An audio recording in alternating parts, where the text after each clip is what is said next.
G'day, you gidunts. How you doing, Zeph?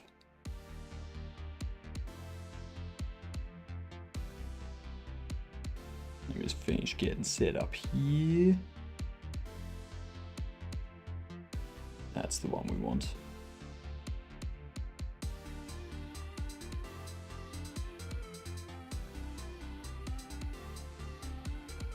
Congrats on the first. You deserve it. Howdy, hey, Dex. With a glitchy, powered up Frurk. I see ya. I see ya. How is everyone?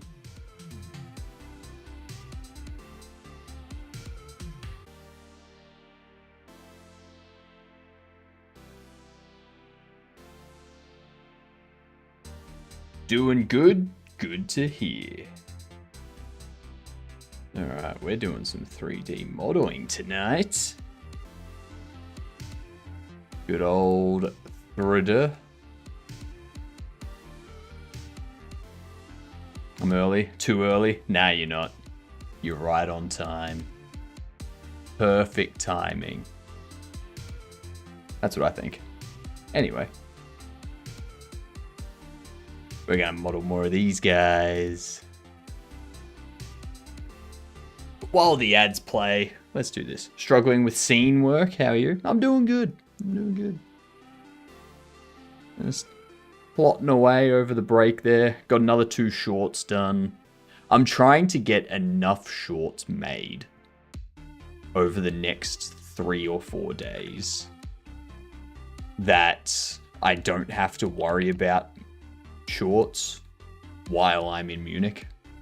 And then I can, so I want to have enough shorts to last me at least 3 days after getting back from Munich. That would be ideal. That would be fantastic.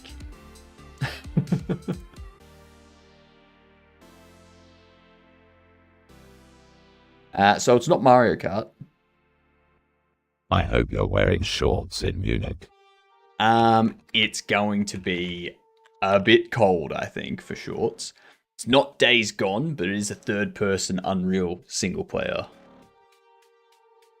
Yeah, not a shooter and not a racing game. Possibly an RPG. It's after 2019, though. So what's a third-person single-player game after 2019? It could be Dead by Daylight. No, it's not single player. Duh. Jesus Christ.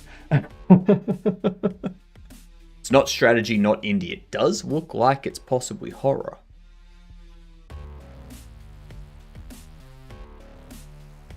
Ooh, a Silent Hill.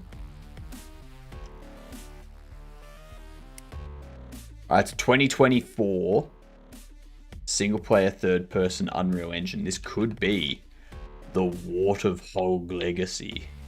It's not. It's not an RPG either. It's another one of these games. God damn it. A fantasy horror.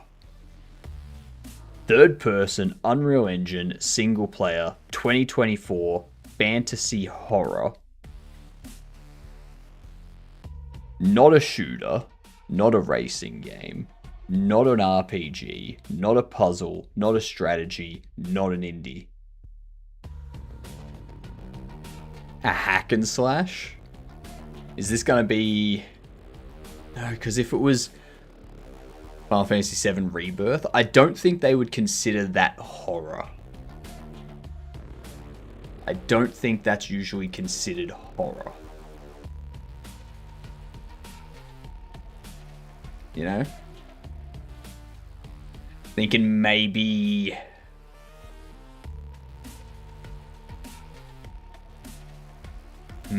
maybe... Oh my god, what was it?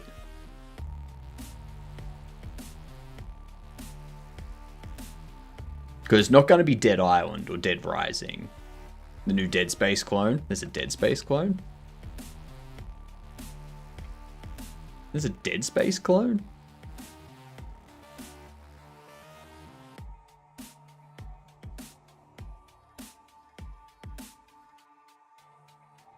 Still wakes. Let's find out. No. Unfortunately not. That shooter doesn't matter. Ah. It could be... No, it's not. It's not Alan Wake. What am I talking about?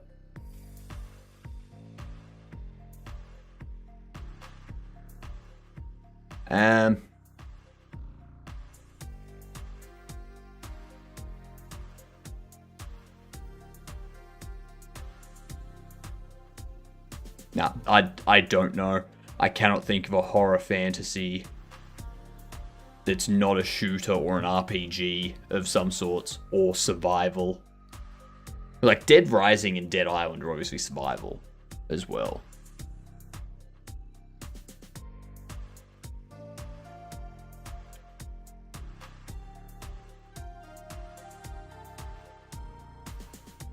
Oh my god, what is this? Panacore? I have no idea what that is, but it doesn't exist. I don't know, like Among Us 3D? I don't know.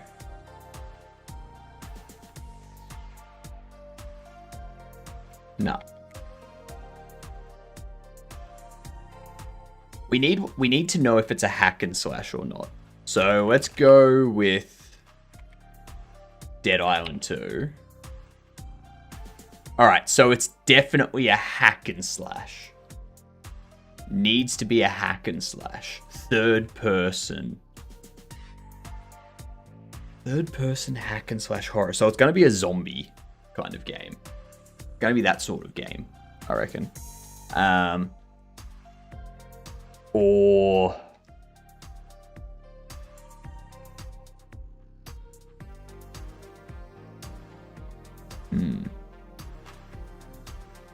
I don't think it'll be Until Dawn.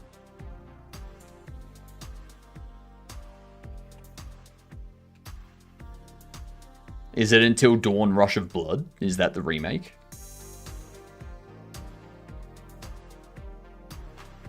Because if not, we do not have... No idea.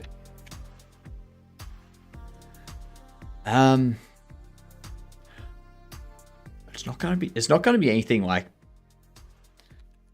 Senua Saga Hellblade 2. Hey, there it is. That's the one. Nice.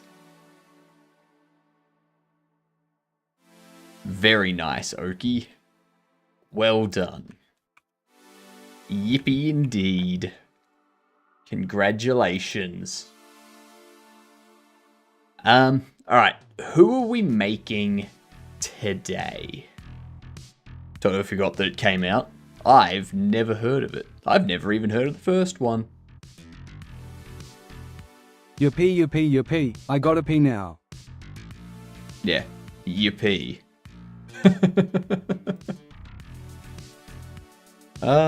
Funny stuff. I wonder if we do Chef Caesar.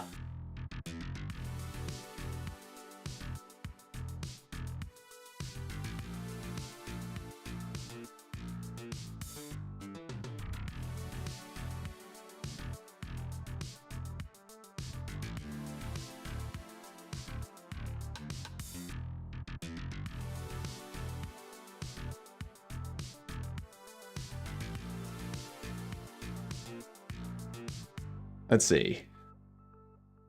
Because I guess we could do like an Isaac. We could do Isaac Barnett. Let's do that. Let's do Isaac, because that's going to be easy. That's going to be real simple. I'll redeem my prize out back 10 miles in the wilderness at 3 a.m. on the dot. Lies and slander. Callisto Protocol is the Dead Space clone I had in mind. Callisto. I've heard that name. Callisto Protocol.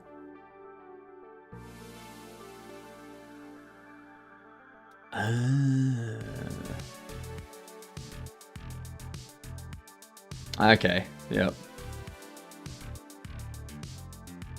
Yeah, I remember seeing I remember watching the trailer for this. Yep. There was one game that I saw coming up I was like, that looks real pretty. Not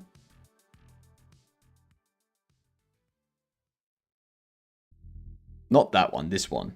Welcome to Brightville. This game looks real nice. Wow, you're 88 years old. Or at least Steam thinks so, lol. It keeps asking me to like give my age, and I can't be bothered going to the right thing every time, so I just select a year, a day, and a month, and hit OK. Alright, what are they gonna do? Like...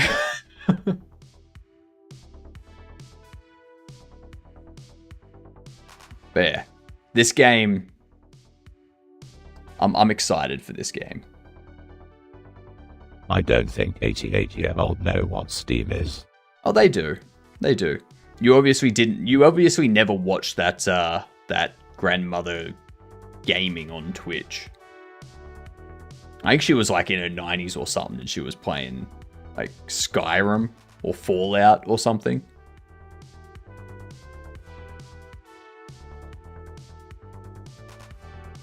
Like, this game is kind of like technomancy. It's like retrofuturism meets wizardry.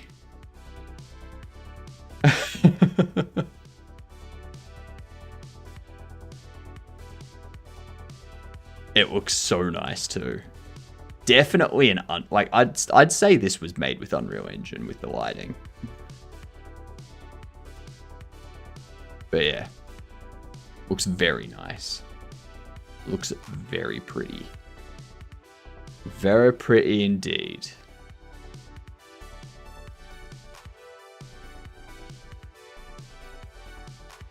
I have no sound because of baby. Elderly no Steam from when making I'm tea. streaking like it's But I do see some 80-plus-year-olds on Twitch, and I respect it.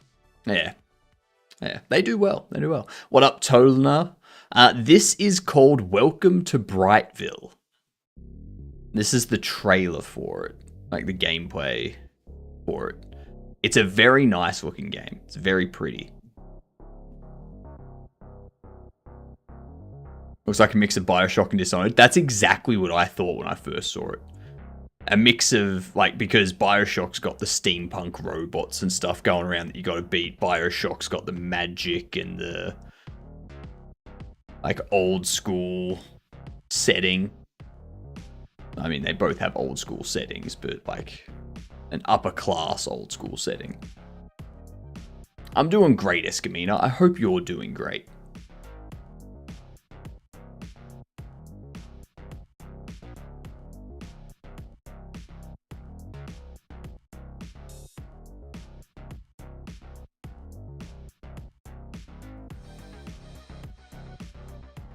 But yeah.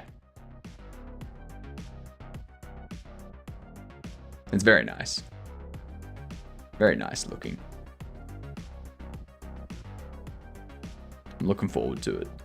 Wow, it took me 1 second to find an 83-year-old on Twitch playing WoW. Love to see it. They are live now. Man. I wonder if they remember when Classic WoW was released.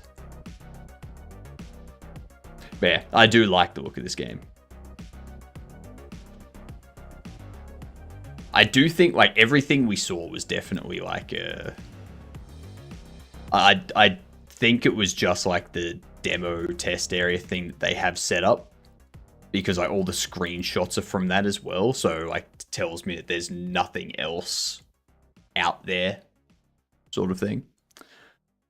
Is it supposed to be an immersive sim? It's an RPG. Welcome to Brightville is an RPG.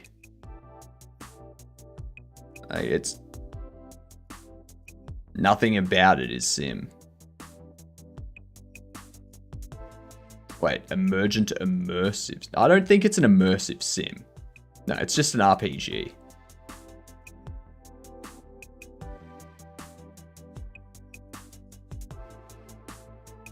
Yeah. I wouldn't say that it's an immersive sim. Like...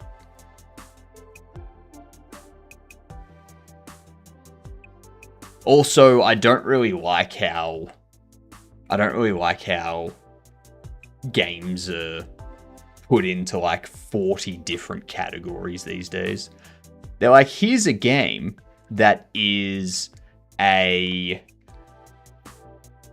RPG, action, adventure, horror, shooter, survival, hack and slash, drama, mystery. It's like, I don't know. No. No,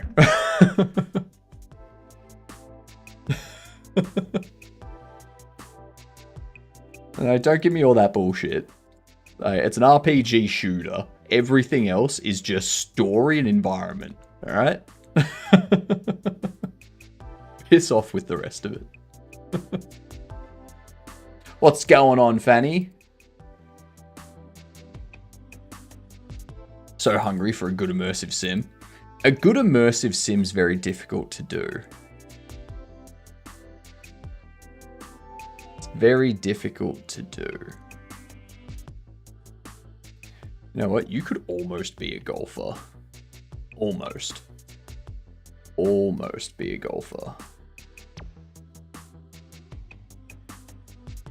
It's gotta change your pants to be...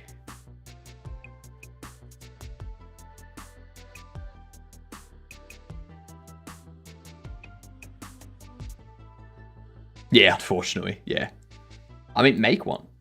Make a good immersive sim. Or come up with a good immersive sim that you want to see made, and then I'll make it.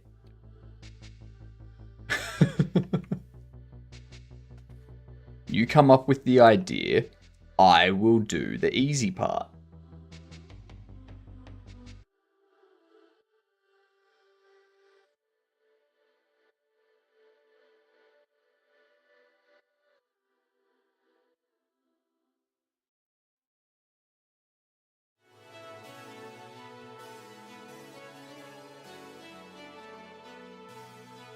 And what color should their pants be?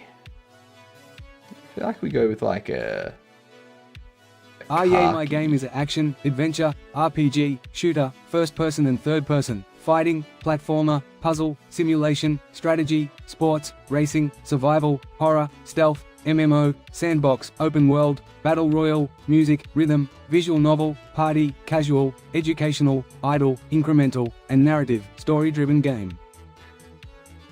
Basically. That's basically what games are becoming. And it's like movie genres. An action movie has the protagonist say one joke in the entire 90-minute runtime, and they're like, it's a comedy.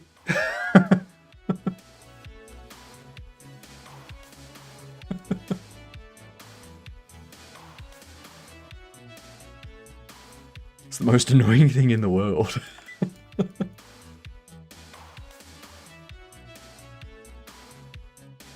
Like, this action movie has a joke in it. Their love interest shows up for about 5 minutes. And there's like, they're having a fight, which is why you don't see the love interest that much, because they're arguing.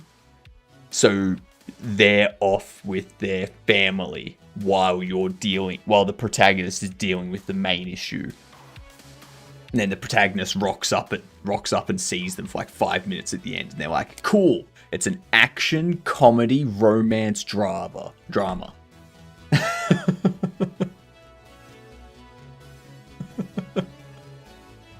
My upcoming movie is a satire, rom-com, anti-comedy, comedy, action, low action, drama, documentary. Documentary. I love how you threw documentary at the end. Just to make sure. That's good.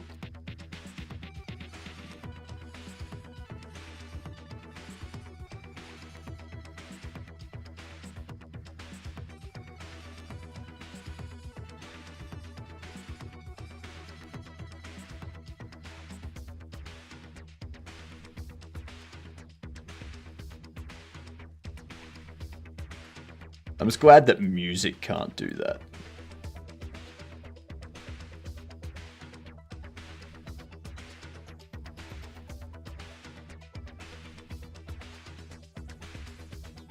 Okay, what color can their shirt be? So you have not heard of a comedy action thriller documentary? No. Are they popular?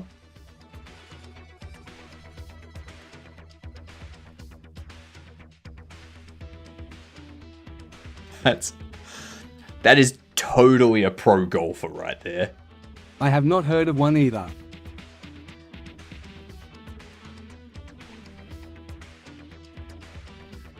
That is the most pro golfer I have ever seen.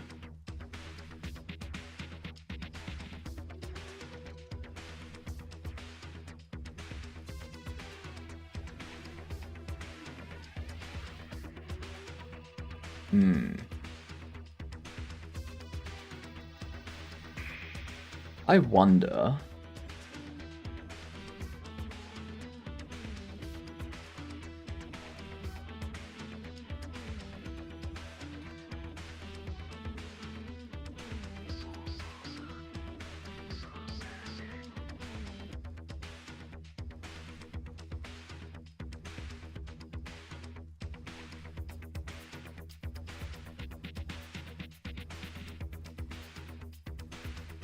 What are you talking about? Music has the same BS with the genres. Have you heard of psychedelic folktronica? I mean, psychedelic folktronica, sure. That's folk music done in a, like, with electronic kind of, like, you know, techno-y dubstep kind of stuff. Yeah. Vaporwave mariachi. That would be interesting. That would be very interesting.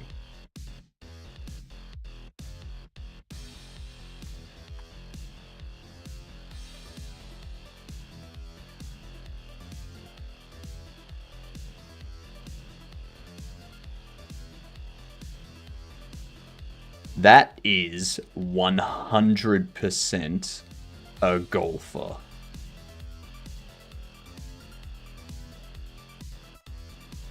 You know what I think we need to do?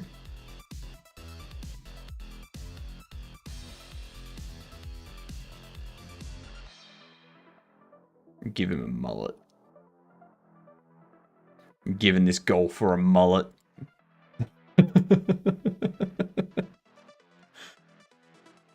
Why? Because I want to.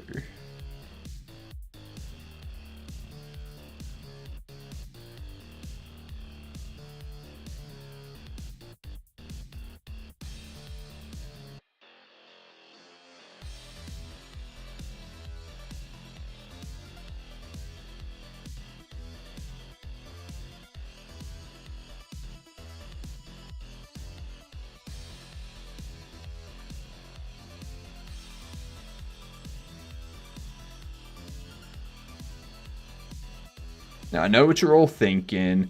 Why a mullet? Is a golf player, not a footballer. I don't know what to tell you, except get over it.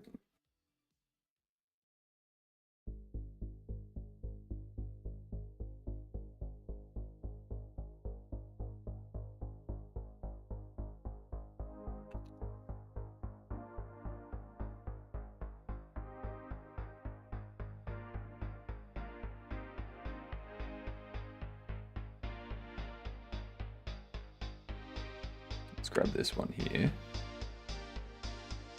You ever rocked a mullet? Hell no. Oh God, no.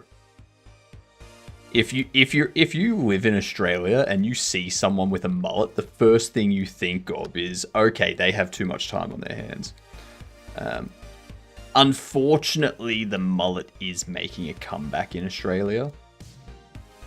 Don't know why. Don't know what horrendous person decided that was a good idea.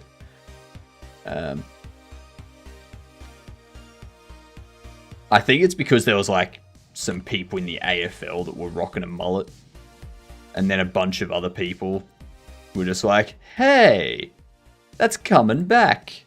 Let's rock a mullet ourselves. And everyone else was just like, please no. Please don't. But they still have the mullet. They still rock the mullet. Despite us all asking them not to.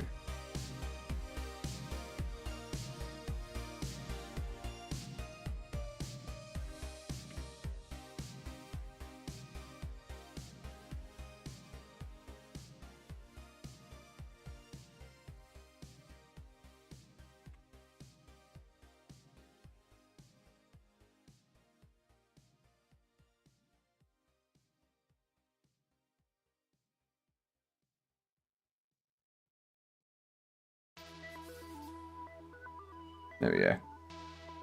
I'm good with that. That is a good mullet. Is a beard not a face mullet? No. No. It would be a face mullet if you cut the mustache. So the mustache is like the fringe, like the front of the hair. Right? If you cut that, just like if you cut the front of the hair, but you let the beard grow out, like with the back of the hair, that's when it's a face mullet. Yep.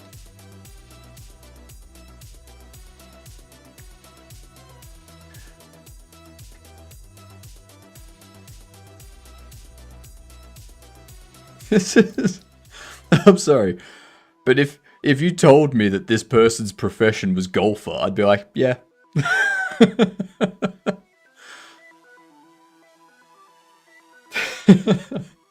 Golfer or works in a comic book store. One of the two.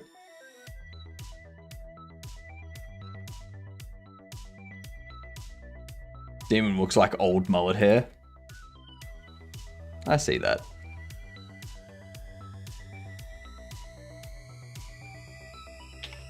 Needs to go away. I go. He never goes away when I want him to. He just like hovers around. Hovers around like a freak. Go away. Beepers.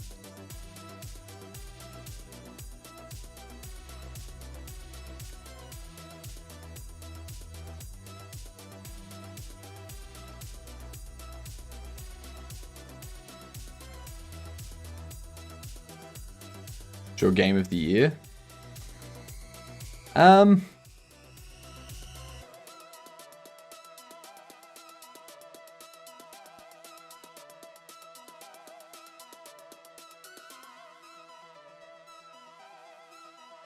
Honestly, not sure. It would either be...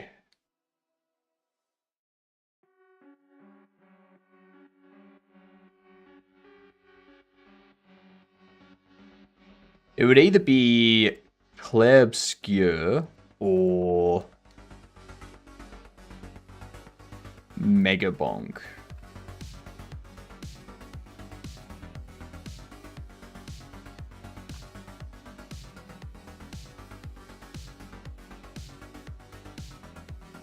Shit. Oh, damn it.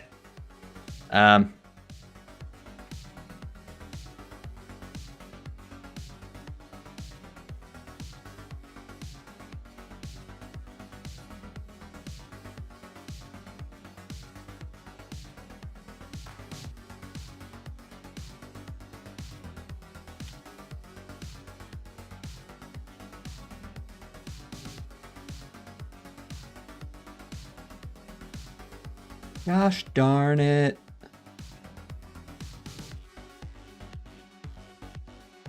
You can be... What's the golfer's name? Larry Kent. Oh, he definitely looks like a Larry too.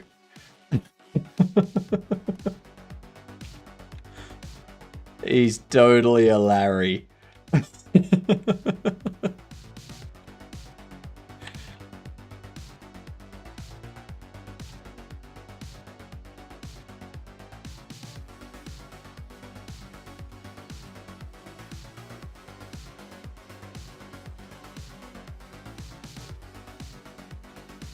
What's your game of the year, Zeph?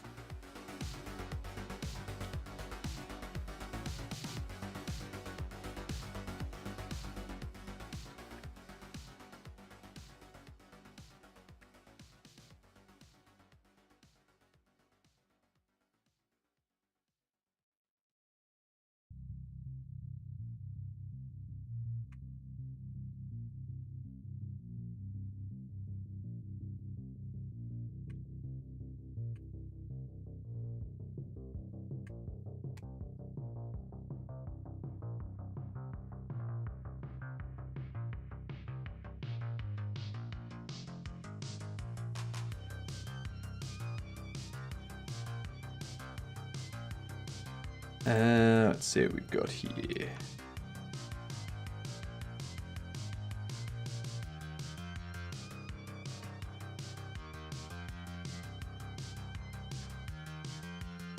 Cool. That was quick. I thought that might be a problem.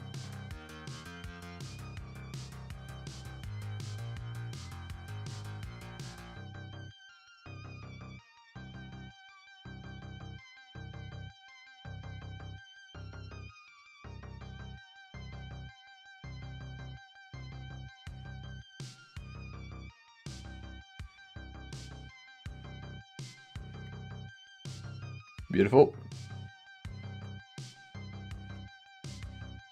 One bobblehead down.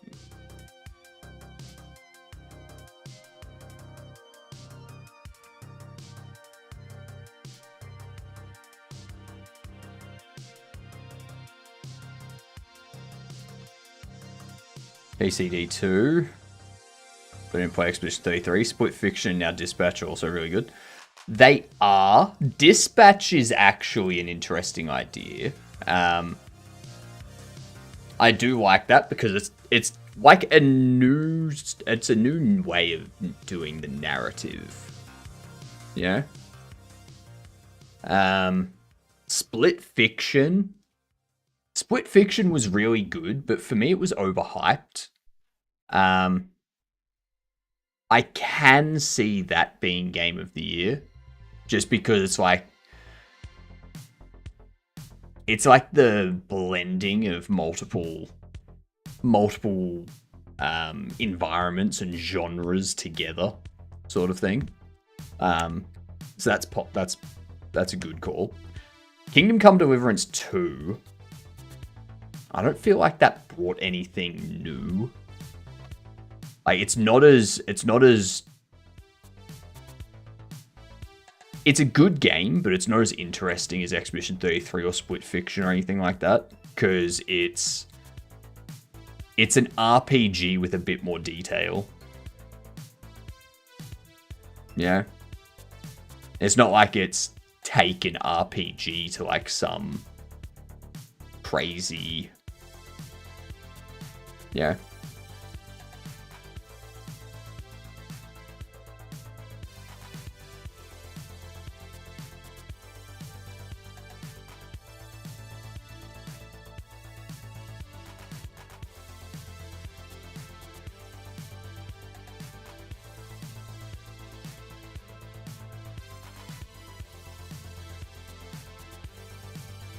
If I make him balding, no, I won't make Larry Kent balding.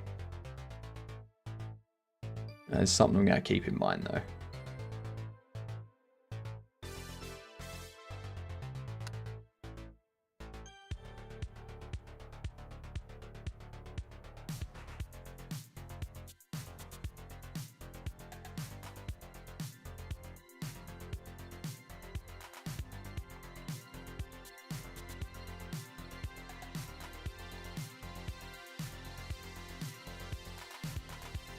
Yeah, I remember when I played Split Fiction. I was excited for it. I was like, all right, this will be a fun game to play. And then it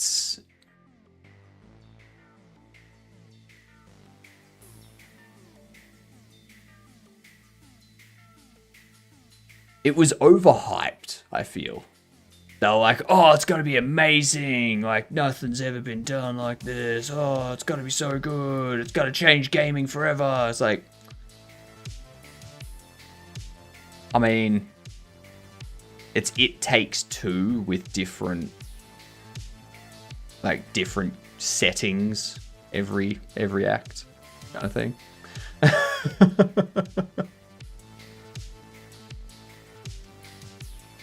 Could say the same for Expedition 33 and Split Fiction also. Split Fiction, from a gameplay point of view, is basically those old Disney movie games. Those old Disney movies, such as...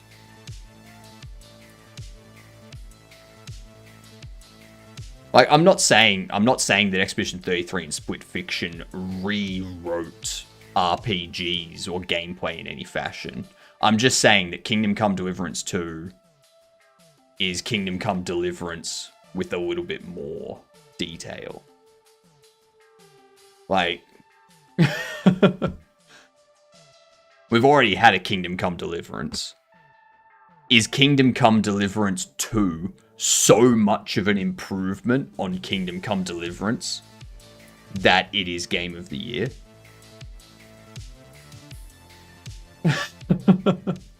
You know what I mean?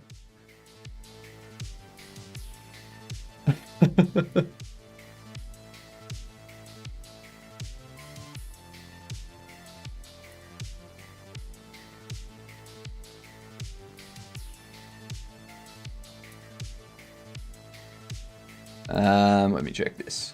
What's this? How satisfied or dissatisfied are you with portalazure.com? Very dissatisfied. Yeah, that makes sense. That makes sense. How satisfied or dissatisfied are you with any Microsoft product? Very dissatisfied.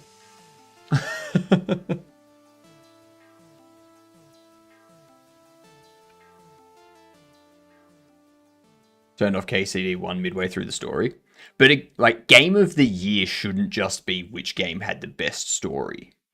Because you can write an amazing story but have a shit gameplay. Yeah.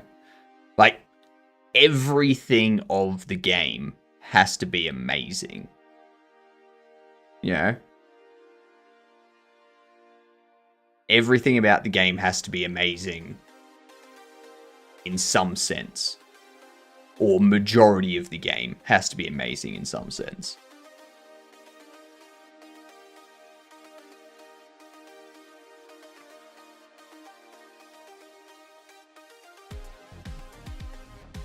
What can we do now?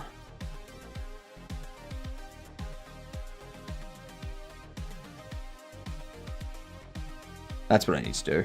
I need to render this viewport out. Too small. Zoom in.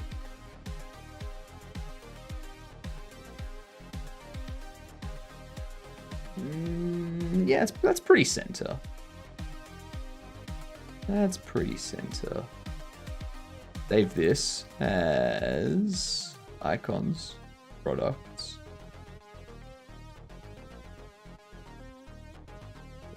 Larry Kent.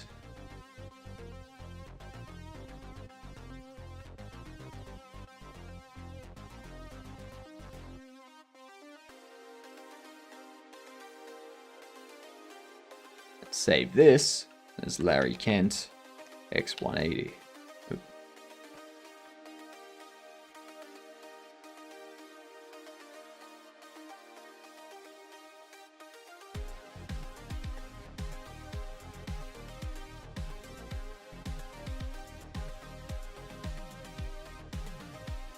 There we go.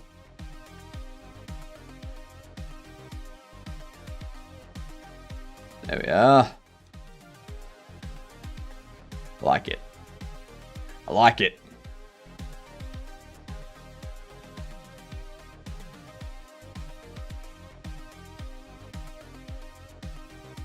Glorified turn-based combat, so I can't really say. Every game is a glorified version of either RPG, shooter, or turn-based combat. Or puzzle. Like... I can boil any game down to being, oh, it's just an RPG. or oh, it's just a shooter, or oh, it's just a hack and slash. Like, if that's all you're looking at, if you are only looking at it being a turn-based or an RPG, and nothing, like, you're not looking at like all the minutia of the game, then there's not really a conversation. Nothing to be had.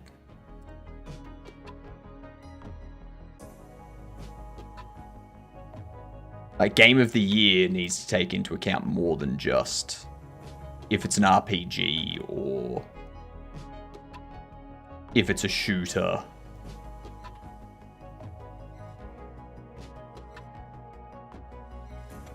You got to look at story. You got to look at how did they implement the turn-based combat? Did they add anything to the turn-based combat that is either unique or something that's been done before but isn't really seen a lot because it's difficult to do, or because previous implementations have been bad and this is like the first implementation of that mechanic to get it right? You know, what about the exploration side of thing? Have they done anything different for that?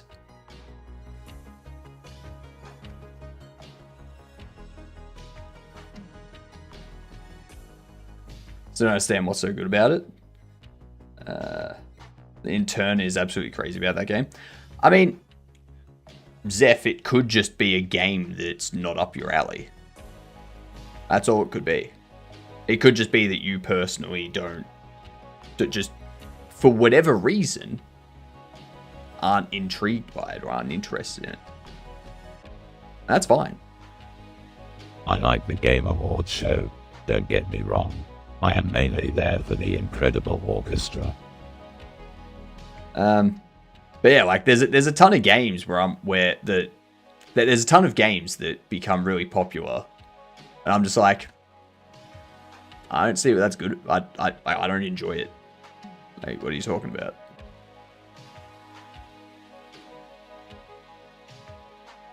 I think, why is this good? What makes it good?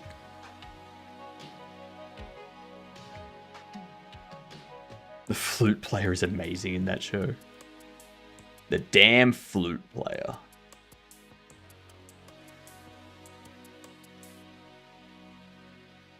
Damn flute player.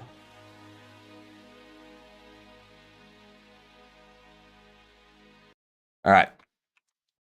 That's Larry Kent. We need to do Isaac Barnett. Isaac Barnett's the one that I wanted to do just then.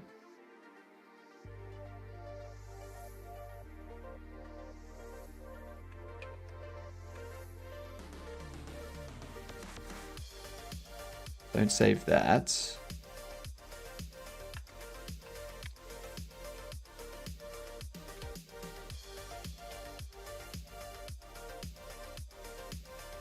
Okay.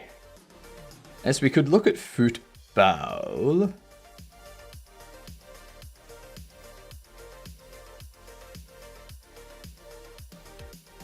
The electric guitar player almost stole the show with the Balatro theme song.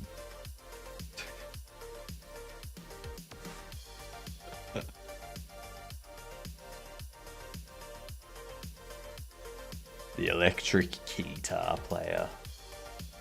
Good old electric guitar.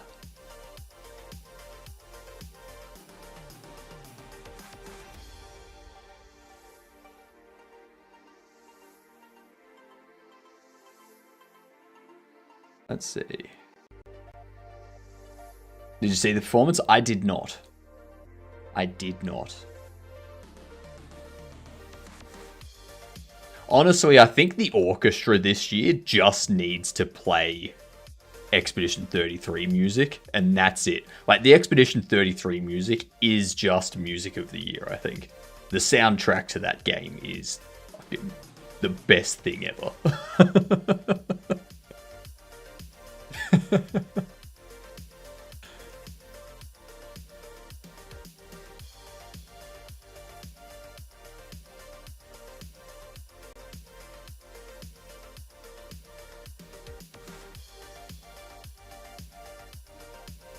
Let's do this. Duplicate you. You are gonna be Isaac Barnett.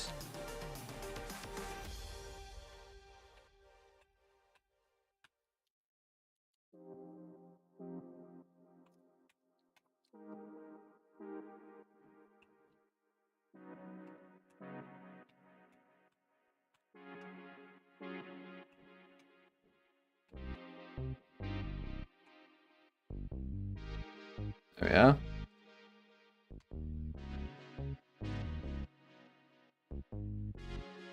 Monsters and Memories game also has good soundtrack. Monsters and Memories.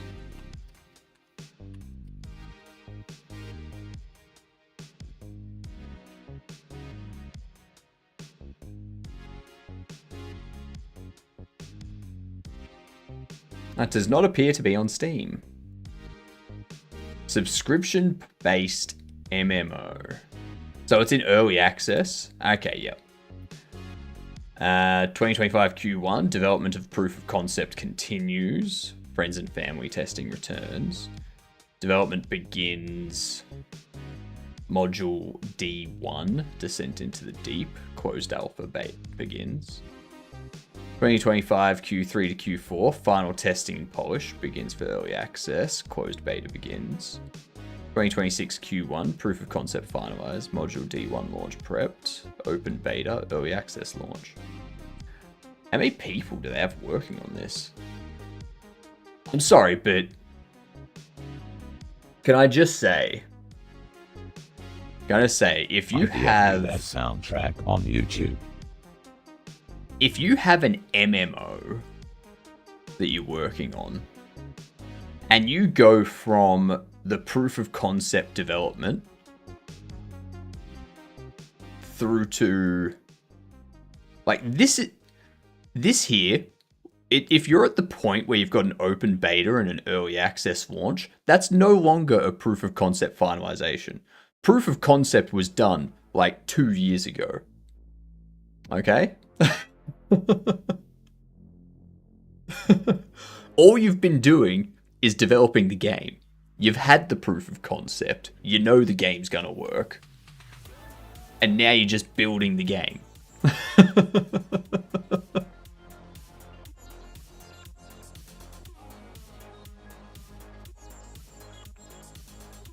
Proof of concept.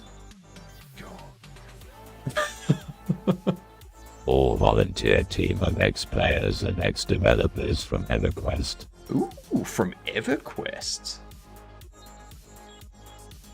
I like the sound of it, but I do disagree with their work, with their thinking of proof of concept.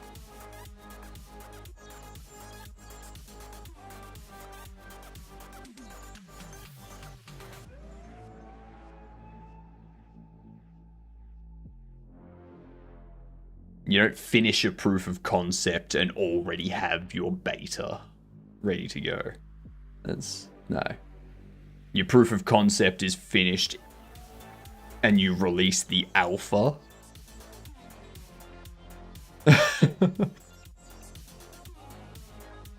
And then once you've gone through the alpha testing and you're like, all right, cool, everything's working. Everything's working. Let's do it. Let's build this out. And then you start building out the actual game, and then you release it for a beta. What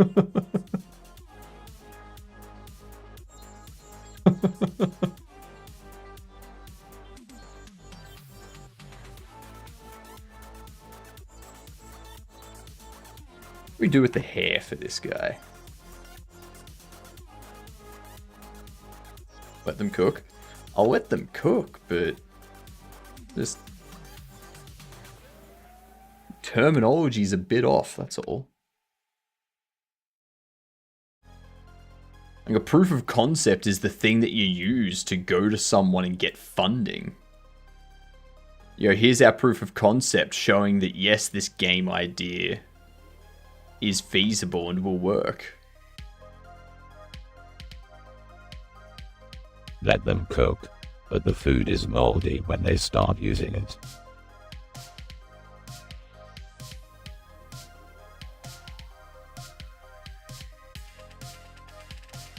I was watching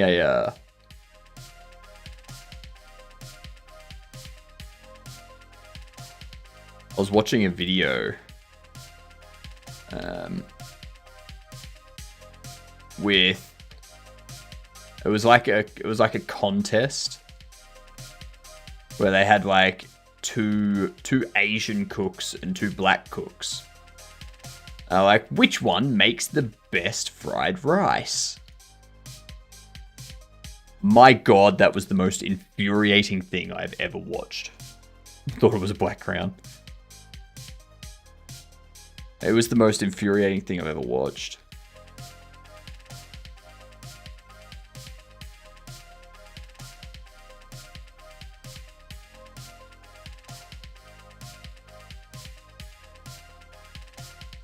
There was one person on there.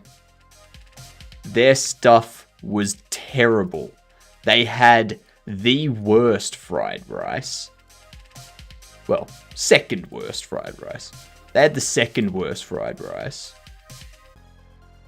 But they had that attitude of everything I do is amazing. Yeah. I was like, yeah, my stuff's the best. Everyone's gonna love it. You know? And you had these dishes come out. You had this food come out that was like, here is a fried rice that's well seasoned. It's got these nice sauces. Like, everything's good. Everyone likes it. Everyone rates it like a 7 or an 8. And then this person that's like, ooh, mine's gonna win.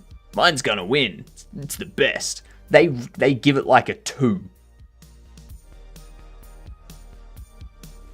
And it's like, no. You're not gonna win because yours is the best. You're gonna win because you're sabotaging everyone else by purposefully giving a very low score to drag theirs down.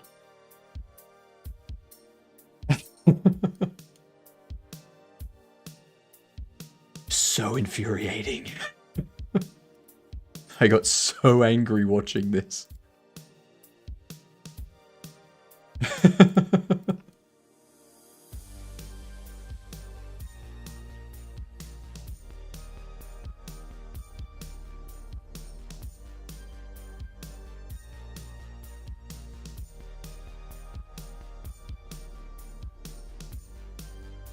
What is that?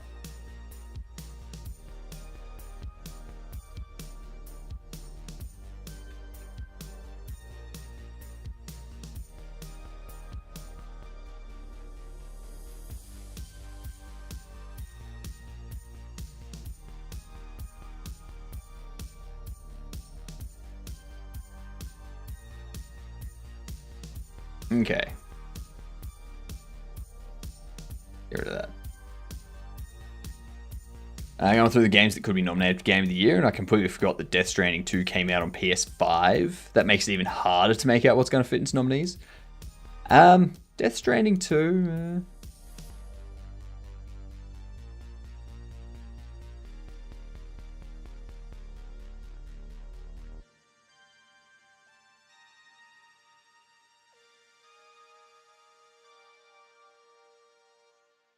I haven't played either of the Death Strandings. I'm not a walking sim person. You know?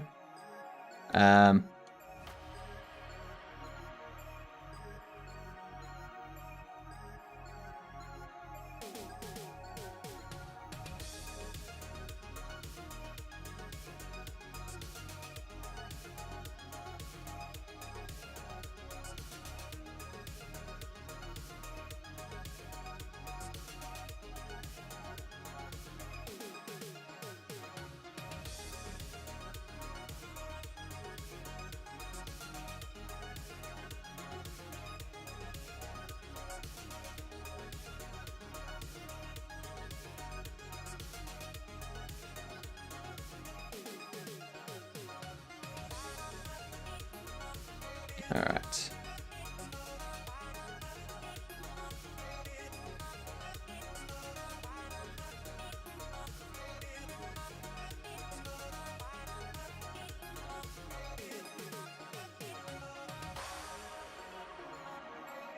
more atmospheric going through depression kind of game. Yeah, exactly. Your hair kind of looks kind of... Your hair looks nice like that. What, my hair? Are you talking about this hair or are you talking about that hair?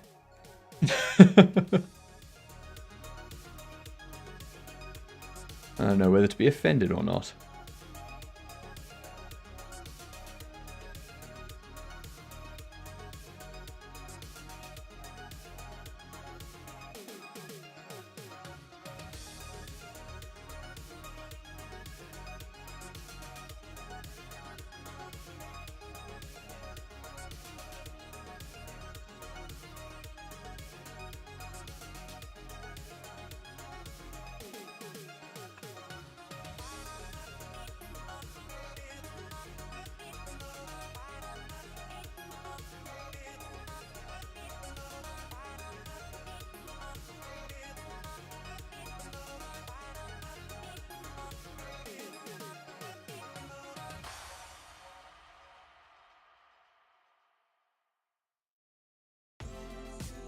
Grab that.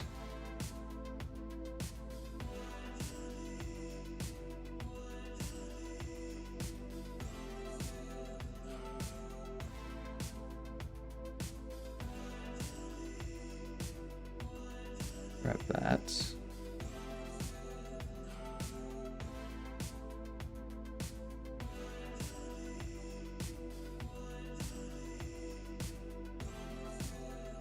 There we are.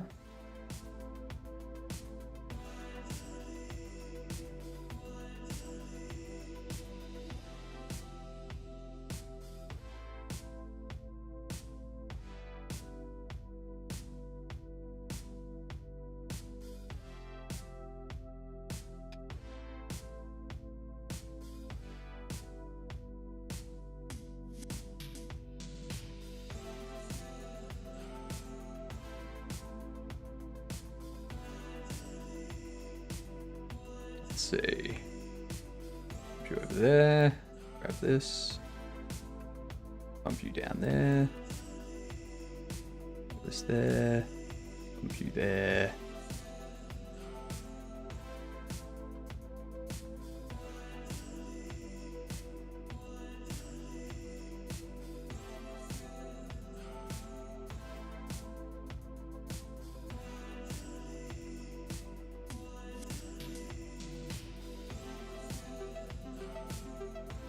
Bam. You know what? Coach Barnett. I don't know why that sounds like an actual person, but I'm going with it.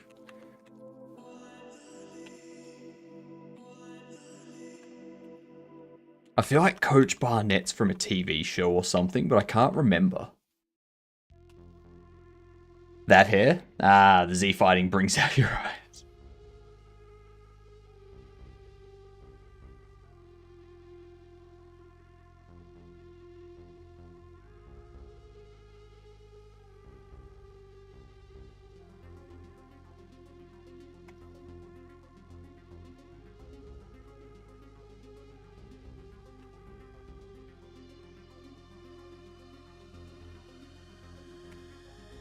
Merge it center.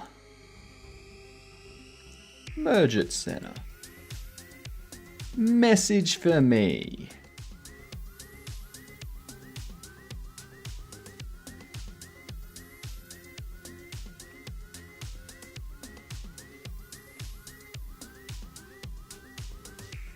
Gary Lee Barnett is an American former football player and coach.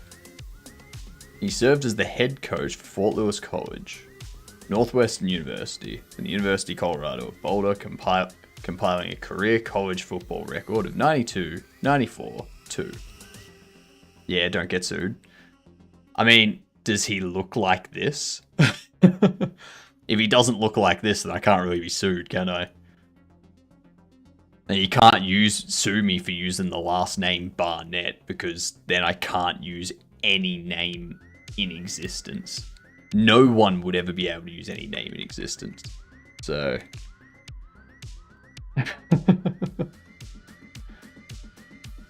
No.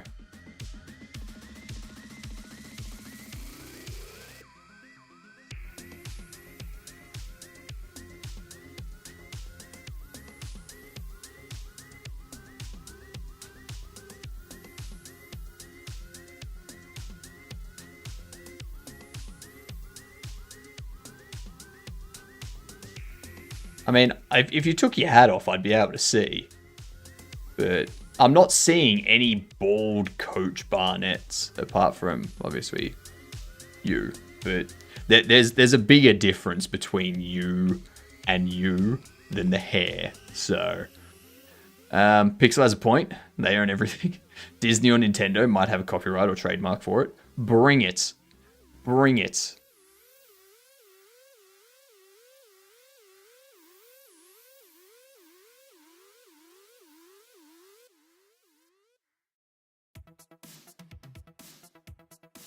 Yeah, nah. There's no Coach Barnett that looks like this. I'm good. Well, it's not that I can find.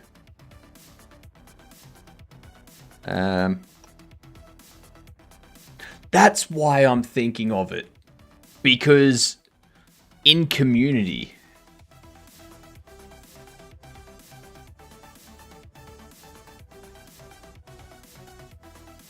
in Community's physical education,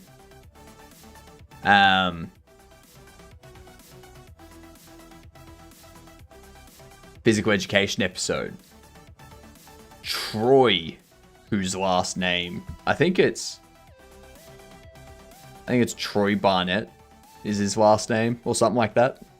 And they do physical education where they teach them to be coaches, like PE teachers, and they call them Coach Barnett and stuff like that. That's why I'm thinking of it.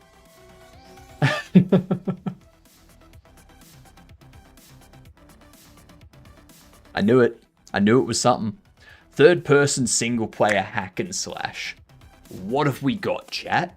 I'm thinking, is there a God of War that came out recently? Or it could just be like God of War 3 or something. No. But this tells us that it is on PlayStation and it's between 2011 and 2023. Gotta get the obvious out of the way. Alright, 2014 to 2023. Was Black Flag really that long? Jesus Christ. Jesus Christ. Alright.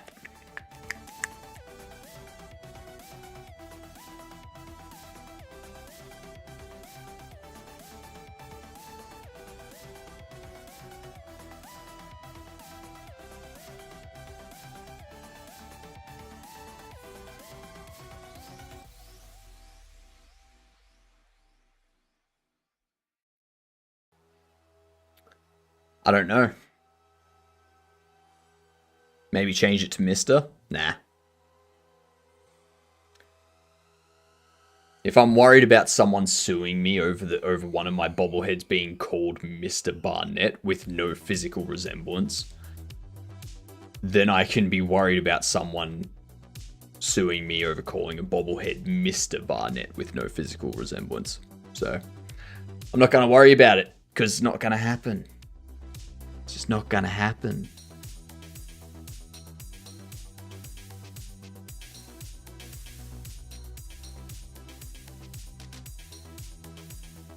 Ratchet and Clank? Nah, those were like before 2014, weren't they?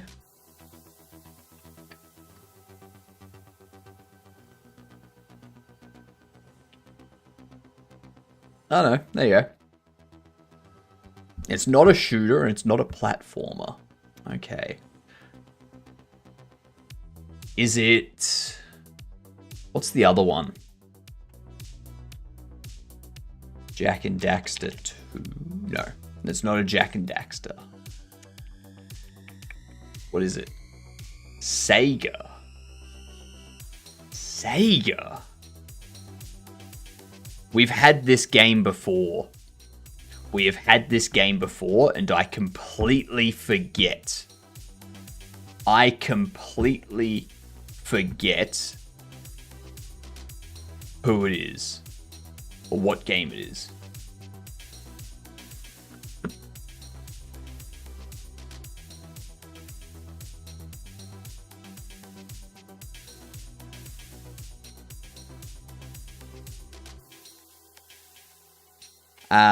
Oh my god. What is it?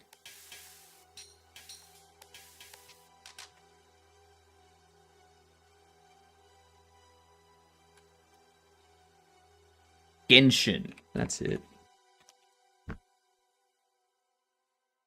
No, that's Hoyoverse. God damn it. It is an RPG. It's an RPG hack and slash. My power strip has been on the fritz and my PC shut off twice, maybe 3 times today. That's horrible. Tsushima. Not quite. Not quite. Needs to be a Sega game. Sega. What is it? How you doing, Bryn? Sega and Ryuga Gotoku Studios. Gotoku, Gotoku, I don't know. That studio.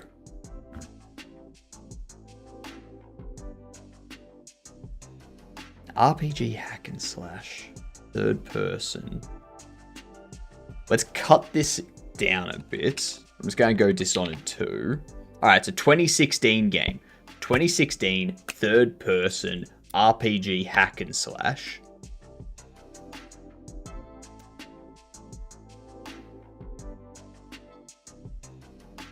I got no clue. It's not Black Desert.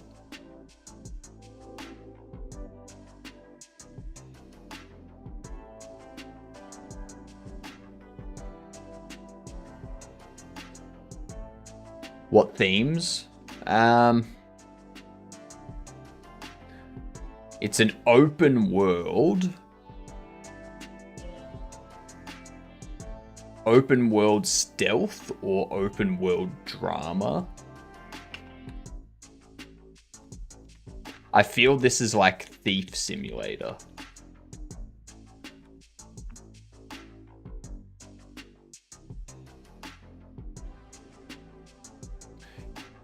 It's one of these.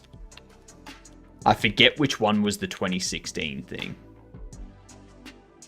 Ah, yeah, it's not stealth. Duh. It's open world, maybe drama. But it's definitely open world. What is this chart? We're looking for a game. Doing okay, taking a break from unsuccessfully prettifying my assets. How's everyone doing? Prettifying assets is always the worst. It's always the worst. Why is kick emote only still on? God damn it. I thought I turned that off earlier. Game to play or game to know life? Yakuza? But which Yakuza was 2016? Spider-Man 2, trust me, it's not. It's not. This is just like Gamedle. So it's Wordle, but for games. Oh, it's Gamedle. If we do like Yakuza Pirate Yakuza in Hawaii.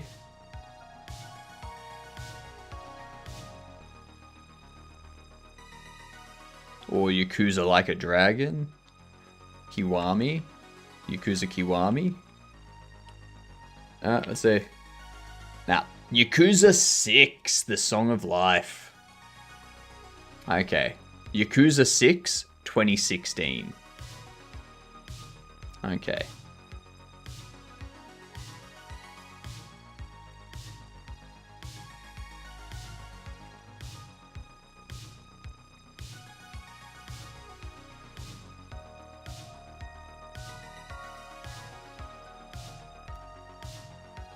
It was there was an effort to be had.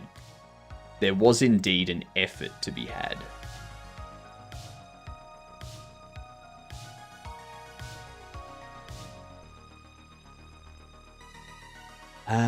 Let's make this...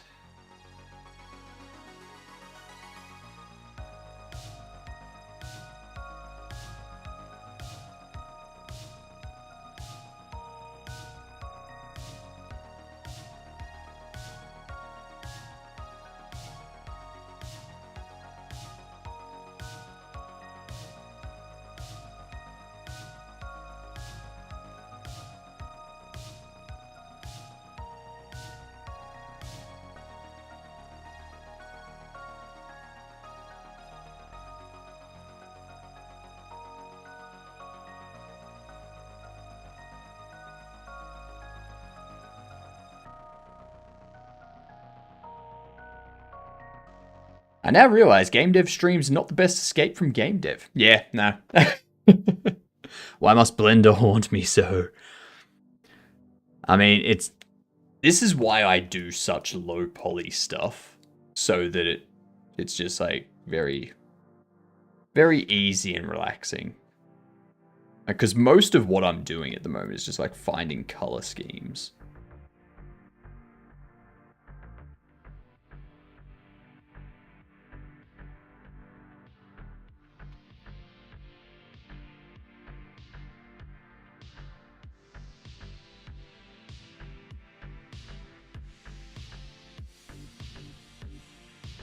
Get rid of that.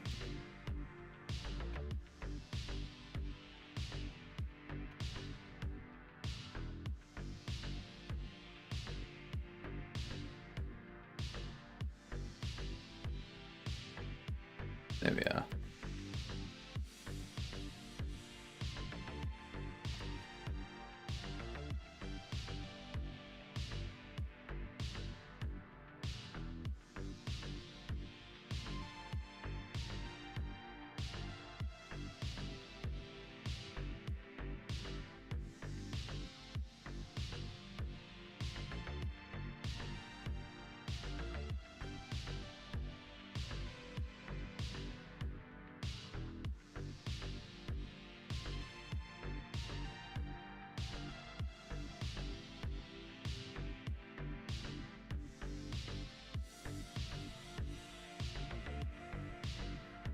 Let's make this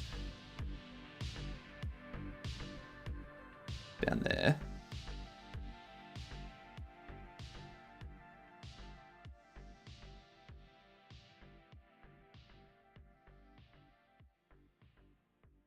Man, this looks great. I pulled half my beer out trying to get my low poly guy's ass from quipping through his tracksuit. That's because like this just is like it's not it's a very basic model. There's no separate clothing or anything like that. And also I didn't make these models. I am using Kenny assets and I'm just editing those assets to give me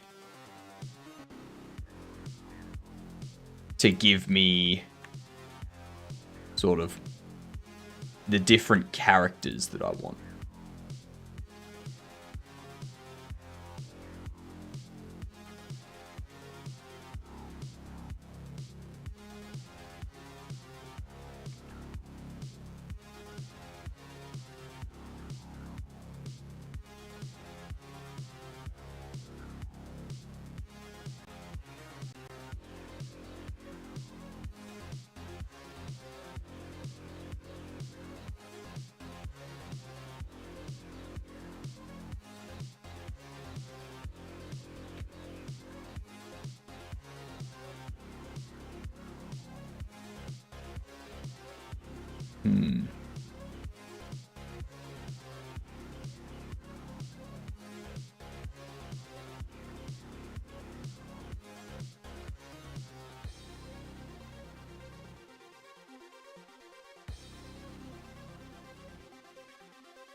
There we go.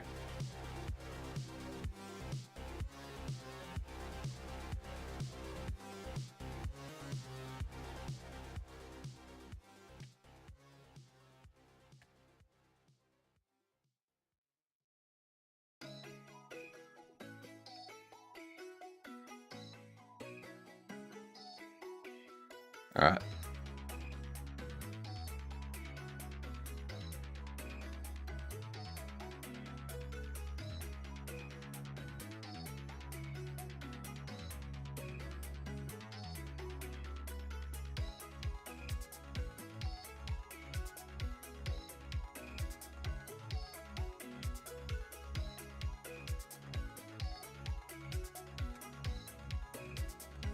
What?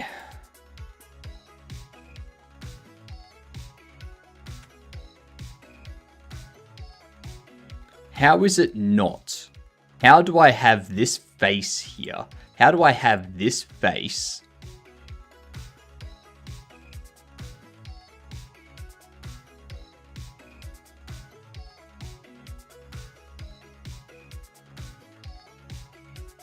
Because you...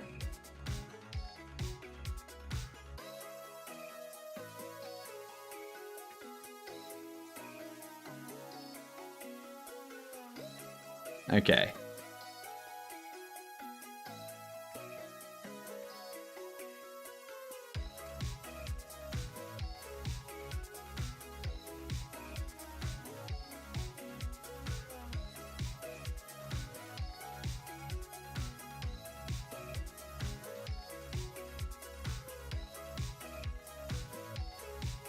Now this isn't going to go through either. Oh shit, it did.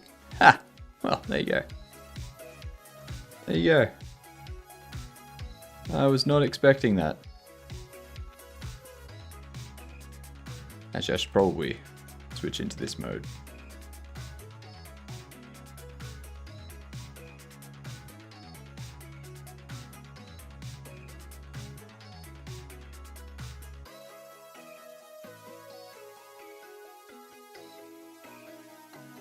Alright, that's better.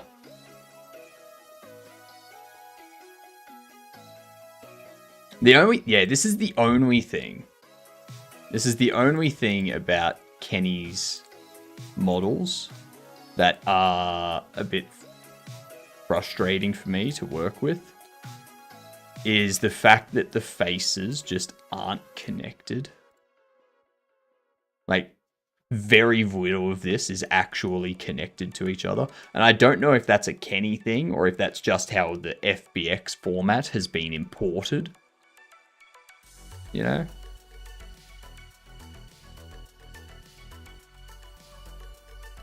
But I feel it is a conscious decision.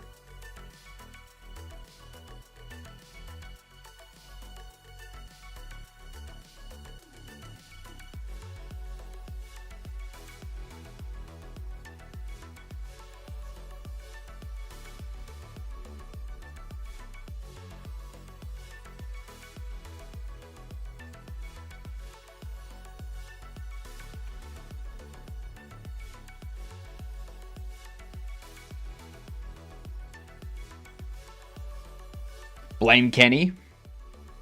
Probably for modular reasons. Sounds like a Kenny problem, not an FBX problem.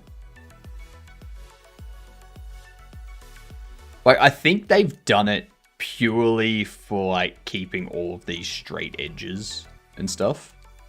Rather than marking them as sharp and doing the UV unwrap and whatnot. They've just kind of... Yeah.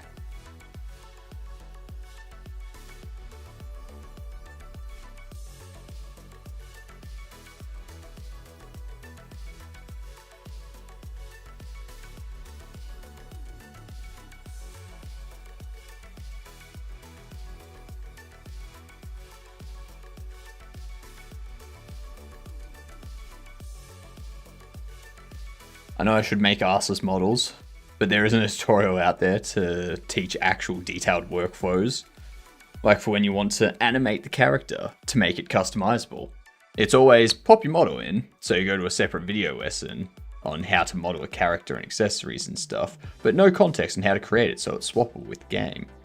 Multiple characters, multiple faces on the same character. So what I would do in that case, Bryn, there's two ways you can do it. If you're going low poly, what I would suggest is having just different heads. Have the head separated from like the neck up. And have like the arms separated and the legs separated.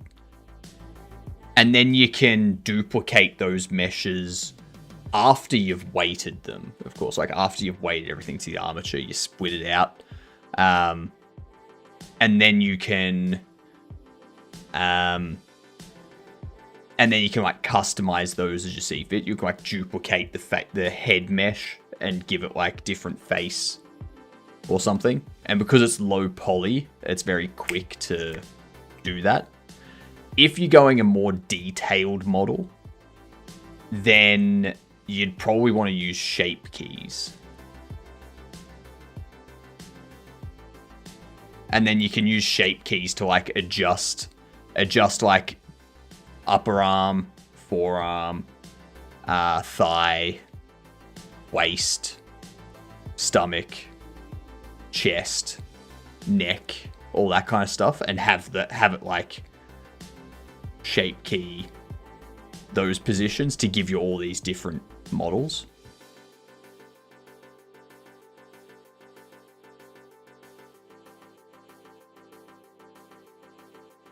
There's no video out there explaining that part of the workflow. That is something I found as well. Like I had to tinker and figure stuff out myself. I know exactly what you mean, and that's why I'm telling you what I've figured out.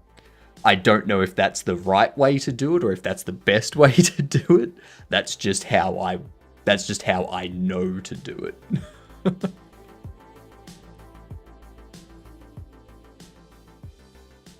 You have to make your own workflow, yes, but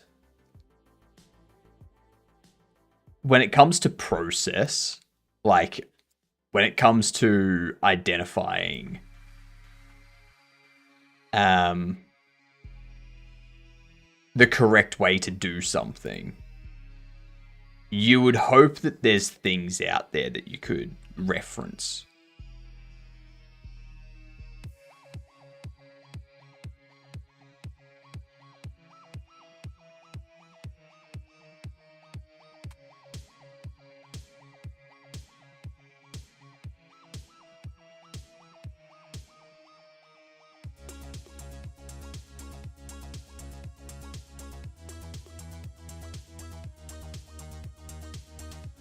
Very similar conclusion, but I have no idea if I'm hammering a nail with a sponge. Yeah.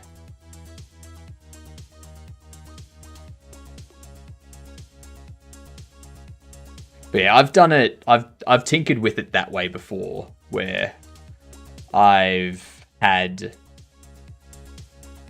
a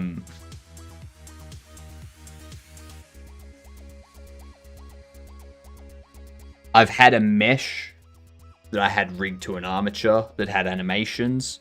Now I separate out the head and the arm and the legs and whatnot, so that I could have a different torso that had like a different shirt or something. Or I could add shape keys to the arms to like make the arms bigger, but the body stays the same. And because it's all weighted to the same armature, all the animations, they still move as you would expect with the new shape keys applied to them, like with the new weights applied to them. Because the skeleton's the thing doing the deforming, not the mesh. But with that, you have to really fine-tune your... you have to really fine-tune your...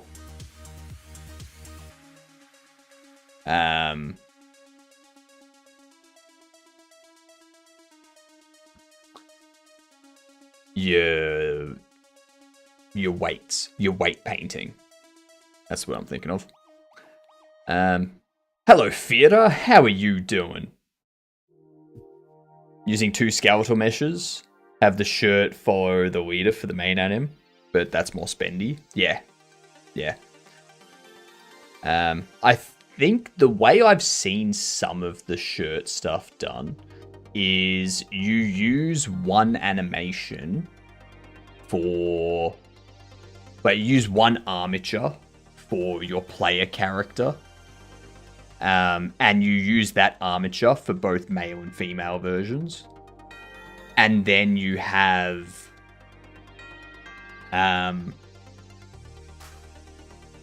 you have the clothes done as separate meshes, but weighted to that armature as well. So the clothes move with the same animation, and then you can just like swap out clothing. So you have like the placement of a jacket and a shirt, and when the player equips a shirt, you swap out the mesh. But that still just flows with the animation of the shirt, of the armature, sort of thing. So it's all just one animation controlling all of that stuff. And you just like swap out meshes.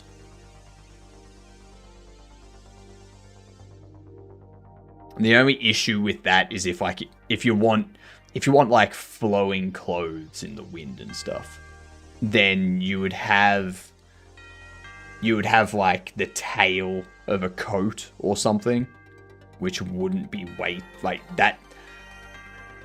And that wouldn't really be weighted to anything. It would do more of a collision thing with the legs and be impacted by wind and stuff like that. Like a cloth sim type of deal.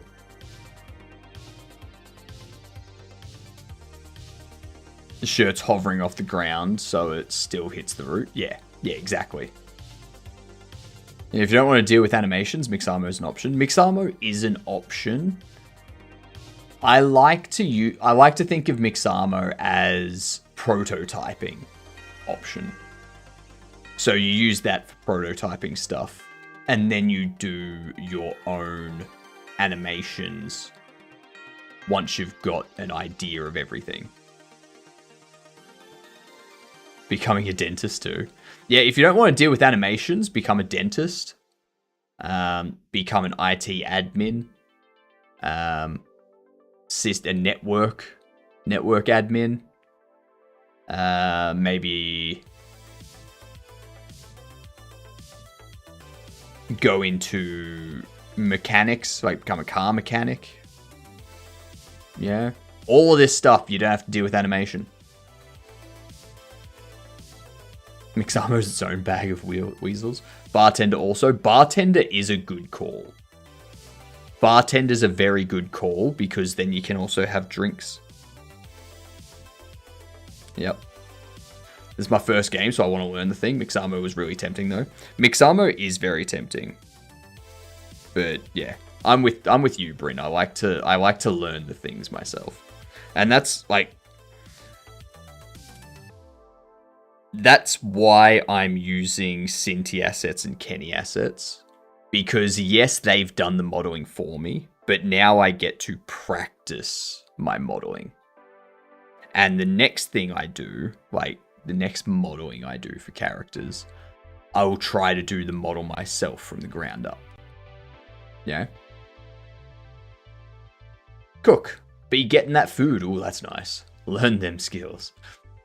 We're doomed. We both thought about barman at the same time. We such party people. Alcoholics, Escamina. That's what you called. My life is a party, what do you mean?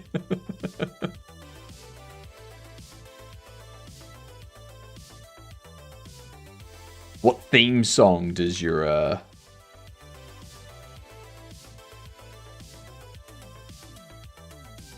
Did you see Fira shaved his beard? Why? Why would you make yourself horrible, Fira? What are you doing? You just ruined everything. I'm a stoner hypno. Oh, right. Fair enough. So you didn't shave it off. You accidentally singed it while cooking the munchies, and then you're like, well, I guess I gotta shave it off. I needed to slip out from the submissions. Needed that greasy face. You became the Dragon Warrior Shaolin.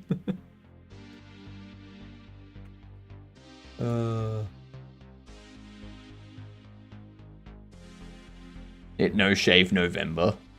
Maybe they wanted the clean slate. I mean, it's 4 days in, and I've already grown this.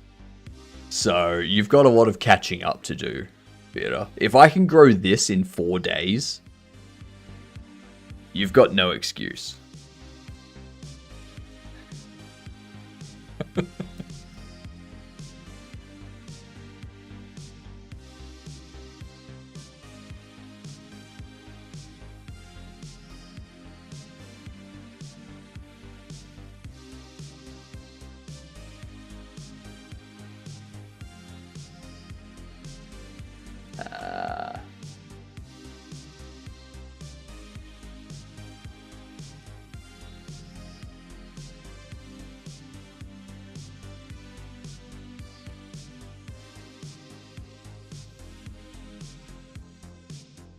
I see some faces that I didn't change.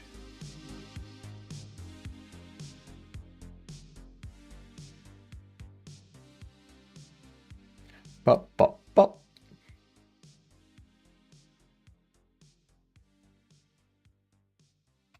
Yeah. Actually, no. Right. Bam. Actually, let's change your shoes too. Chaos, how you doing? So you're doing a 24-hour stream the other day. Did you manage to stay awake? I got to like 21 and a half hours. And I crashed so hard.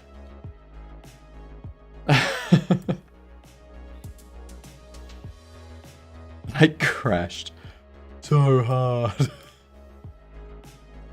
It was like 4 a.m. and everyone was like, 3 hours to go. And I was like, I'm falling asleep standing up, literally. I can't do it.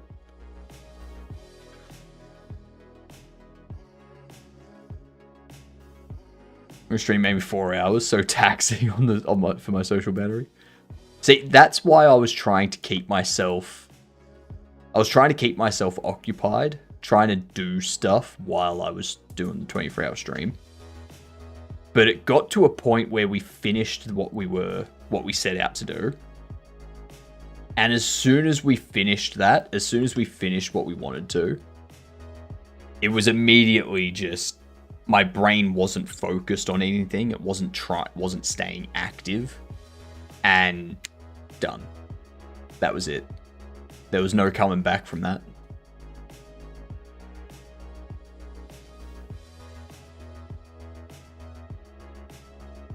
There we go.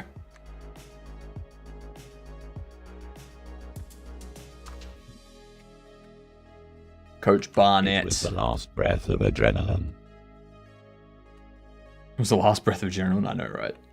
I know. We did get the comic finished, like the comic page that we're using for our fake ad. We did get that finished though. So,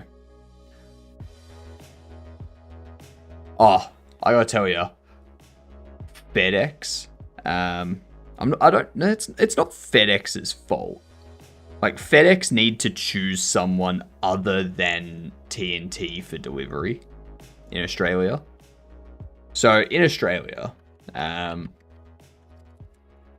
there's this place, TNT Express Shipping. This place here. Oh, it is FedEx. Okay, so it's owned by FedEx. Okay, cool. So these guys suck. They suck so hard. Every single time they are supposed to deliver something, you know what happens? I get a notification saying, sorry, we missed you. I'm like, what do you mean? I'm here. Where are you? And they're like, no one was home. It's like, that's a lie. You are a liar. Every single time with these guys. It's only FedEx. Everything else that gets delivered, perfectly fine. No issues. They ring my intercom. It's sweet. So, every company in the world that uses FedEx for delivery, please don't. Please pick someone better. Please pick a delivery service that actually makes an attempt to deliver.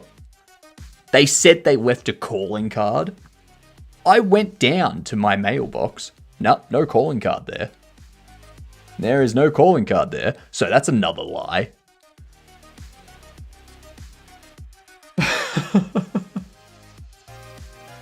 What the hell? You used to get that a lot with Aussie Post. One time I actually watched Posty walk up to the door and leave a note and then run off. See, I don't have that. I don't have it with Oz Post. I don't have it with Couriers Please. I don't have it with Amazon delivery. I don't have it with any food delivery. It's only FedEx. So please, if you are using someone for shipping, don't choose FedEx because they are terrible in my experience. They are the worst. Maybe they tried a wrong address? Nope.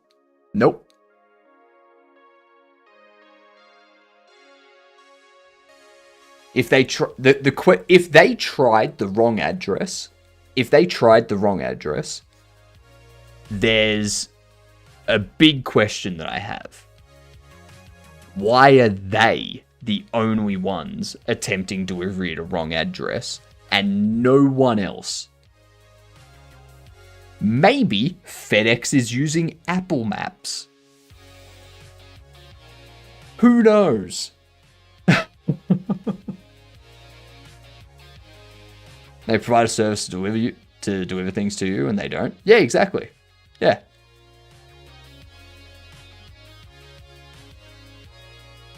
They have their Australian maps from 1800s.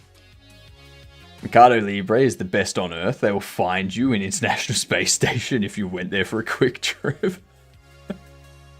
I'm just sick of it. Every single time I see your parcel is being delivered by FedEx or being delivered by TNT, I'm always like, oh, for fuck's sake. They're gonna say they tried to deliver it. They're not gonna deliver it. They're gonna say they left a calling card. They're not gonna leave a calling card. And then they're gonna drop it off at a post office like fucking 10 blocks away. So I've got to fucking walk 10 blocks to this post office. Not the post office 5 blocks that way or 4 blocks that way. No, the post office 10 blocks that way.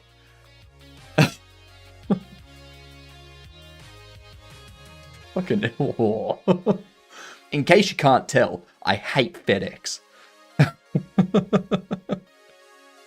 You got Gary the Huntsman next to your doorbell every time. I was very annoyed. I just want you to go outside. If they ring my intercom, I will go downstairs. I'm not going to make them come upstairs.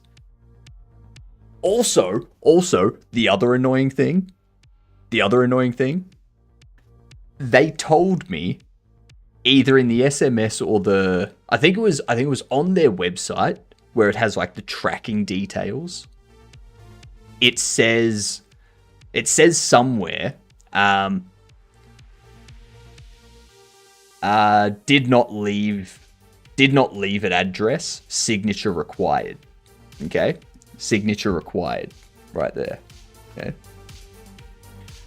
But you have a look at the tracking details, and it says no signature required. It's like, why didn't you fucking pop it in my mailbox then if there's no signature required?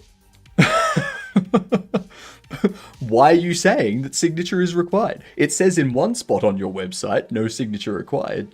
And then it says that they didn't leave it because a signature is required. What is it, FedEx? Is your entire process just entirely shit? Do you even attempt to deliver things? Or do you just have a truck go to the local drop-off, leave everything there in the afternoon, and say, yeah, no, we tried to deliver it, but no one was home, and then make everyone go pick it up? If you translate to Portuguese, it becomes Stinky X. Yeah. FedEx's service is basically Stinky X.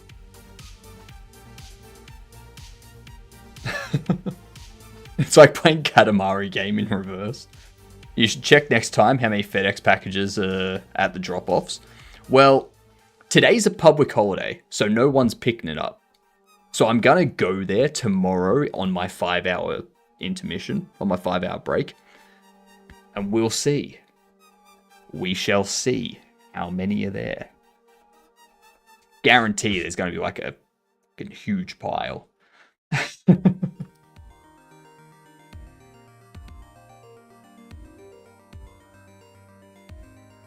Alright. Coach Barnett's done. Who's next? Who do we want to make next? Well, we've got 1, 2, 3, 4, 5, 6, 7, 8, 9, 10, 11, 12, 13, 14, 15, 14. We have 14 more to make. More like Gedunt Express. No. Bedunt. Bedunt Express. There's no good about it, okay? It's all bad.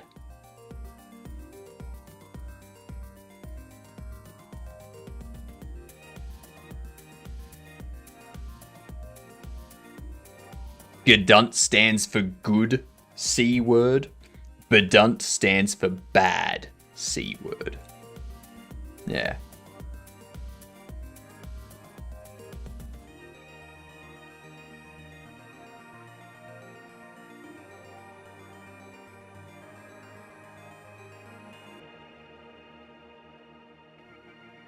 But yeah. Case can't, yeah. I just had to rant about FedEx for a minute there. So it's not related to Godot? No. It's related to G'day. G'day. Yeah. Gedunts. Good day. Good C word. Got an email that I have 10.8 million euro to pick up at Deutsche Bank. This cannot have come at better timing. 100% not a scam, right? Seems legit. I mean, if it says it's there to pick up at Deutsche Bank, just go into the bank. Don't reply to the email. Just go into the bank and be like, I've been told I have $10.8 million to pick up here.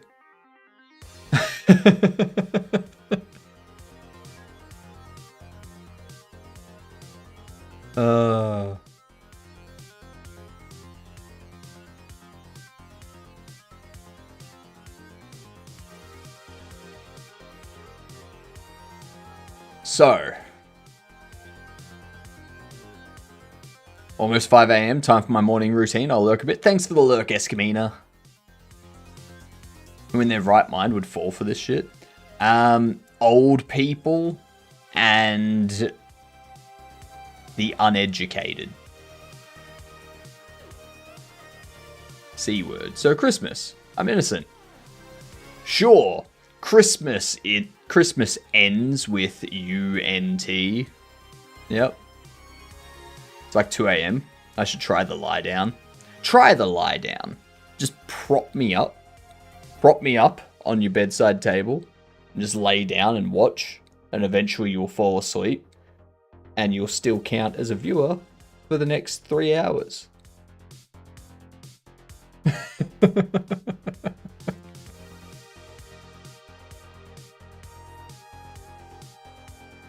We're not that loud. So everything's okay. All right, we need Chef Caesar.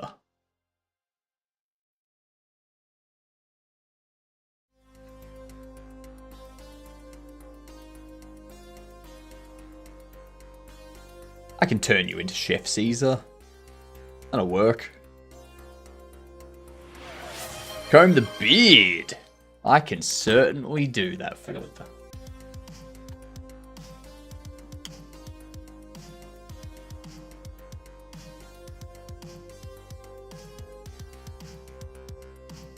Ah, that feels better. That feels so nice.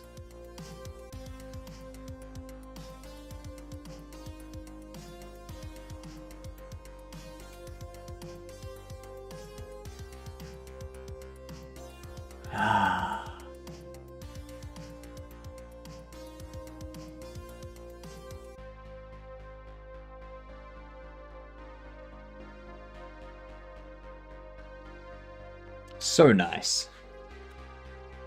All untangled. Good night, Cog.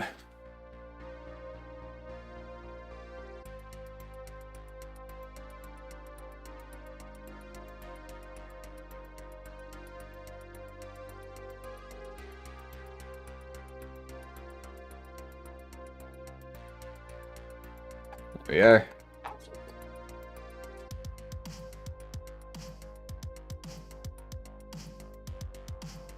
There we are.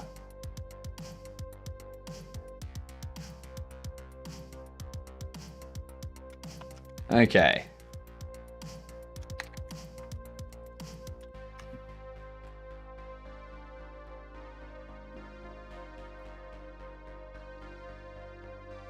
Chef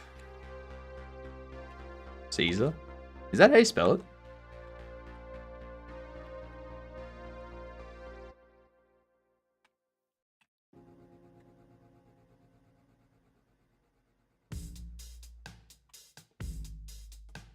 Chef Caesar.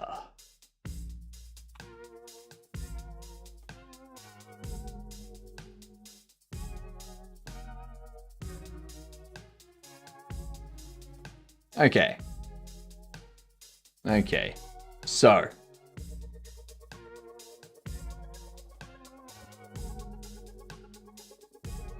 From here. Keeping the blue gloves because that's important for health and safety.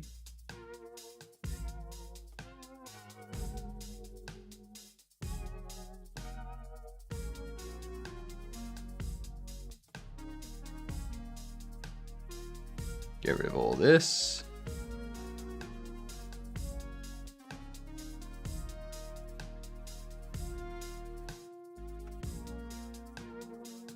No, not subdivide. Are there any faces in here that we need to get rid of? There are hidden mystery faces.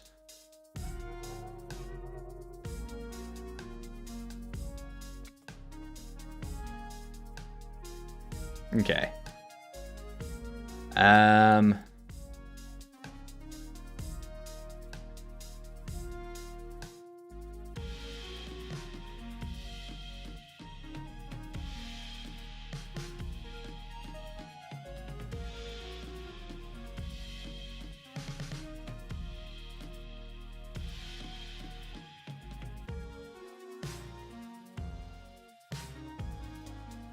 Now, my only problem with this... Oh, shit, it does move. Oh, shit! Nice!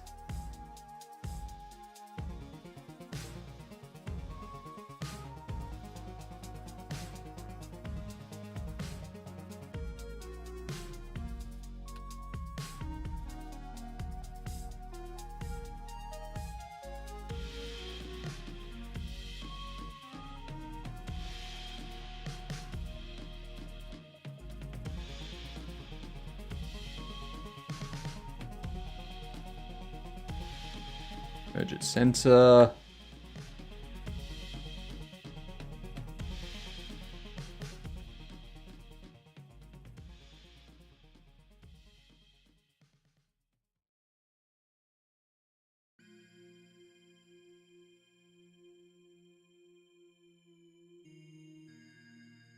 Get rid of that.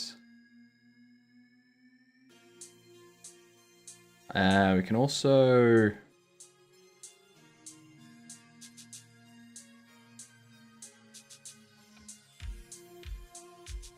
do that. And then down the front here, we can just put like some circles. Is McDonald's really called Macca? It's just called Macca's. With an S, not a Z pixel. Yeah. Macca's, look at that. The official website of Macca's Australia. Yeah.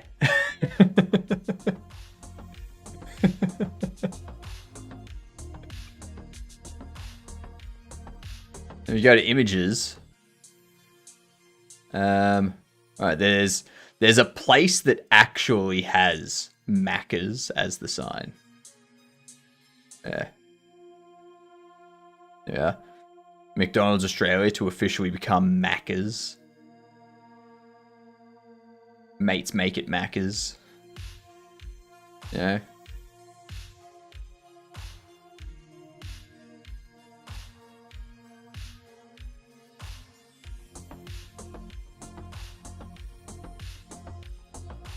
We call it Makari in Finland. You can probably pronounce. You probably can't pronounce it. Can't pronounce it. Mehri, Mekari.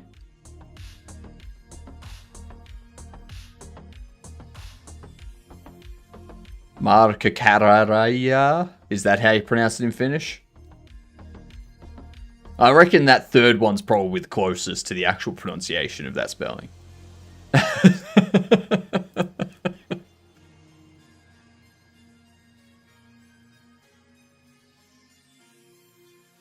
We call it Duncan.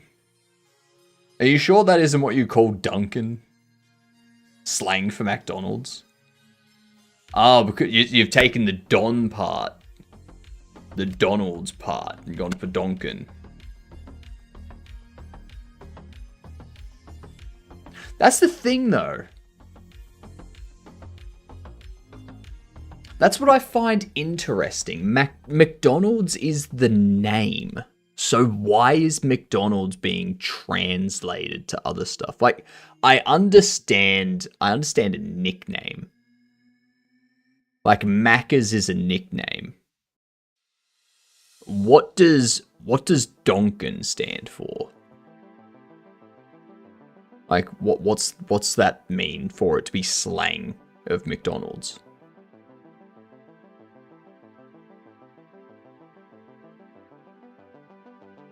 McGarry is only the Mc part nickname, just like yours.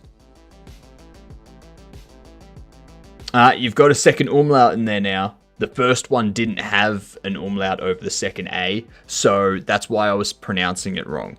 So that changes it. The pronunciation in Finnish Chaos is now Mexerikenik. Yep. Donken is the slang for it in Sweden. Correct, Hadouken. Okay, so it's more of a nickname then. Okay, Giddy. Cool.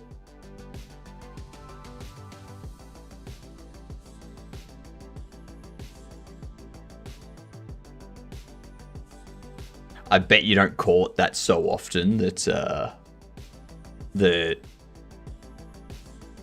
you actually got them to change the name in your country. Yeah. Of course, I'm correct. I live here.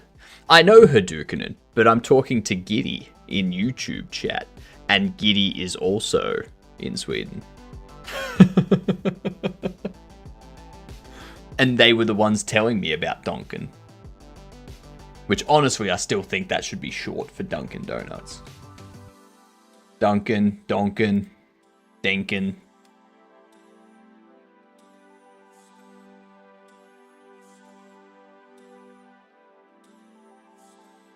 Oh, I see. I forgot about the less fortunate people over YouTube. I'm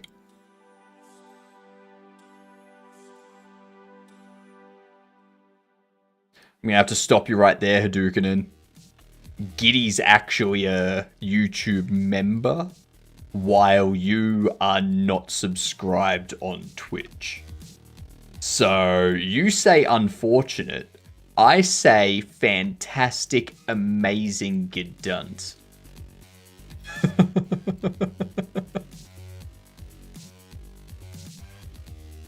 Is there much of an audience on Kick? Sometimes. Sometimes there is.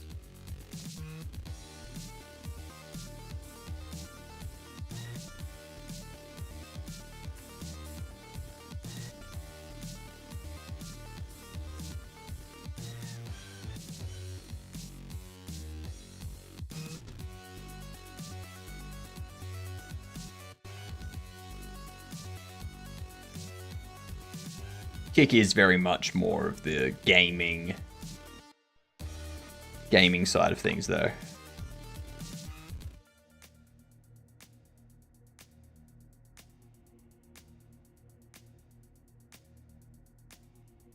I'll never touch Kick. That's fine.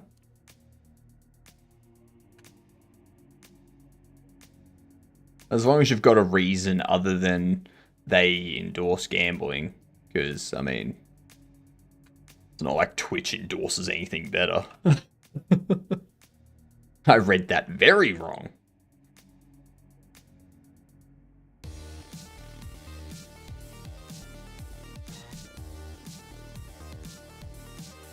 We can have this be that.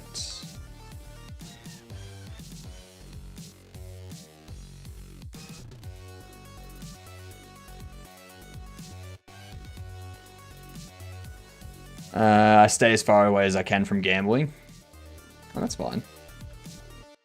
But you got to remember, you're currently on a platform that didn't ban someone for openly endorsing a terrorist organization. So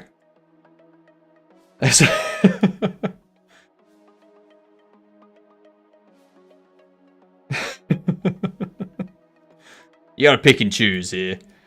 You really gotta pick and choose. Who's this? Hassan.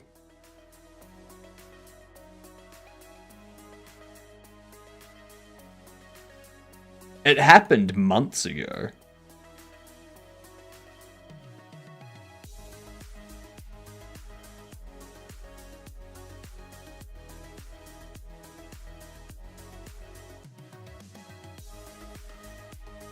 It happened months ago.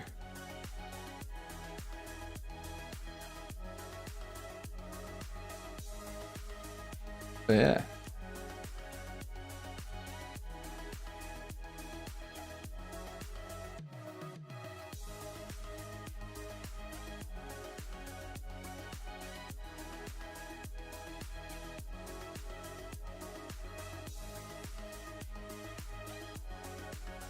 Need that food? No worries.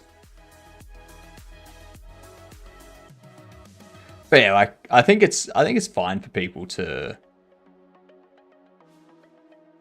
It's fine for people to be like, nah, I'm not gonna support this group for this reason. It's like that's fine. Like, don't support them if you don't want to. But you do know what the other group's doing, right? Yeah.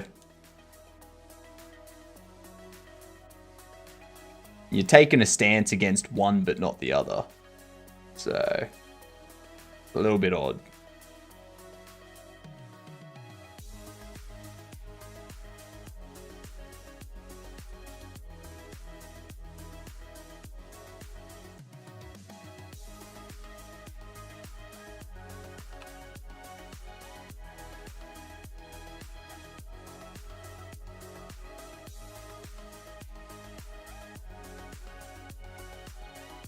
These here, I'm gonna separate them.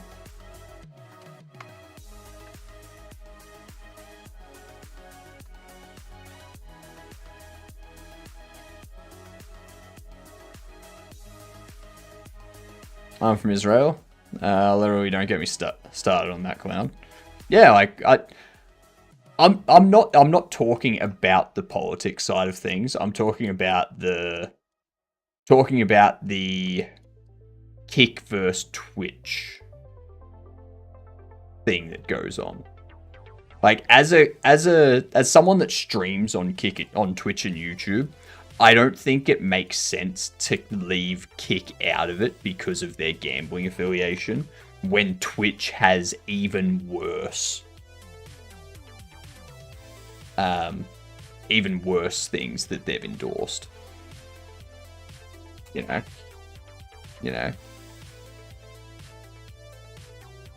Oh, is there someone at my door? Give me 2 seconds.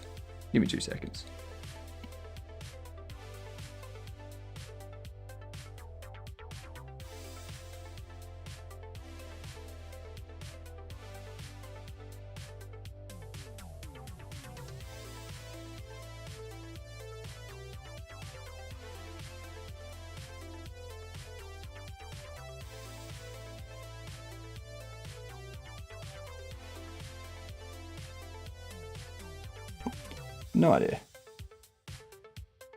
No idea whatsoever. All platforms feel gross to stream on. Yeah. Which mean if only fan. That was FedEx delivery. No. No Kick from Formula One, big sponsor for a team called Sauber, or soon Audi. Also Stake, which is the gambling arm, probably.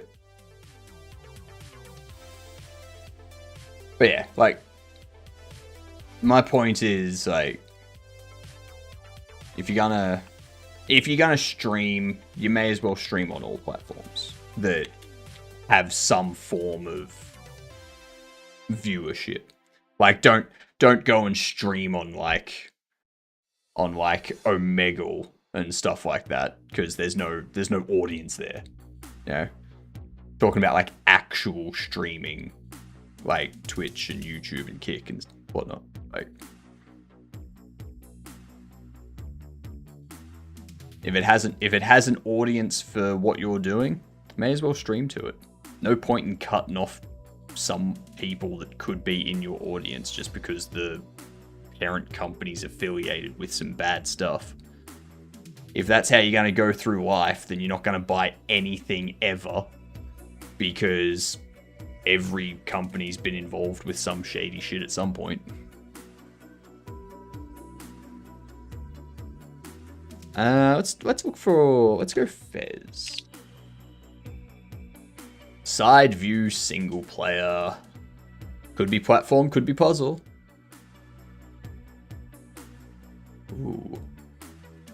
Side view single player, not fantasy, not open world, not RPG, not hack and slash. Gears of War? No, but that did narrow it down. It's not a shooter. 2009, 10, or 11. For example, we end a word with N, the restaurantingen, the restaurant. I don't know why, but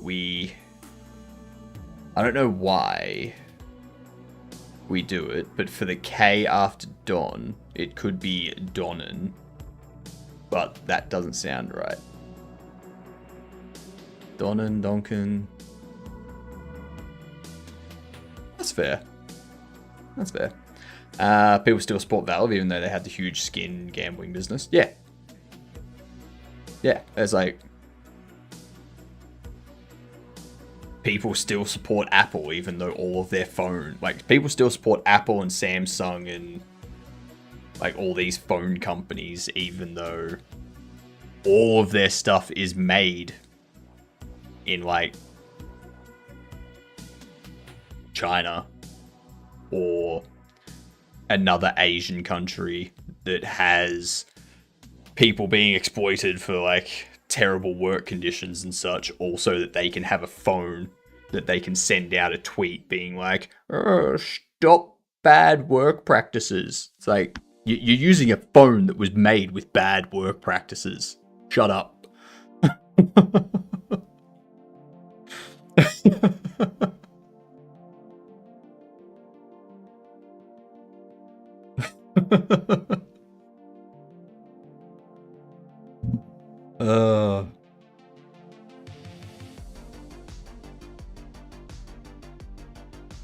What are we looking at here? Side view, single player. What is this? This is going to be a Nintendo game.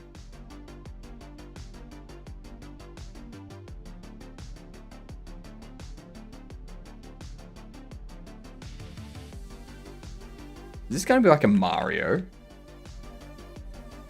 If you want to boycott everything, good luck in the modern world. Yeah. If you want to boycott everything, good luck in the modern world. If you want to boycott a subset of stuff, does that mean that you endorse the other things that you're not boycotting? Huh?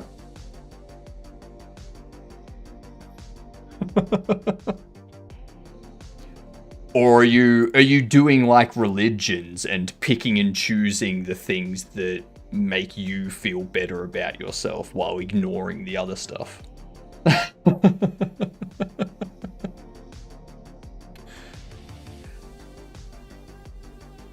It can't be a Mario. They are all multiplayer after Wii. I mean, this is 2009 to 2011. So it could be a 3DS kind of thing.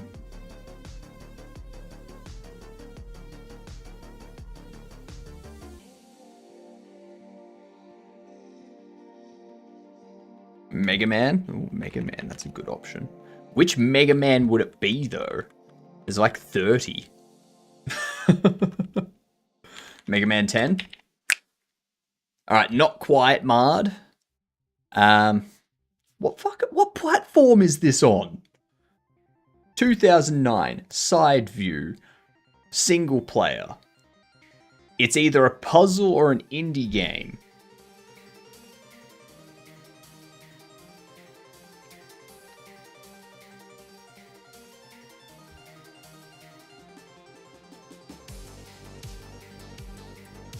It's not on PC.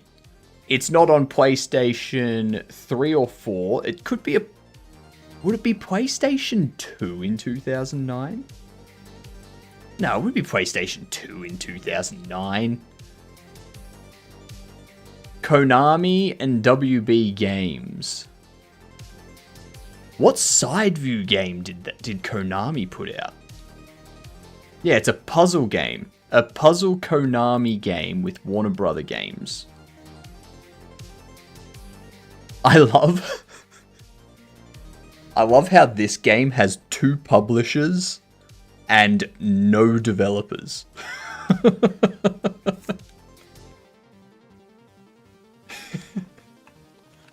Klonoa? Nah, it's not Klonoa. That's Bandai Namco. So this game is a game that was developed by nobody. Must be a mobile game of sorts. It has to be, right? What side view mobile game was put out by Konami or Warner Brother Games? Is there like a Spider-Man mobile?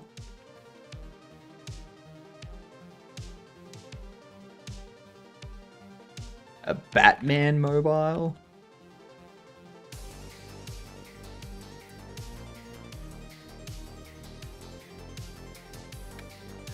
I feel it's gonna be superhero based, right? Alright, let's do this. Let's do Candy Crush. Nope, it's not a mobile game. It is not a mobile game.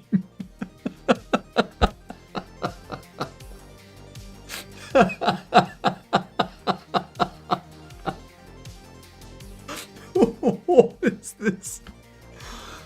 It's not on Windows, Linux, or Mac. It's not on iOS. It's not on Android. It's not on Xbox 360, PlayStation 3, PlayStation 4, PS Vita, Xbox One, Switch, Wii, Wii U, Amazon Fire TV, or Windows Phone.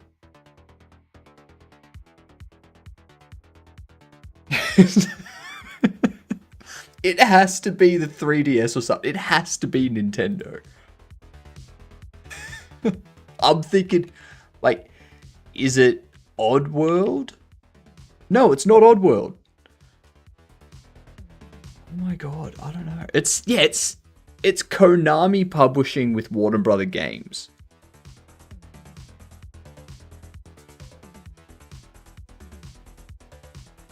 This is gonna be the most obscure bullshit ever.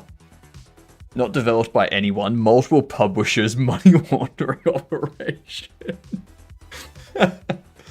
Now, Bryn, I'm not gonna go with Oculus because it doesn't have VR perspective and it's only side view.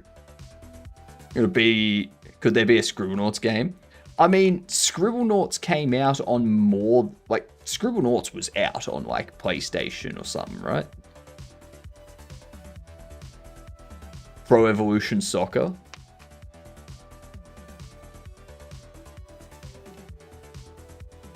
I don't know. Yeah, it's got to be side view.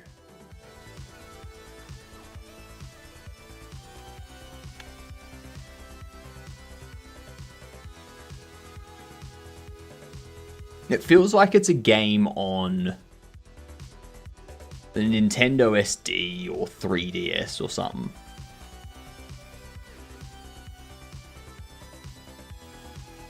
This is the weirdest goddamn thing. I don't know. Let's just go with give me a side view game. A side view game that could have been Konami or Warner Brothers. 3DS game was way later. I mean, it could have been re-released on 3DS. I don't know. What's a DS game that was Konami or Warner Brothers? Was there like a Lego? Pretty sure it's Scribblenauts. I don't think it is. Holy shit! I thought Scribblenauts was released on everything.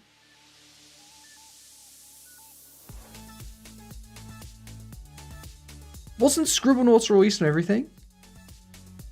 It was only DS, but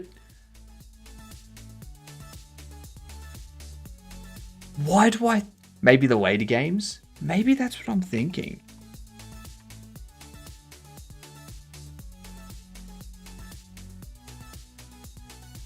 Scribblenauts Mega Pack, Scribblenauts Series, Scribblenauts Showdown.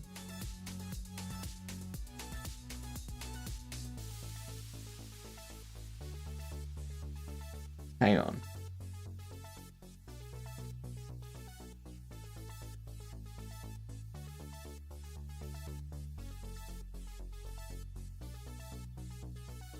You're not telling me what's included.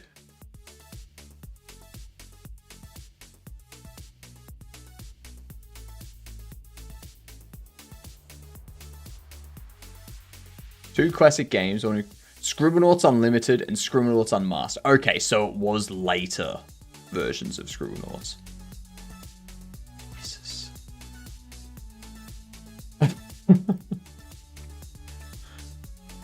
God. What a game to start off with. Dev is also wrong, it's 9-cell games. That's something I should do.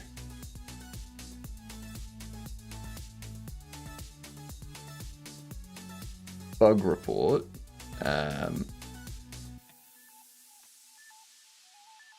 Scribblenauts does not list Fifth Cell as the developer.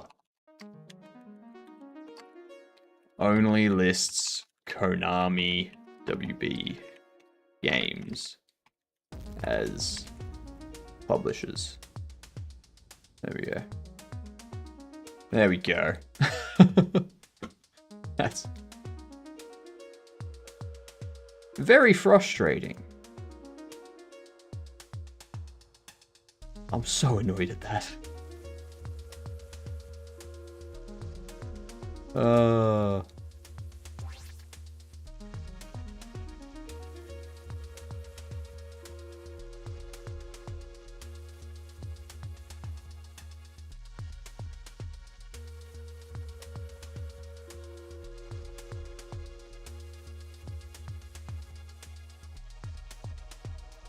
Let's move this.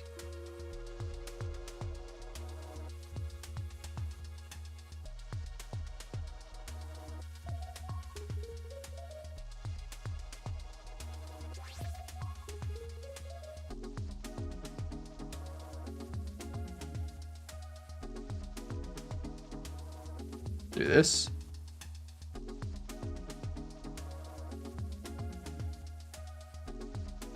Need to report Infamous being listed as a shooter.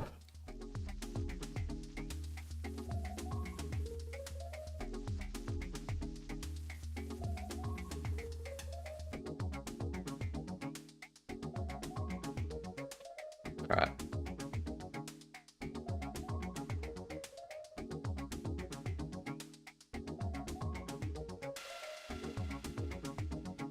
Scale this.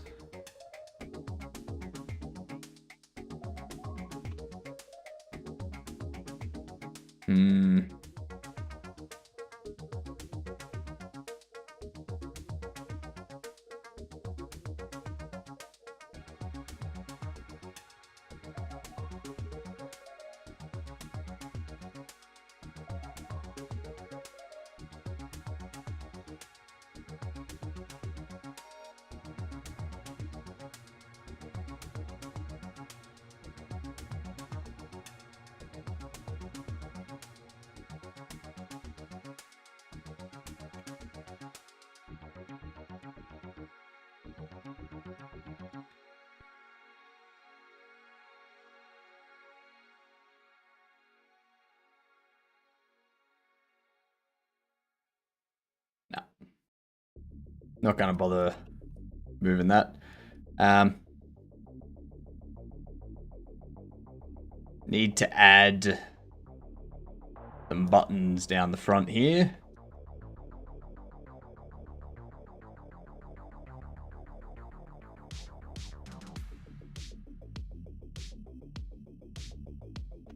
Let's add a circle.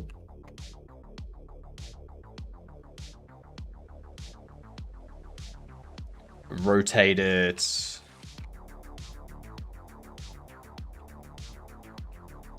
Like so. Oh, damn, Brightside. G'day, you good dunce. How are you doing? How is life?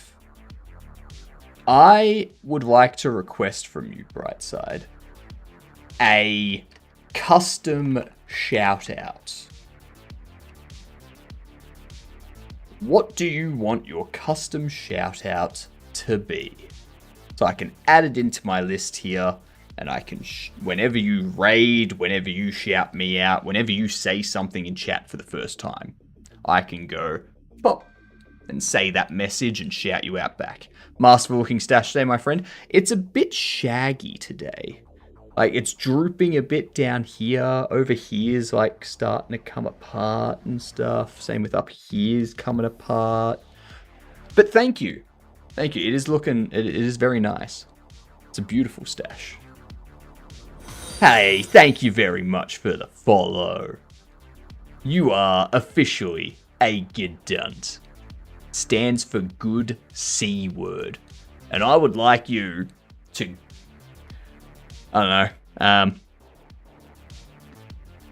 find a lawyer.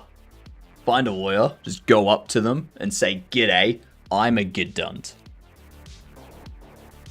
And then just wait for them to respond.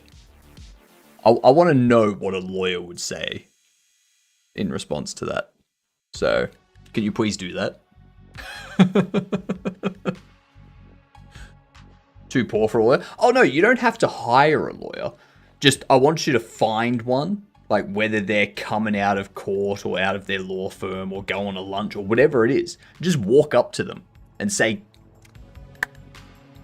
"G'day, I'm a Gidunt."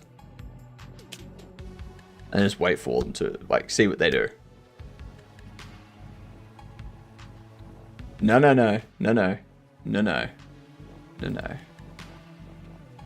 G'day.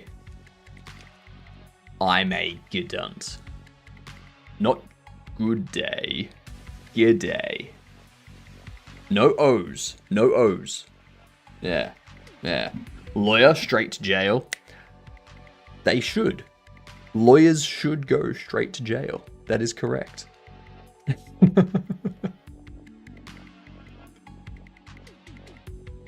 I 100% agree with this.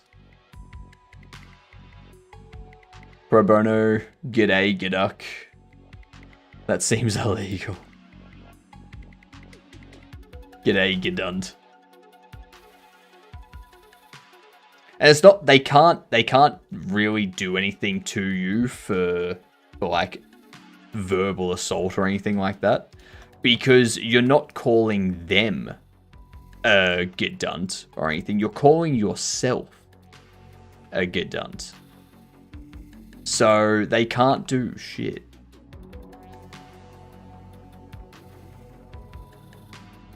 You know? You're not insulting them. They can get over it.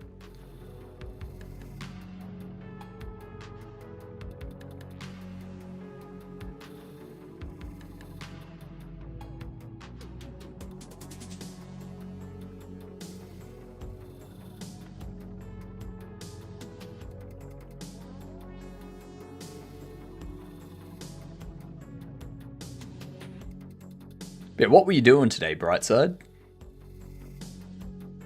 Give us the details. Girthy lifestyle is the only way to live. What? A girthy lifestyle is the only way to live. That's a saying.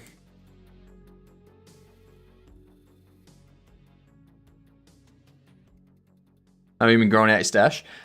So I've had a beard and a mustache for like quite a long time. The longest it got to was like here for the mustache sort of thing. And that's when I started like really growing it out, like actively growing it out. I've been growing it out since like September last year. Yeah. So about a year. About a year and a half. 18, about 20 months is how long it takes for me to get this. I get the Wu Manchu pretty bad on my stash. So I want to flip it up. Wax. Wax away. At the start, what you do at the start, Cody, is every day you just do this. You know, curl it up manually every day. And at the start, your mustache will be strong enough to hold itself up in that direction as after you do it for a bit. Right? But then it gets to a point where no matter how much you do that, there's so much weight that it like falls forward. All right? And that's when you got to start using wax to put it up. It's not too long at all for such a distinguished stash. Thank you. Thank you. At this point, growth has slowed down a fair bit. It's been around about 40 centimeters for like the last 3 or 4 months. So growth has slowed down. Yeah. And that's more because it like gets weak at the base and like breaks off sort of thing. So it has to like grow back out. So yeah, I need to stop the hairs from breaking and falling off so that they can grow longer. Longer and stronger. That's what we say. Longer and stronger.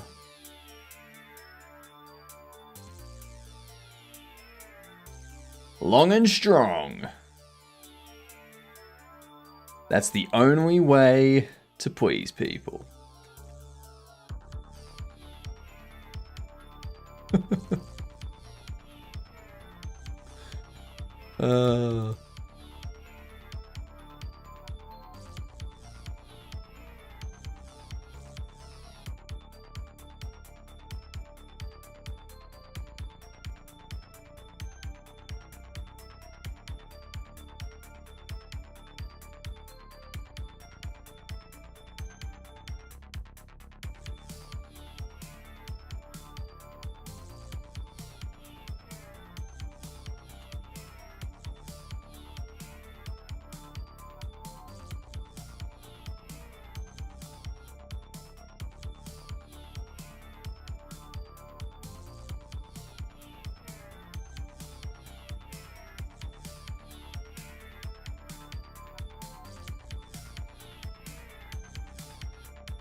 Now we need to do hair or hat. We need to do hat.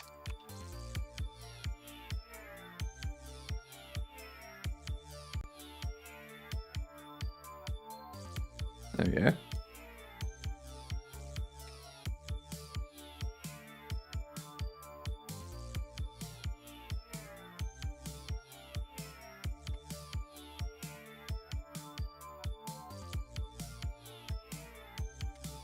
Do 8.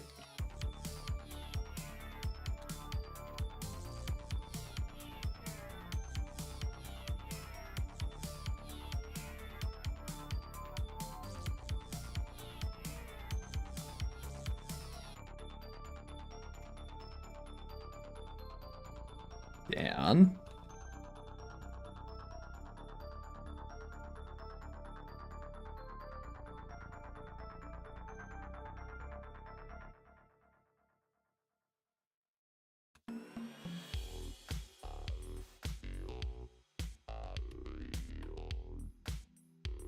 Okay. Now I need a chef hat.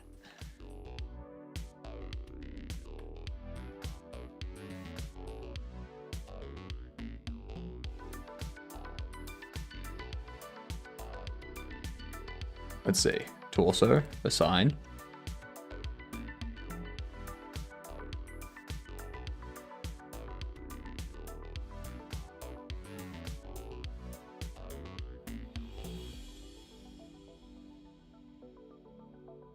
Cylinder.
Let's grab all this.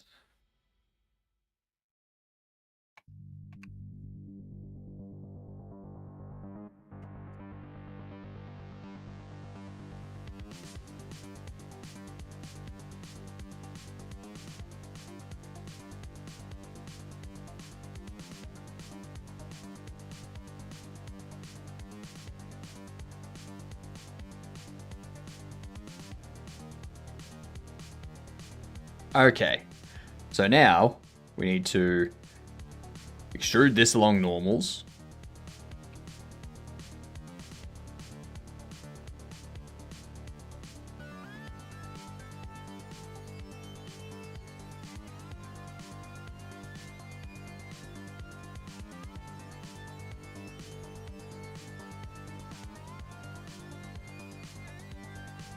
Let's move this down.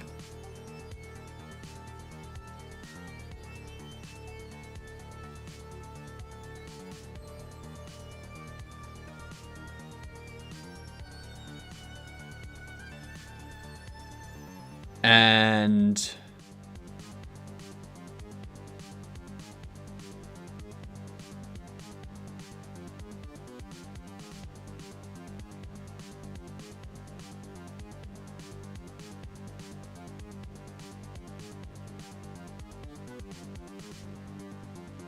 grid fill. Nope.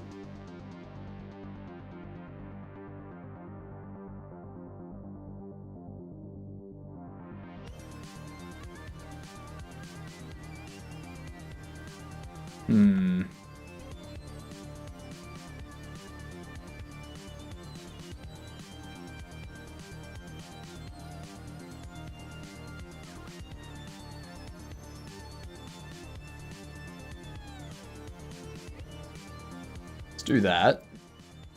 Grab this. Inset. There you go. Up.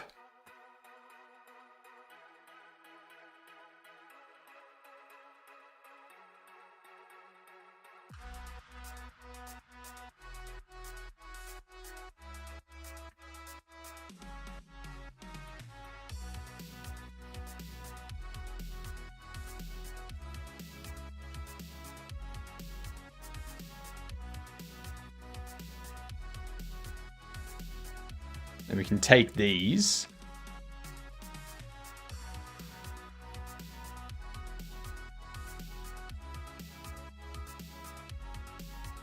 And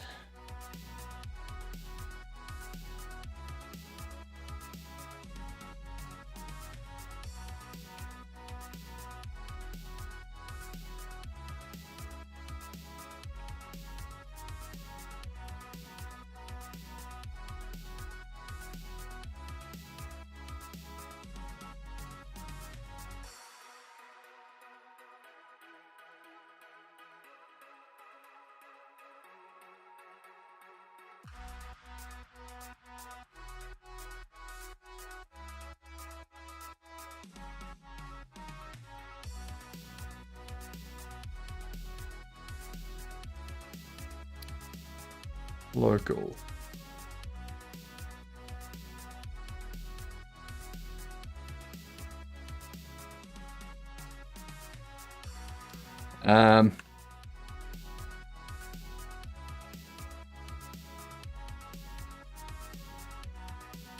Damn it. I always do this. I always rotate things and then go, how am I going to do this?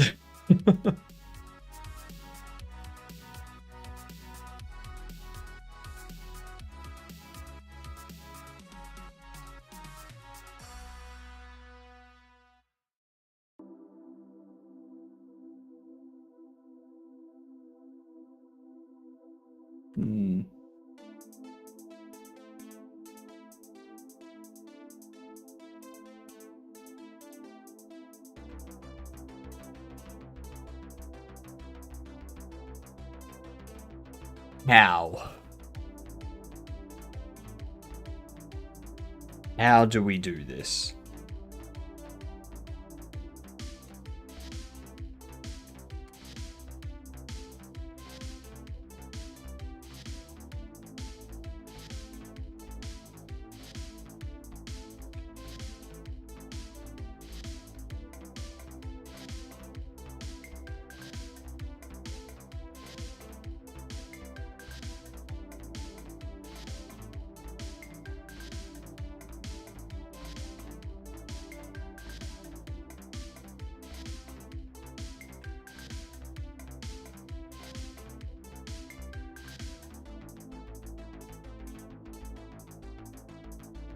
So I need to split these as well, so that we can like curve the faces.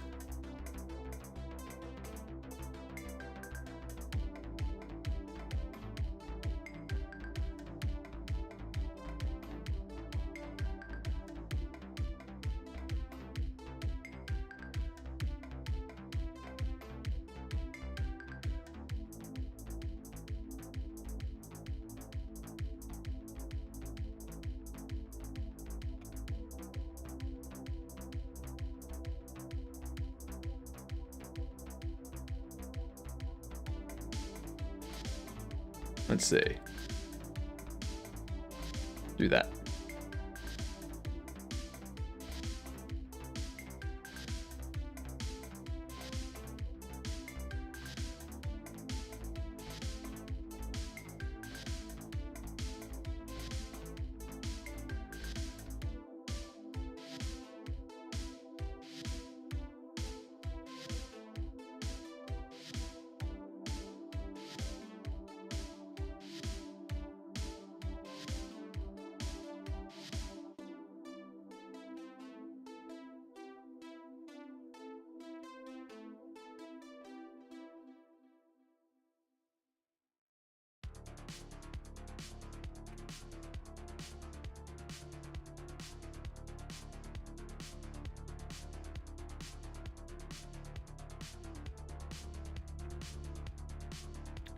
Get rid of these.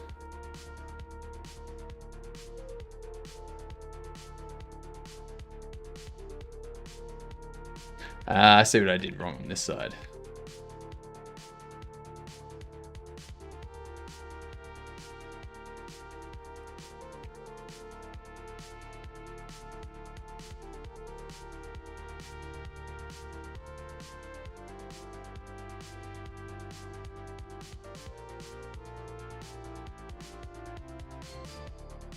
This, we need to dissolve those edges.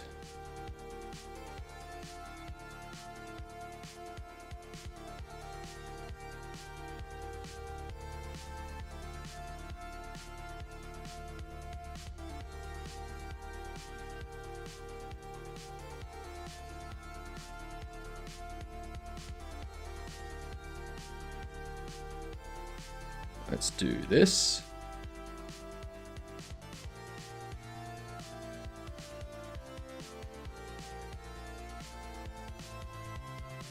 Do this.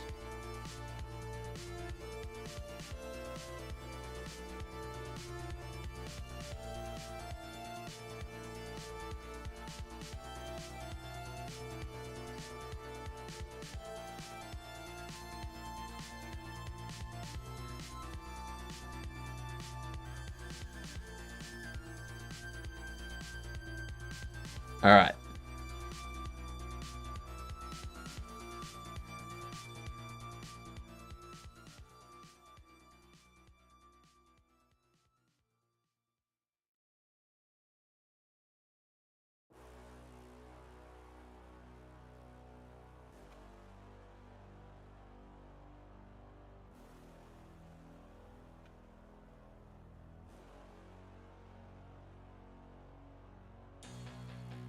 Take this. You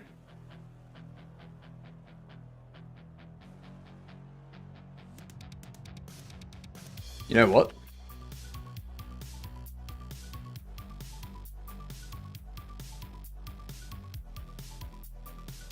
Let's dissolve those edges.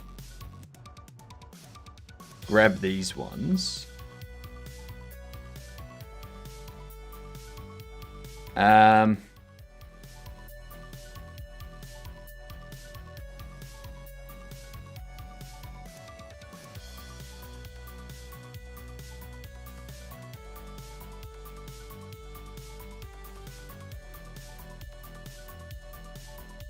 All right, let's try this. Let's try this.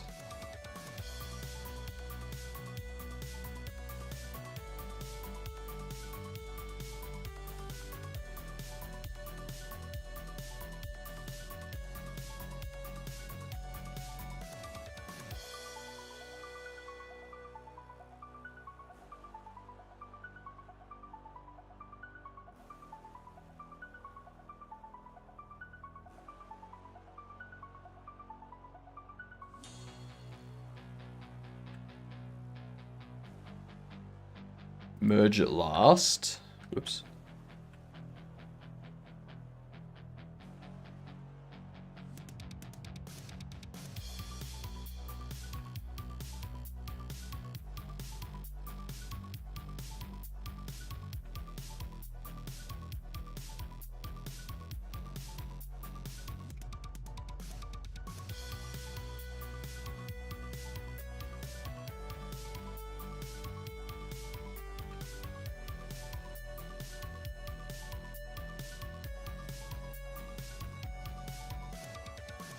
Okay, let's try this.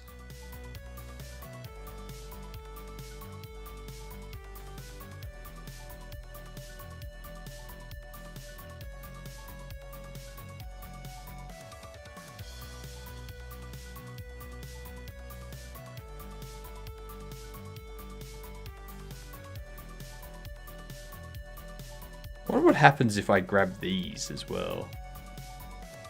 Actually, before we do that,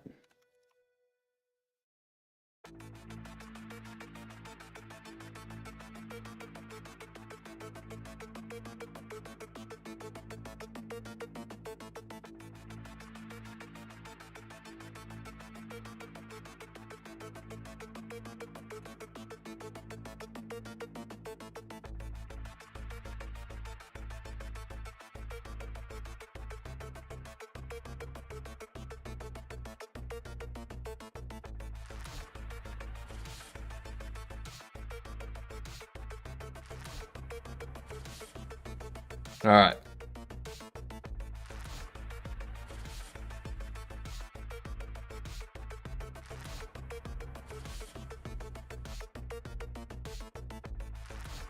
So we can do that.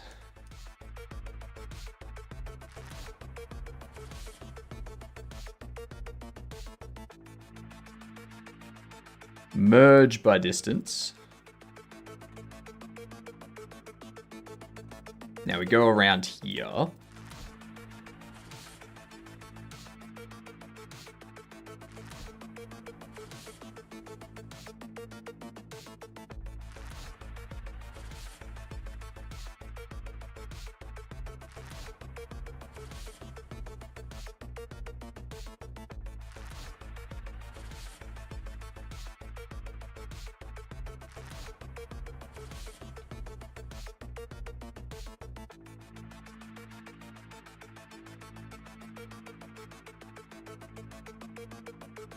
Mark these as sharp.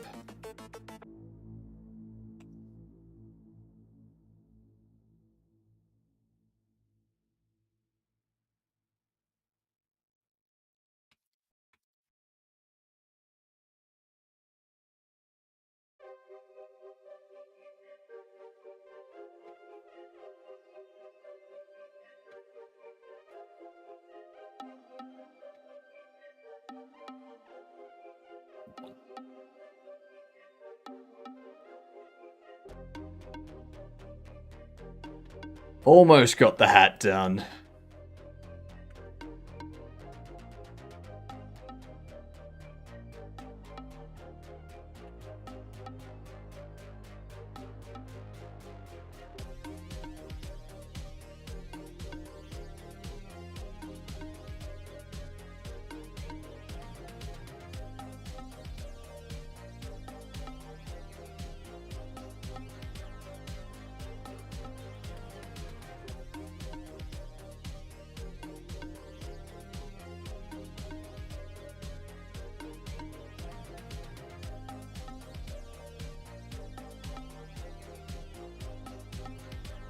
Two more sides.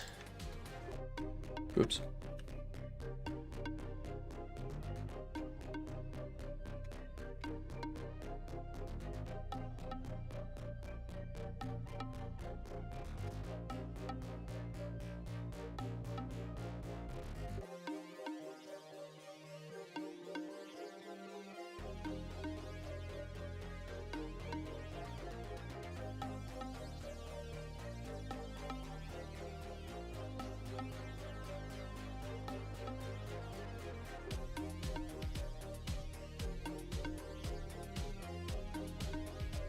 Okay.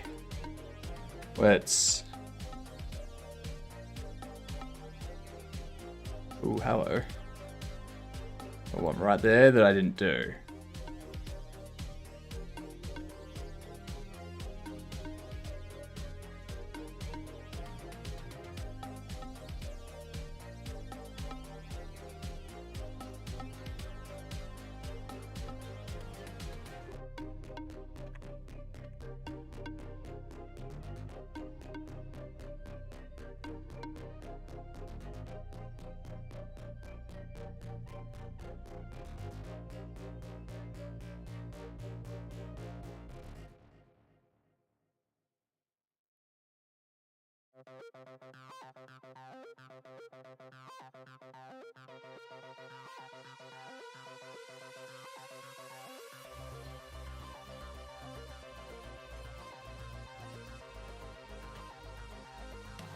Mark sharp.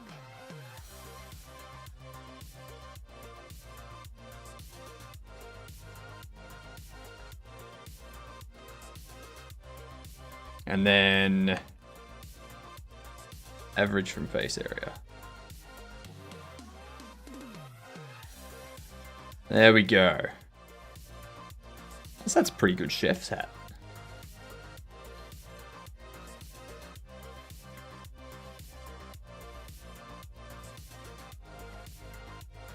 That's a good hat.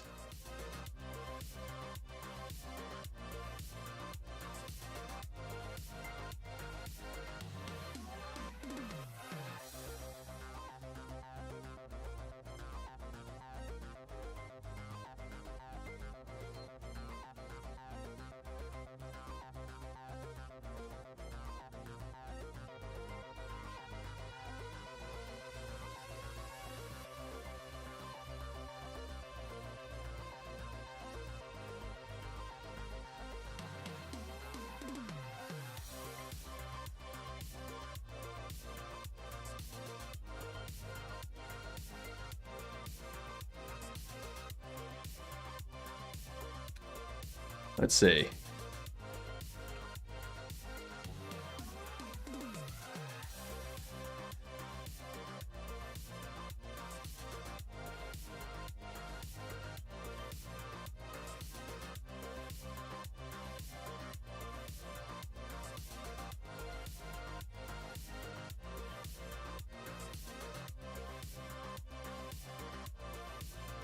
Then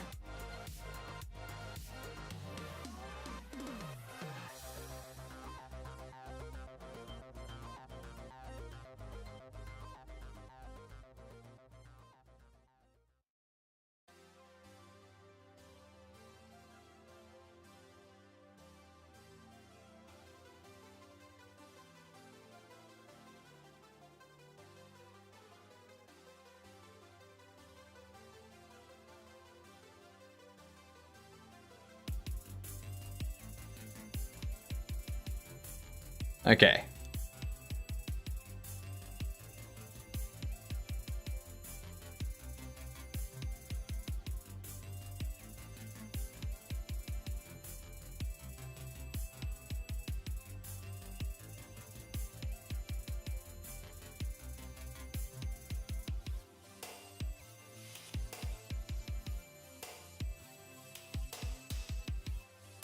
Now this stuff here.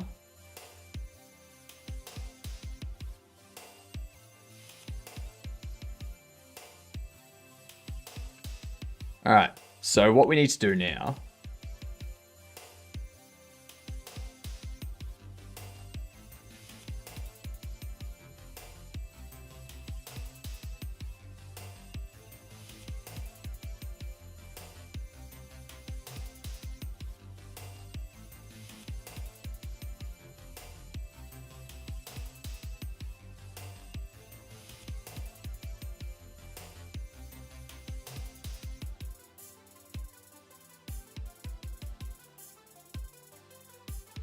All right.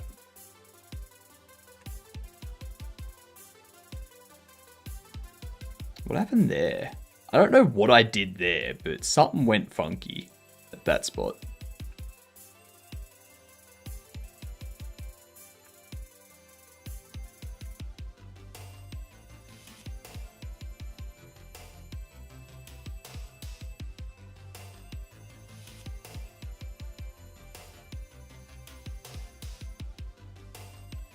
Damn, why does the mouse keep missing it? Keep disappearing onto other screens? Jesus.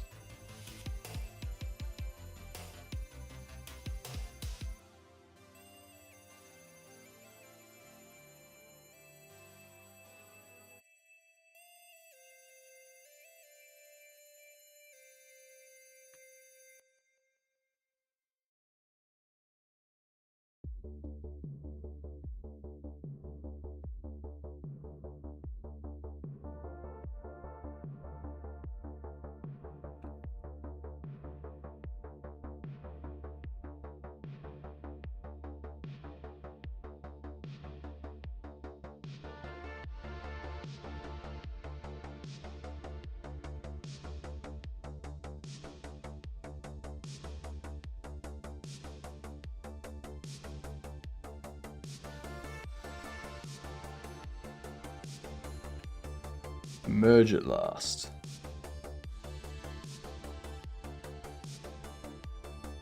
Merge at last. That's gonna be the issue.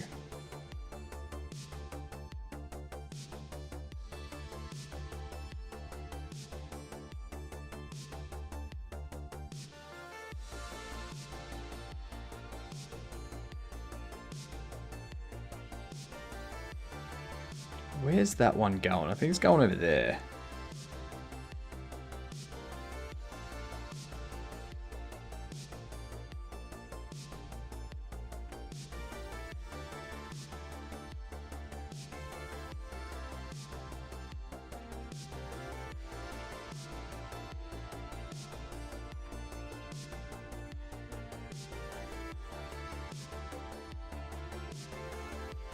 Okay. Average face area.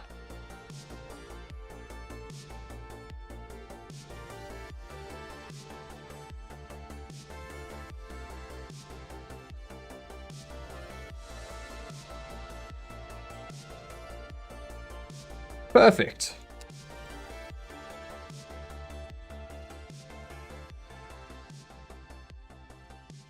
Perfect.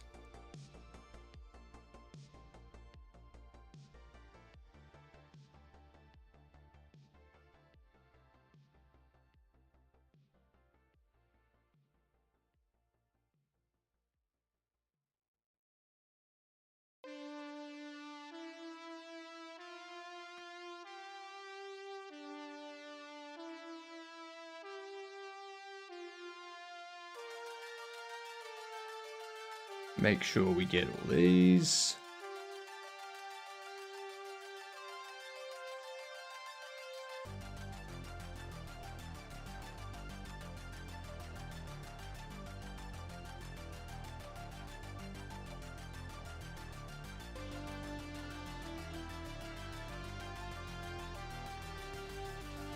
All right.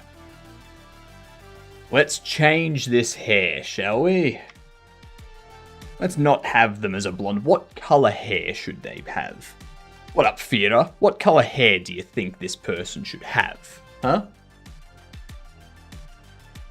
Blonde, brunette, grey, redhead.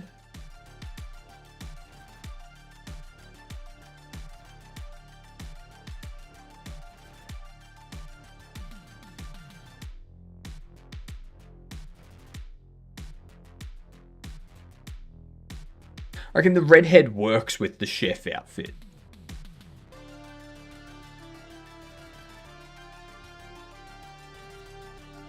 I suppose so does the brunette.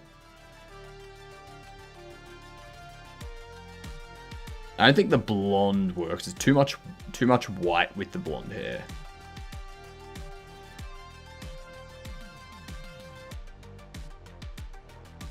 Yeah, grey hair's not going to work either. Too similar to the rest of it.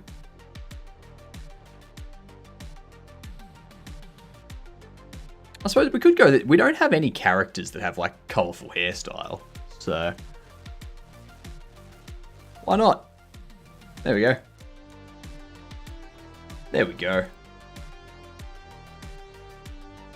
That's a good style.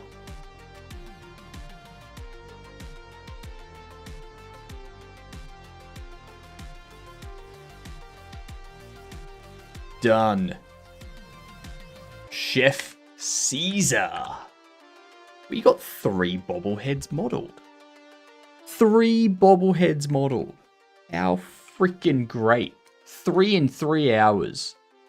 It's excellent when you don't have to really customize anything. That's the real secret. Just not customizing anything, just changing the UV layout, changing this to look like a suit, look like a chef jacket. Yeah.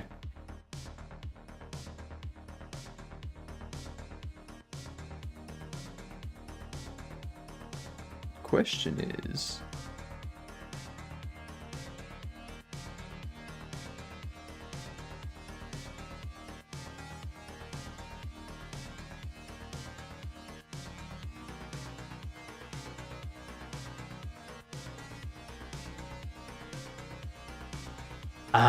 I see what we've got. I see the issue here.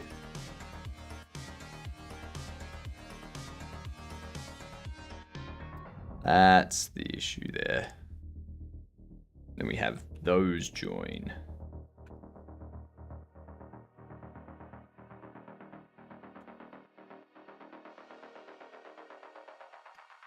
Let's take that.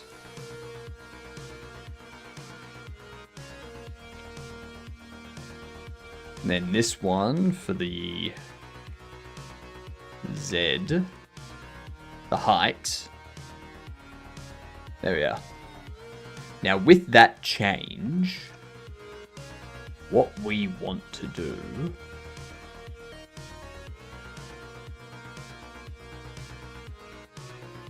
select these two.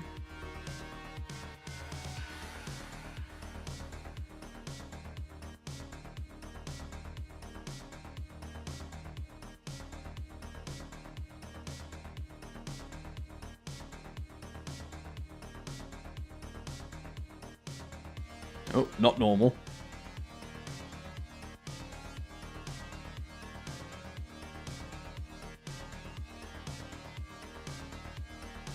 Cool.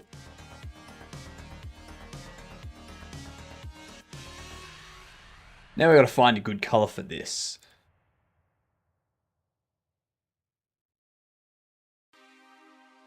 Yeah, too much.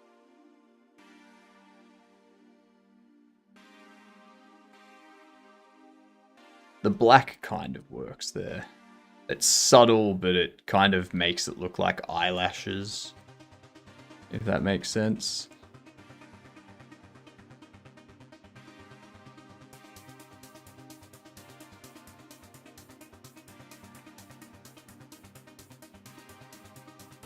Cool. I'm happy with that. So, we can now get the image for Chef Caesar, which I think we'll need to go about there. Let's have a look at that. A little bit over, a little bit down. All right.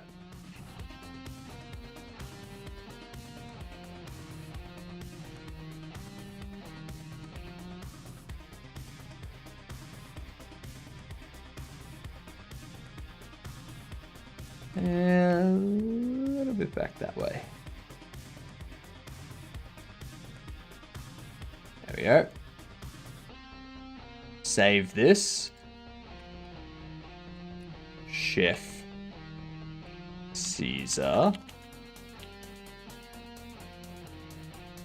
And we get rid of this.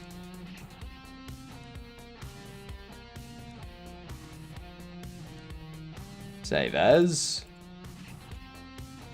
X180. Bam. Get rid of you. And now we also need to do Coach Barnett. I didn't get their images before. And this one can probably go in a little bit closer. Render. Yeah.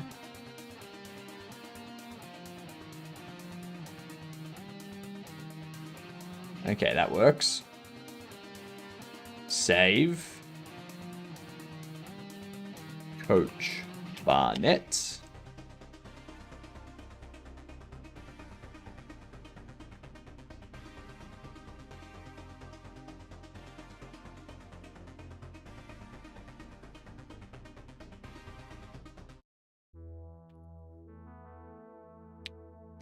Bam. Bam. Done.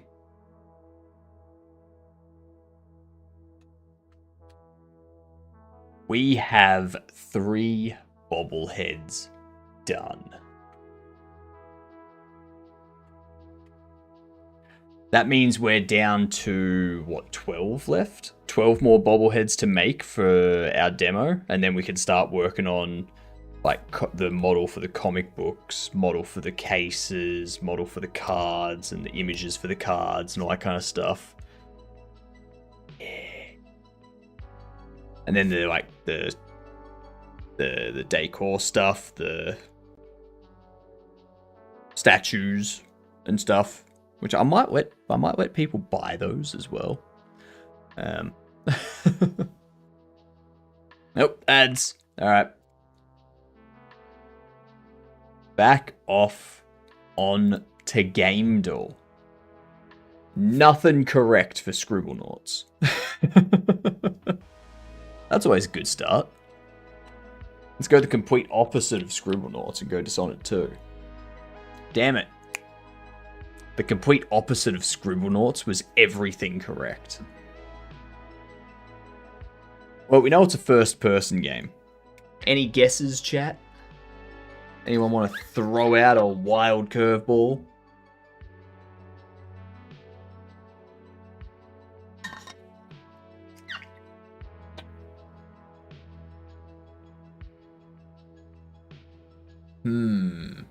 I'm thinking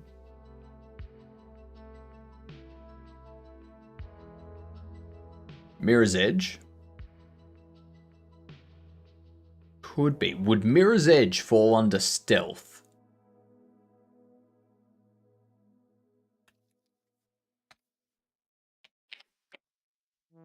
It does not. Alright, so it's looking like it's a shooter. A first-person shooter. It doesn't have single player. That's the other key thing. No single player. So this could be like a Destiny. Alright. 2015, first person, third person. Is this Overwatch? No, because Overwatch is sci-fi. This could be like Call of Duty Black Ops 3 or something. No, not Call of Duty Black Ops 3. It's only first person. It's only multiplayer. Overwatch is sci-fi. This isn't sci-fi.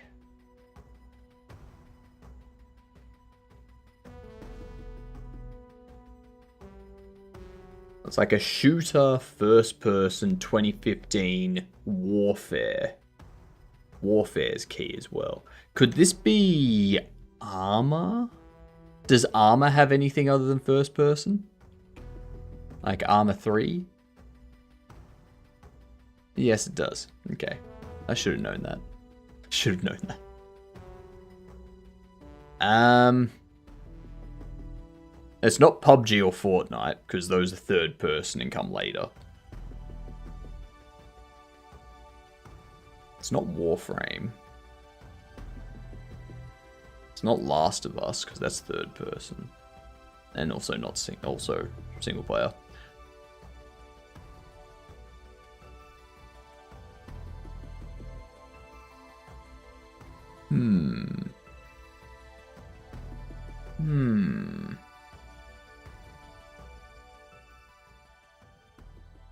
Could it be... You know, I'm going to get our clue. What's our clue? Multiplayer and co-op. Well, that's not helpful. We already knew that it was a multiplayer game.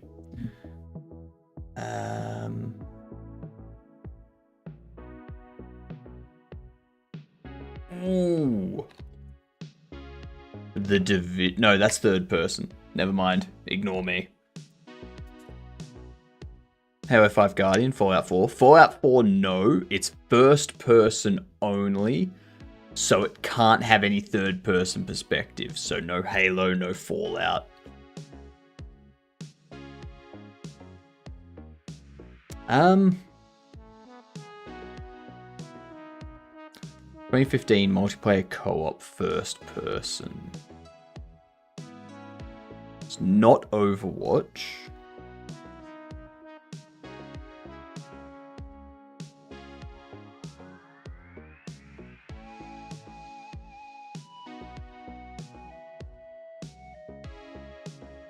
What shooter back in 2015 was not single player?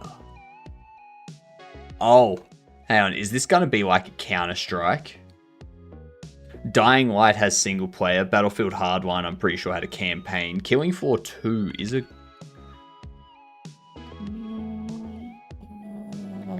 I don't think it's Killing Floor. What I was thinking...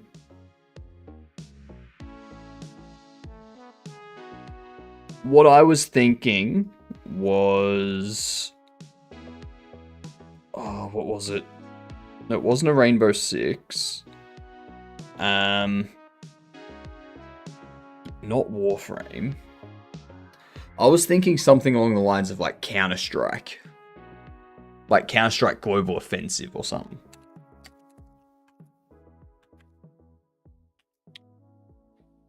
Oh, it was Rainbow Six Siege. Oh, I thought Rainbow Six Siege was like 2013 though. Because Rainbow, like, The Division was 2015. Ah, I was gonna guess that. Shoulda, woulda, coulda, but didn't because I'm a dumbass. Yep.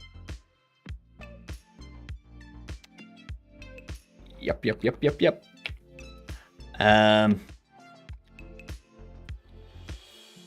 Chef Caesar.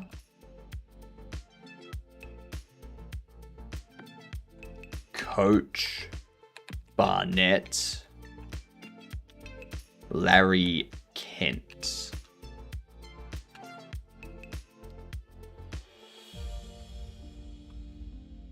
I need to reload this. I can't believe I forgot about Rainbow Six being 2015. Foolish.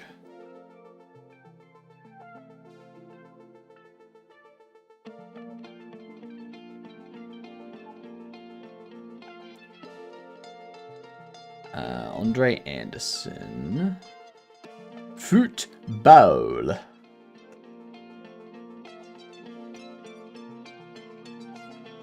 Duplicate you. Larry Kent.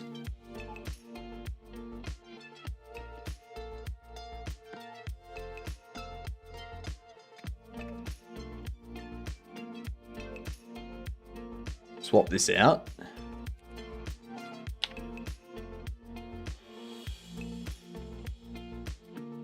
We need to import the meshes as well.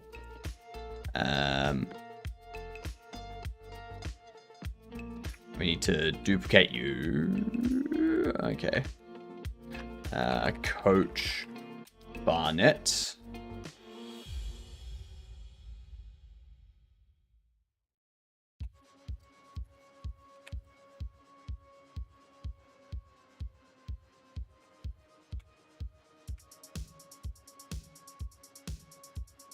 And then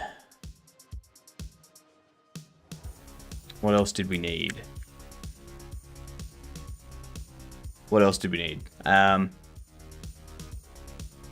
Chef Caesar.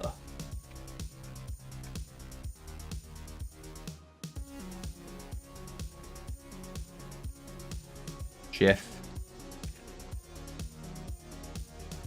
Caesar.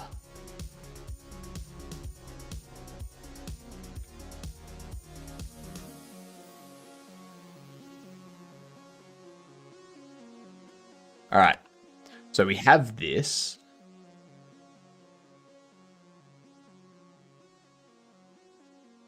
Now we need to import these meshes. Oh, hang on. Before I do that, there's some stuff I've forgotten here. We need to go into Chef Caesar. Those, I believe I've already assigned those to Torso. All of this needs to be assigned to Head. And make sure that all of this is also assigned to Head.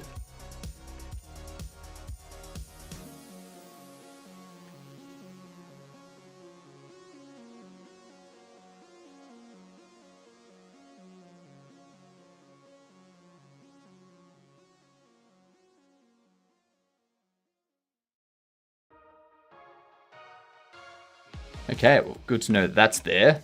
I'll fix that up before we import it.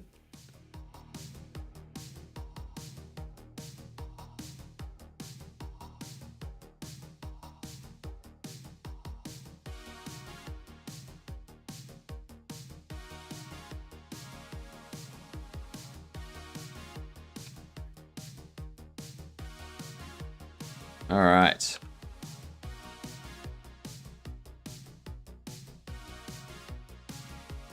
Save this. Assets, bobbles, meshes, regular. We go. Chef Caesar. Body.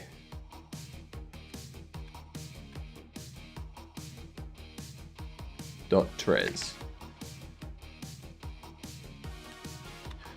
What up, Goose? What up, Victor? How are you doing?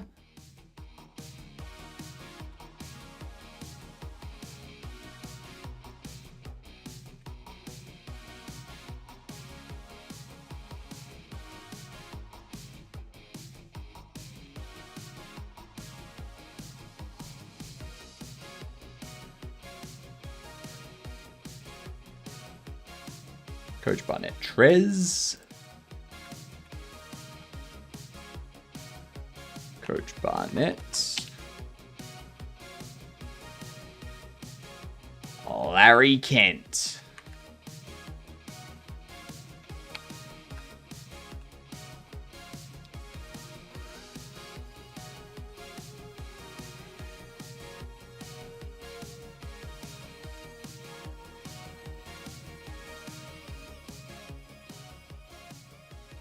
Doing good? I'm doing good too, thanks for asking. We have gotten 3 bobbleheads made today.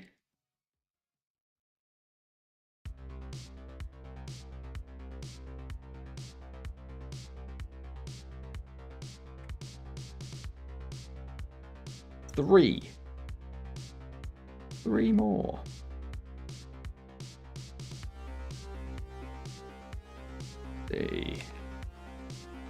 You are Coach.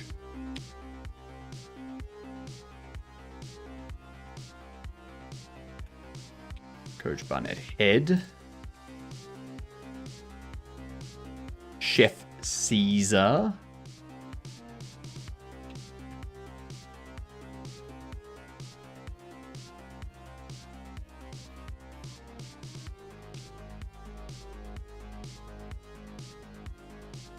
And Larry Kent.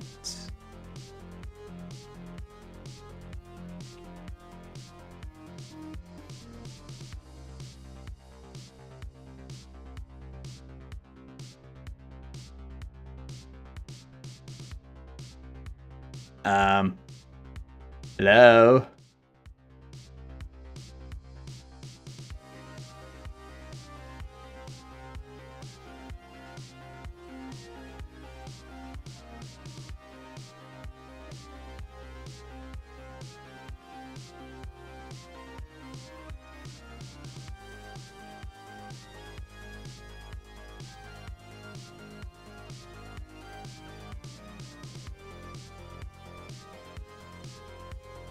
There we go. There we go.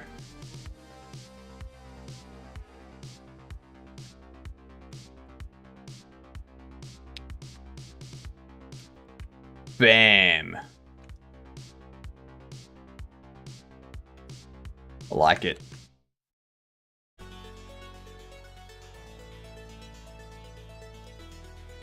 So what have we done? Created Chef Caesar, Larry Kent, and Coach Barnett.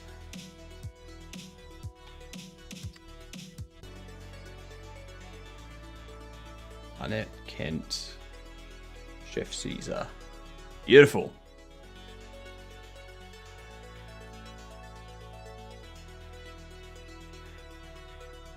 That's what we have. 1, 2, 3, 4.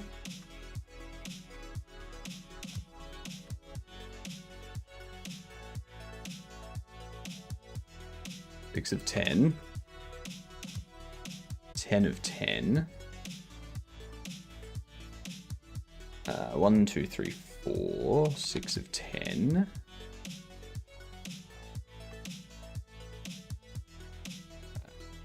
We have 2 of 5. And also 2 of 5, right? Yes. So we have 3, 6, 8.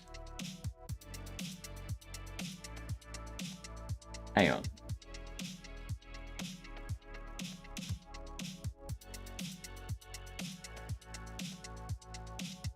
Four, 8,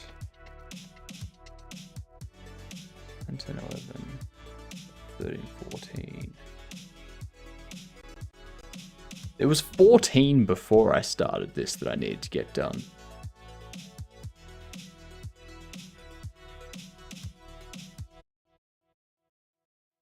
Right? Or am I misremembering that? Did I count how many I would have left after completing Chef Caesar.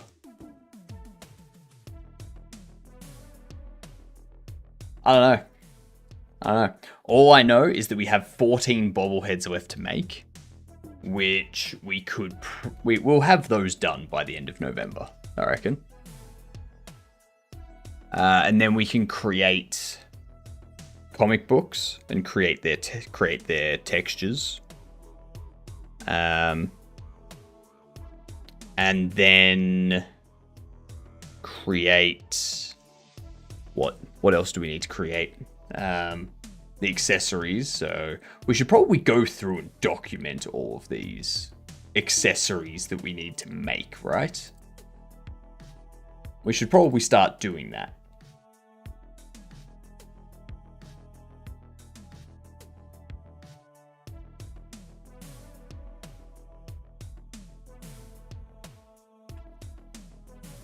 Where are we?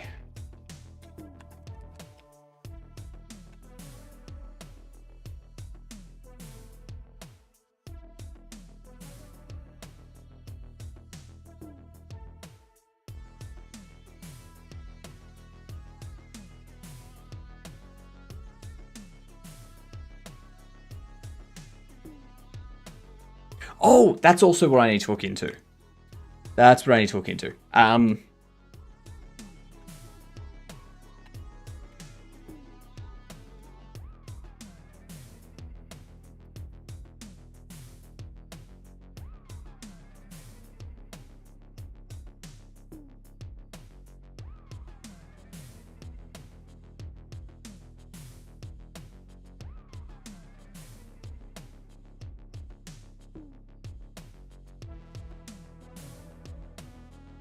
Interesting.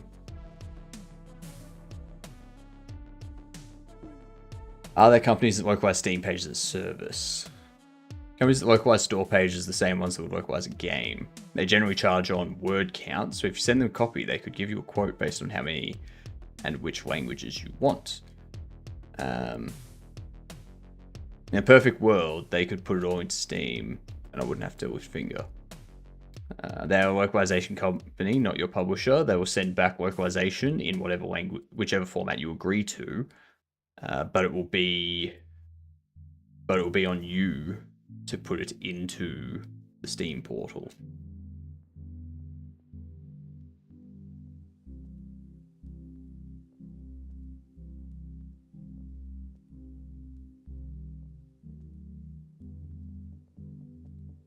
And other effects on Steam.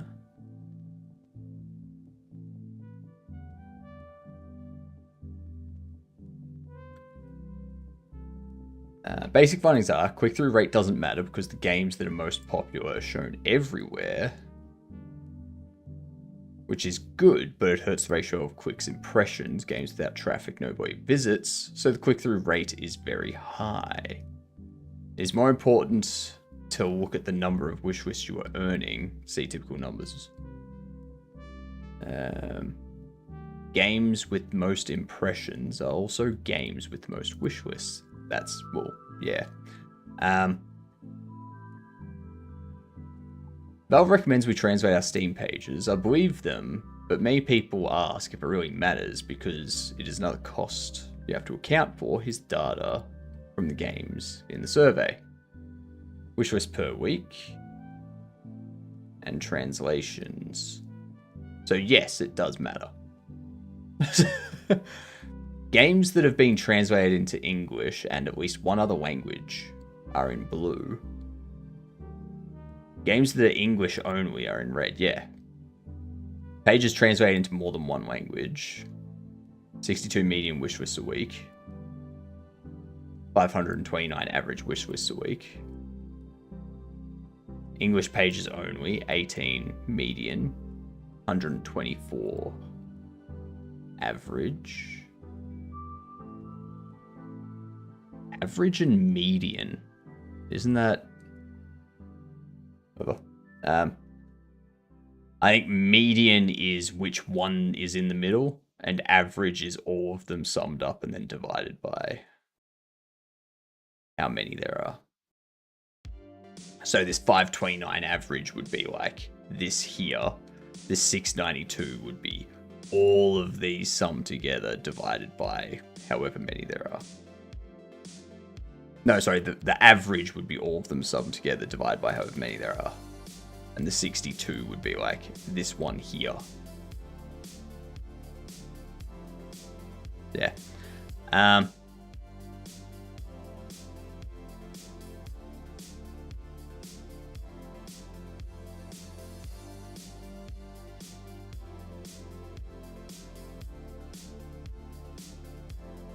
All right, so we need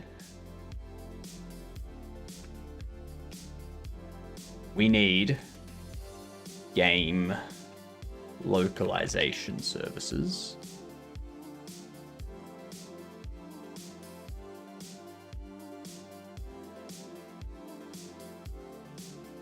Now the hard part, finding one that's actually credible and good.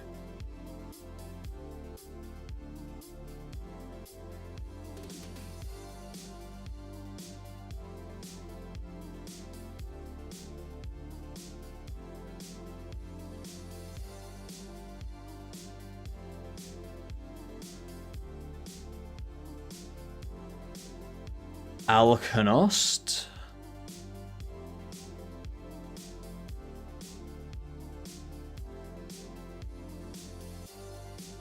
And geolocalization services.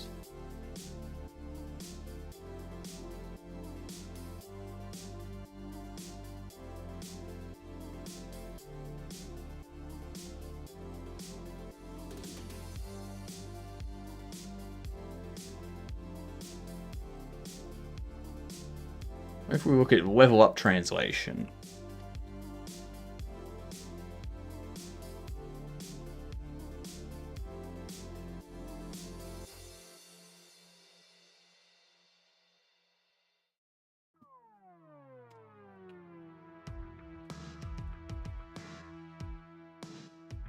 Alright, so we've got level up translation here.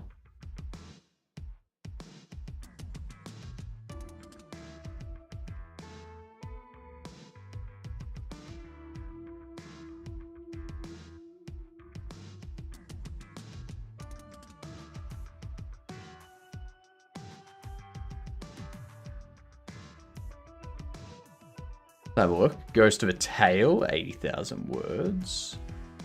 They've done it for Pummel Party, Earth Inc., Shotgun Farmers, The Last Spell, Hydroneer. Oh, they did Vampire Survivors and Stanley Parable Deluxe. Oh, damn. Okay. I was like, I haven't heard of any of these games, and I saw those two. Like, okay, those are good games. Democracy 4, nice. I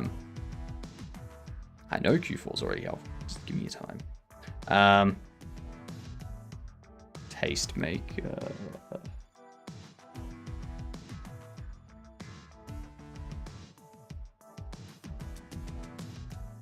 Hey, Beatdown City.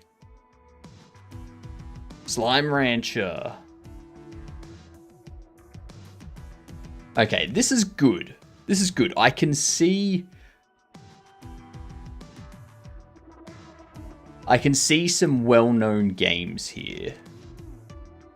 So it makes me more comfortable choosing them to do some translations for me.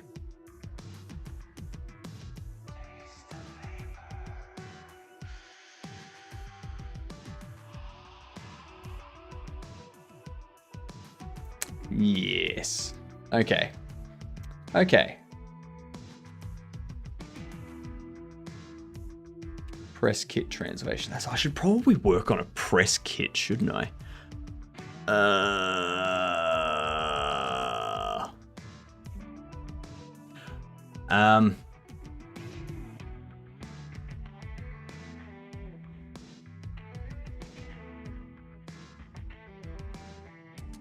I should really work on a press kit.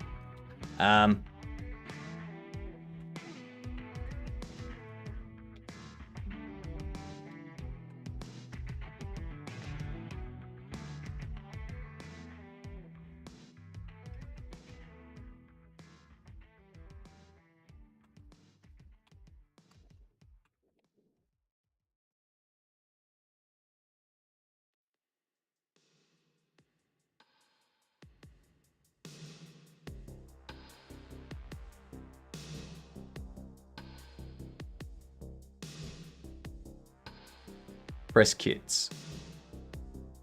This is the kind of stuff I need to put together.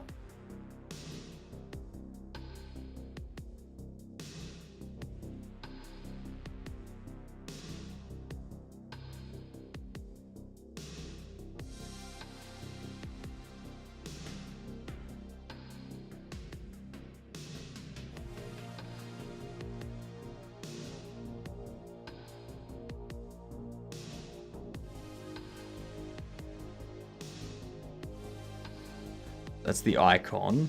It's the logo. It's the hero. Pamphlet. Back. Allows for the content of no signal to be published through video broadcasting services for any commercial or non-commercial purposes. Monetization of videos created containing assets from no signal is legally and explicitly allowed by Exodrifter.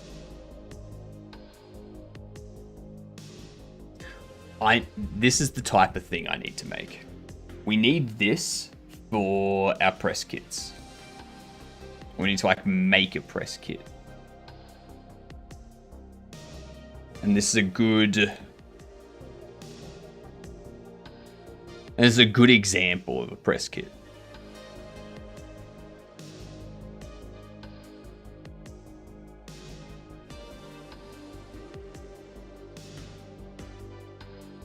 I'd probably do something like this.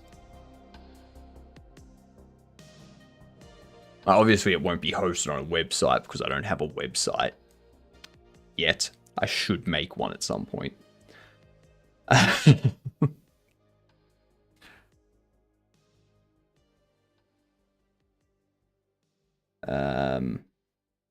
Like I could put this type of stuff. In.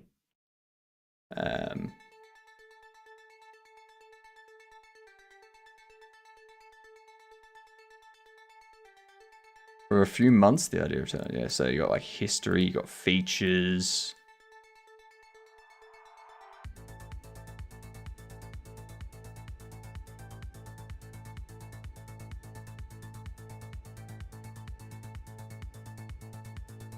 I'm just sat on our website at the moment. It's made just not active as of yet. That's, yeah. Yeah.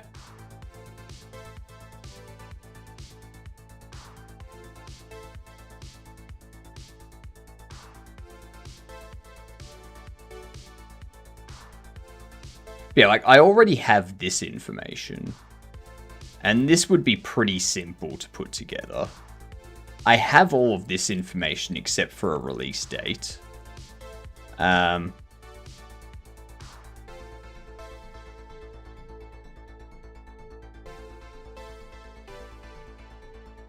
already got this information. I already have a trailer, but honestly, I'll probably put together... I'd probably have this press kit sent out after I create the new demo, after I create the ad that I want to do for it, and get some newer, more updated screenshots.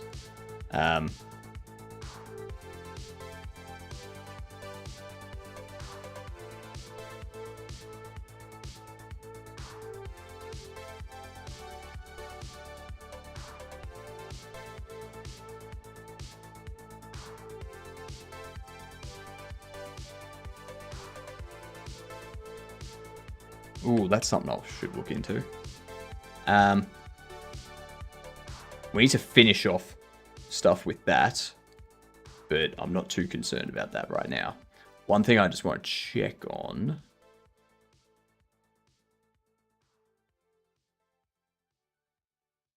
HUD.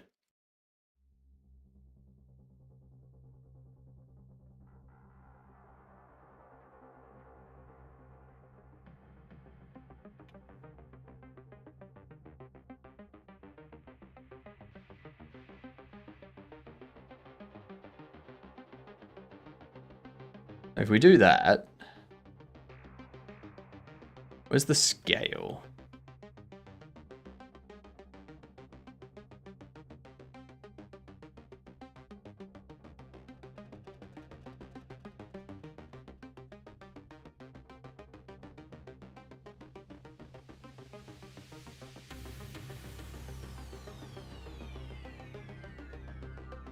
display, scale.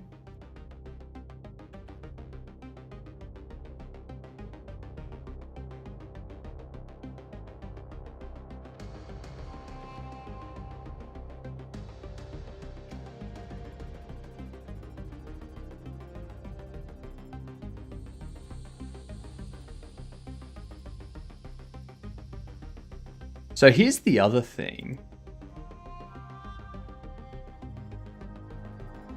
How do I...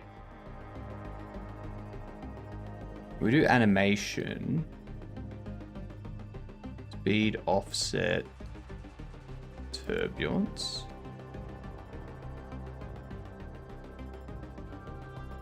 No.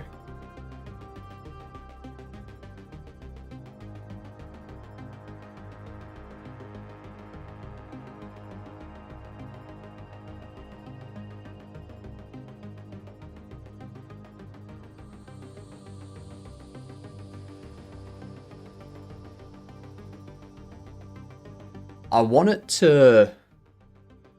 these to spin as they go out. So I want them to like turn as they move away. At the moment, all they're doing, they're staying the same orientation and they're curving.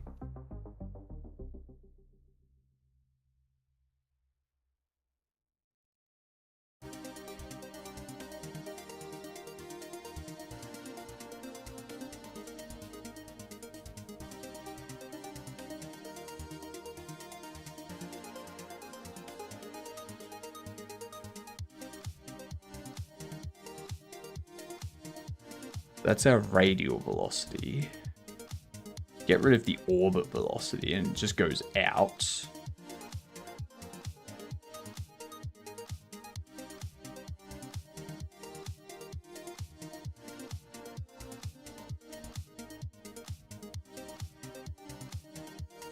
How can we rotate the actual...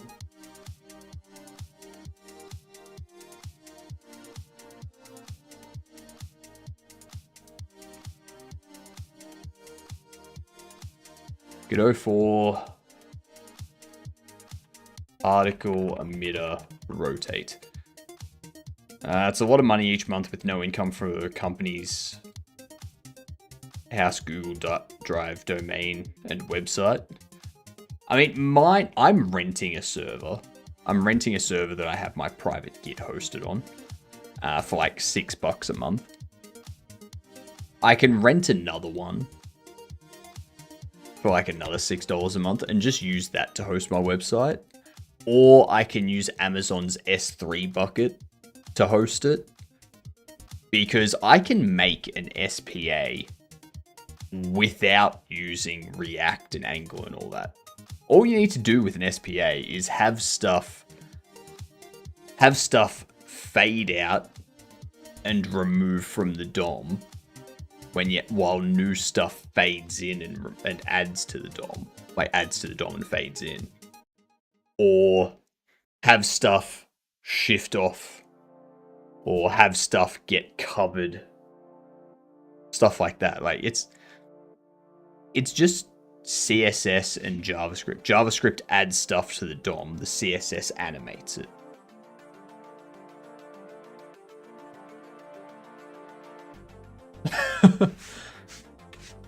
You click a button to change to a different page, then it adds that page to the DOM, fades it in, and the other one fades out and disappears. Like, we got our domain and website as a package through Wix and Google Drive. Yeah, see, that's why I don't want to use Wix or WordPress or Squarespace or anything like that, because I have my domain and I don't want to be locked in to them. Like, I don't want to be using Google Drive or anything like that.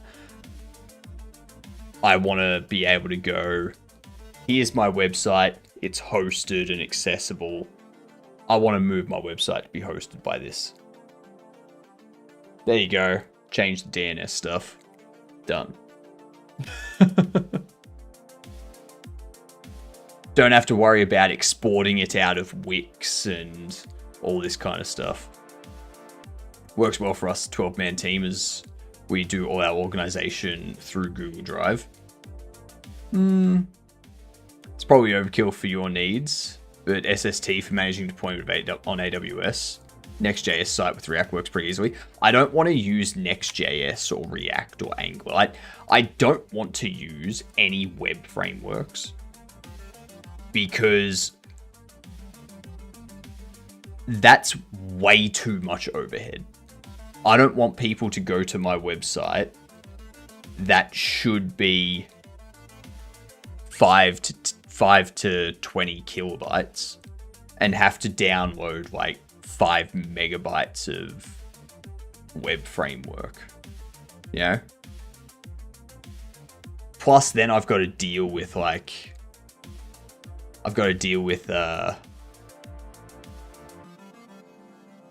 package dependencies and NPM and all this kind of stuff. And it's like, no, I don't want to deal with doing TypeScript configurations and ESLint configurations and Priya configurations and dependency checking and all this kind of stuff. I just want to have JavaScript, CSS, and HTML. I'm not going to have input on the page. I'm not going to have API calls on the page. It's just going to be a page that displays images, text, and maybe embeds a YouTube video. That's it. I can animate things with CSS and JavaScript easily. I can set it up so that when you click a button, it triggers a JavaScript function, and that JavaScript function, you know, adds elements to the page, and those elements have CSS effects that animate them in. Yeah, I can do all that.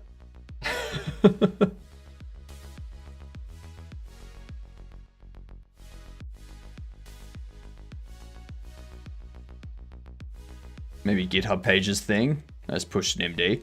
No. Again, if it was a GitHub Pages thing, I would be tied to GitHub. I just want it to be very straightforward HTML, CSS, JavaScript that I can deploy to my own private web server, or that I can deploy to an AWS S3 bucket, or to an Azure, whatever they call it. Or, you know, if I change web server or web host, like server provider, I can just upload it there.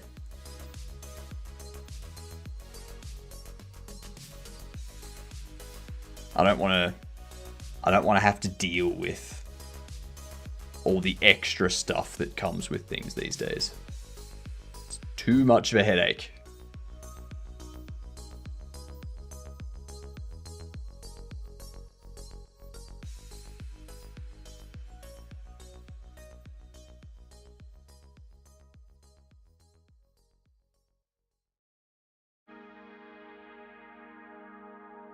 Perhaps to make a particle mirror child of the sprite, it will rotate with sprites. No.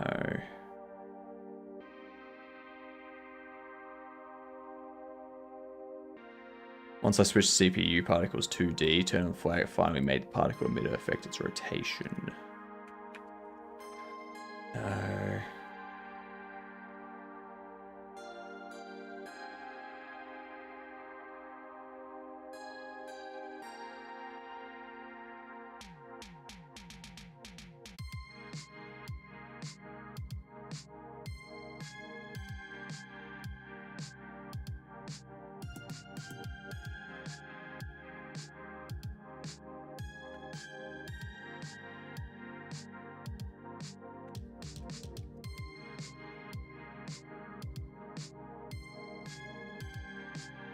There we go.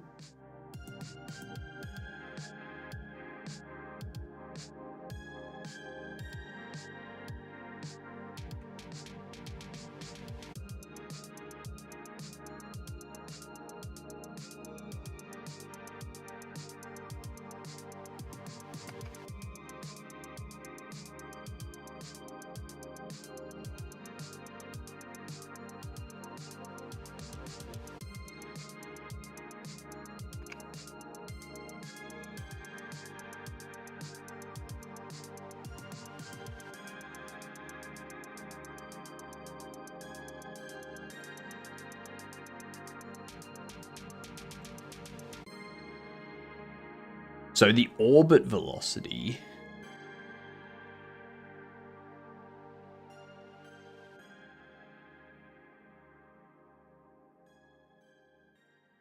I can go with that. I can live with that.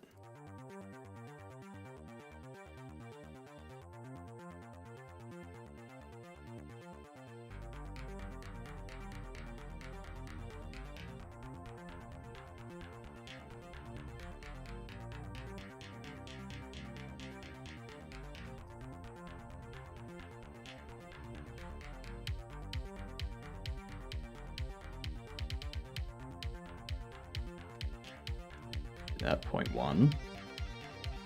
And then...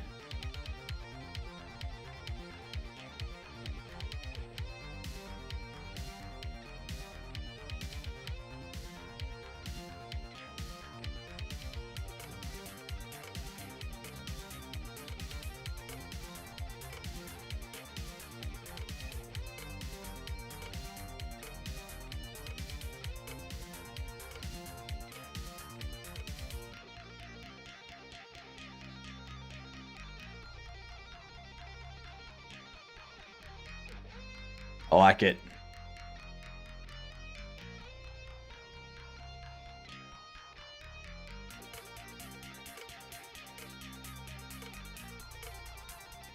I feel like it stops before they fade it out.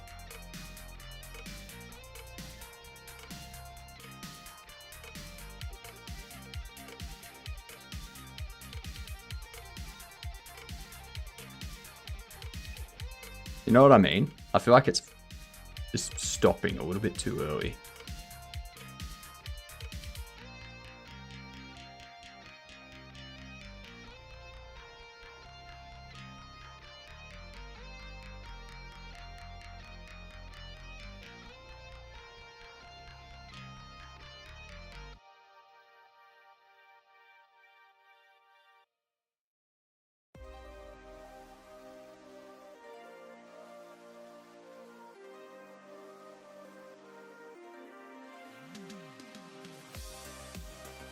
Um,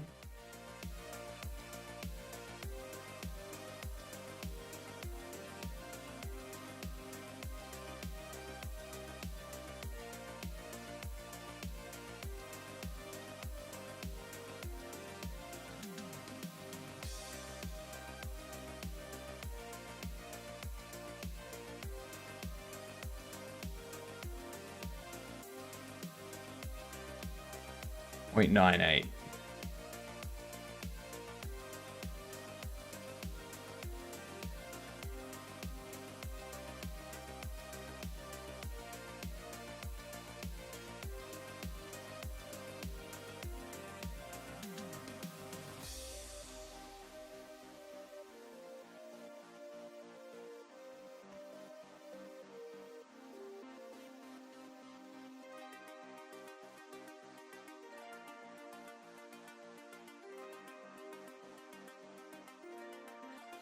Okay.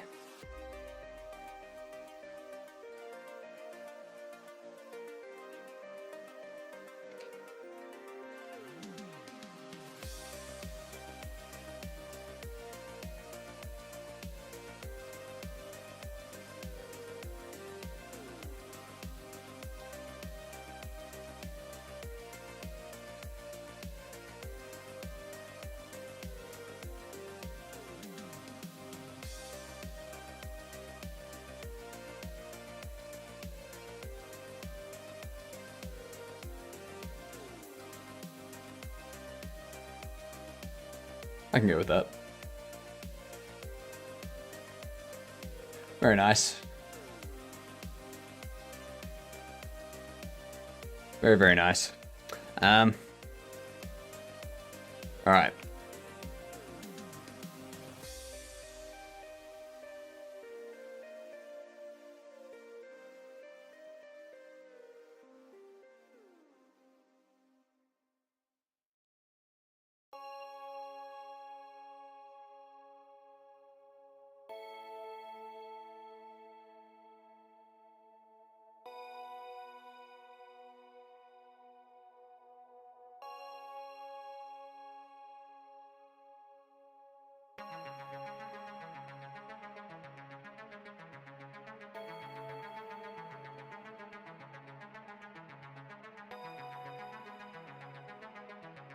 Can I see what languages you've got?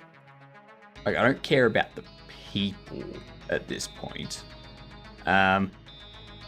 Danish, Swedish, Greek, Polish, perfect. Japanese, perfect. Korean, perfect. Brazil, perfect. What's LATAM? What's LATAM Spanish? Latin American Spanish? Russian. Chinese. I don't even want simplified. Spanish. There we go. French. Italian. German. So we're missing Ukrainian.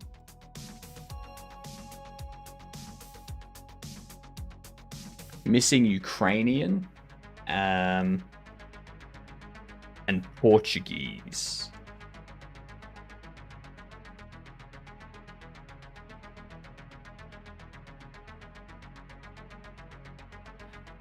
And Hindi. And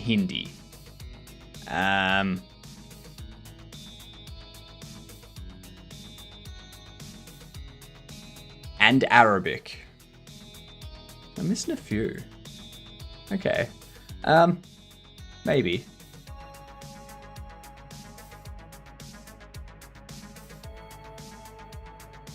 Let's see what portfolio this group has.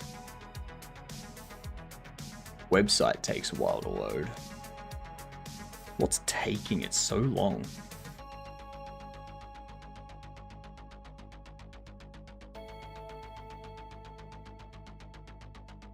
It's just the document itself.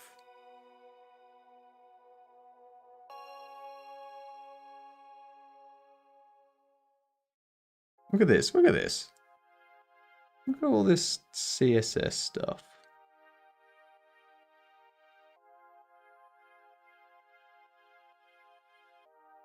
All this CSS. jQuery. That explains a bit. Main 361 kilobytes.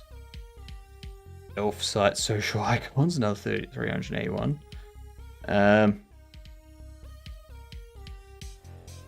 Images are fine.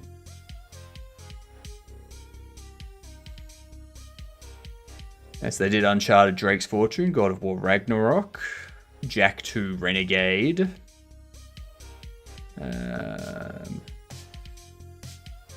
Secret of Mana, Stranger Things, Kingdom Hearts HD 2.5 Remix. Don't know what game that is. Chaos game. There you go. Oh, EVE Online as well. Elder Scrolls Online. All right, now we're getting into this. Start off with those. The Callisto Protocol.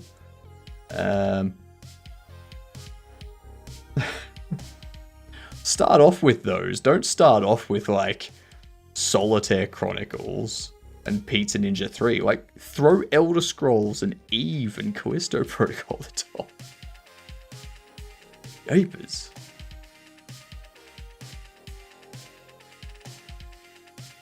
Those are the things that make me go, that's what, yeah. Clearly know what you're doing. Too big to care for those little games.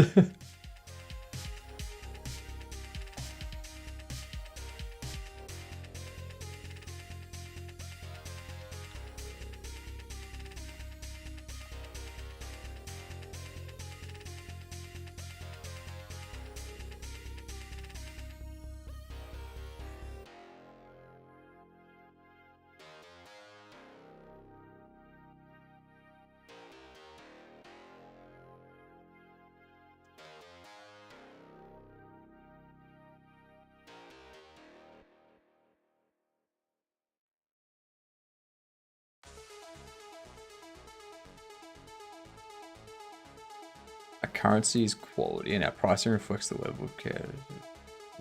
We understand the wise organizations, showing residents. That's a very vague. English and Chinese would probably cover a big chunk of the world. Yes. Yes. It would. That it would. Okay, here we go. Here we go. Arabic. Chinese simplified. French, German, Italian, Japanese, Korean, Polish, Portuguese and Brazilian Portuguese, Russian, Spanish, Ukrainian. They don't have Hindi. Hindi's the...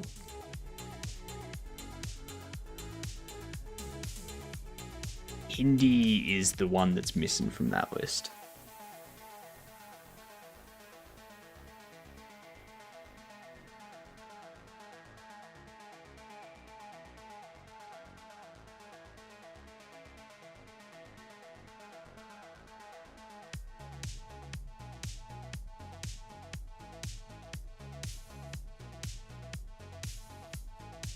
Hang on. Yeah. Damn it. I'm trying to find one that has like all of the languages that I need. You know?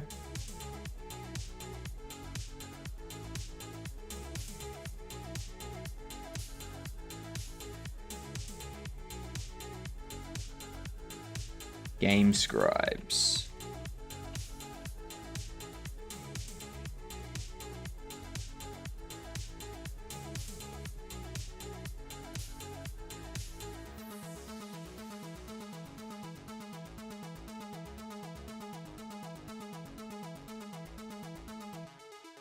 Okay, here we go. Here we go. French, German, Italian, Portuguese, Spanish. Polish, Russian, Ukrainian. Brazilian Portuguese.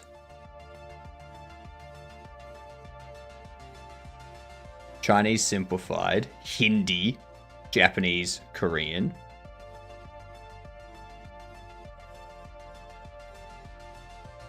Arabic. They do all of it. They do every language that I need.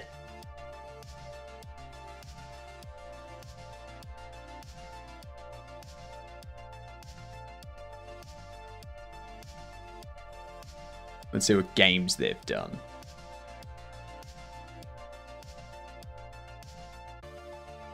Dying Light, straight off the bat. Straight off the bat, yes, Dying Light. Perfect. Conan Exiles, great. Dead Rising 4, bam. The Dragon Ball games, lovely. Galactic Civilizations 3, God of War. Devil May Cry. A ton of Lego games.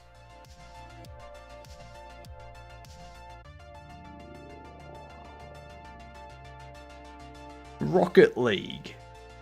RPG makers.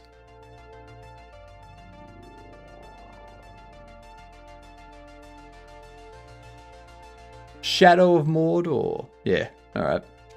Well, these guys are credited. What are we looking at? Game localization companies. I'm liking Game Scribes so far. They have some pretty serious games like Dying Light and Conan Exiles, Dragon Ball Xenoverse, a bunch of Lego games, God of War, Galactic Civilizations 3, Mortal Kombat X, Monster Hunter World, Rocket League, RPG makers, Street Fighters, Uncharted. They've done a lot to localize the game. Correct. Hoping I can publish the game in China. Market is huge. Yeah, exactly. Exactly. It'll be difficult. Mine's gonna be fine. Mine'll be fine because it doesn't have anything illegal in it. Like, there's no skeletons, there's no blood, there's nothing like that getting shown. You need Chinese publisher and Chinese ISBN. Okay, maybe I won't publish it in China. But I am going to have it on Steam with Chinese simplified as an option.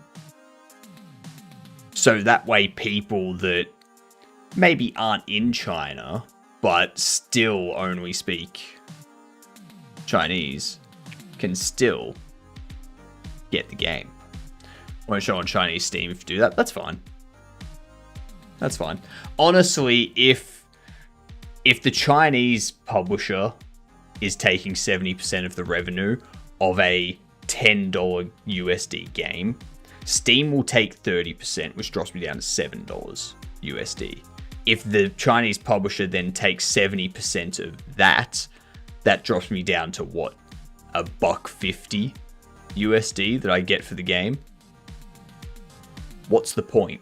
Why bother? Why bother?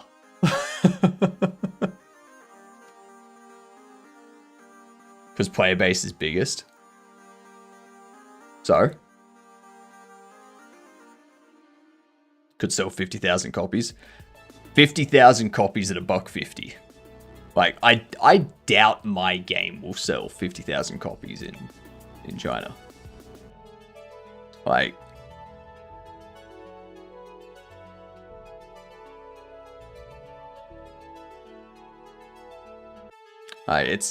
it's not the type of game that's gonna go massive in China. My market is definitely more Western, like, you know, the people that have a thing with unboxings. Yeah. Pops off, could still publish later if it's worth it. True. If it pops off, I could.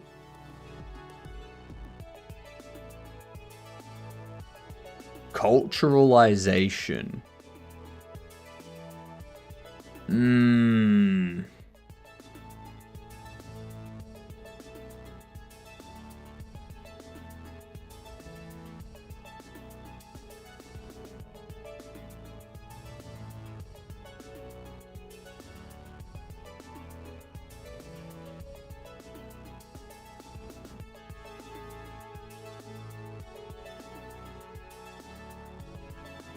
Content culturally compatible.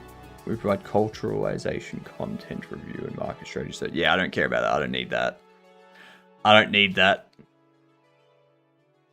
That basically translates to, we're gonna take your game and make it something that it's not. Gonna get you that ad money? Thank you, Fira. Much appreciated.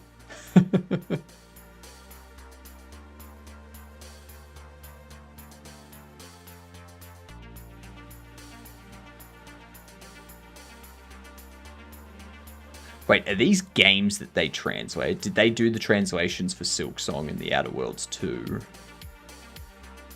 And Grounded 2? Or is this just a general news feed about games?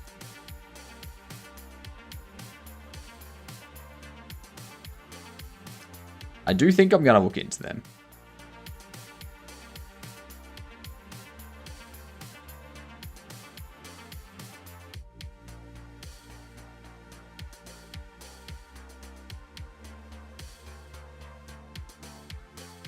Alright, so we've got that done.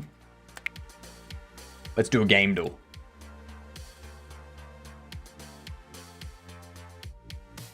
Let's start with Counter-Strike Global Offensive. We're looking for a shooter that's not first person and not multiplayer.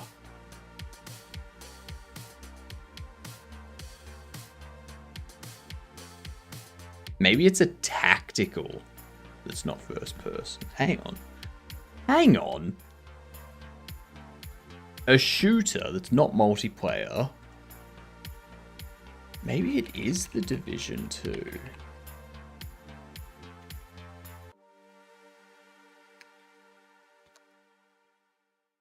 It is Ubisoft and it is Snowdrop. Okay. Top-down shooter. Or a side shooter. Side shooter.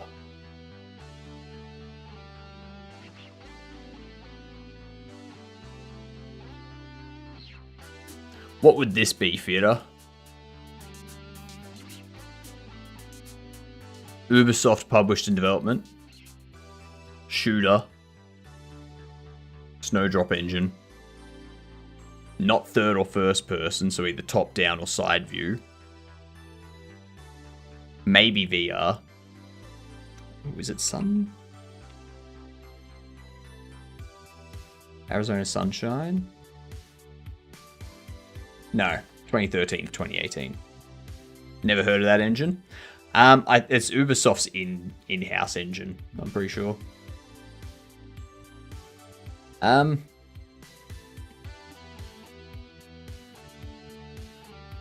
So,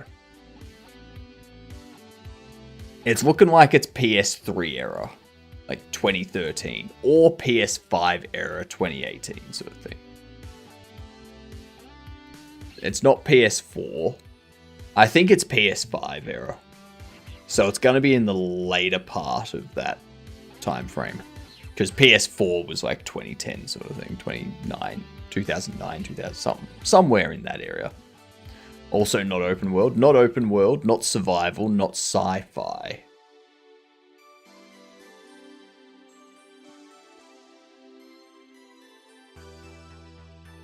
A single player shooter. Far Cry. It's not first person, it's not third person. It would need to be a top down or a side view.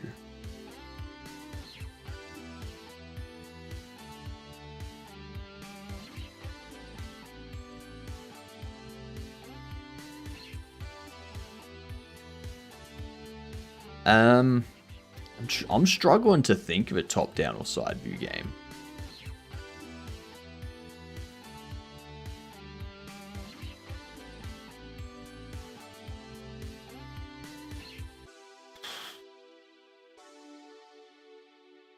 It's not Fear or anything, because obviously that's first person. It's not Starbound, because that's multiplayer as well. Not Worms, because that's Team 17 and multiplayer.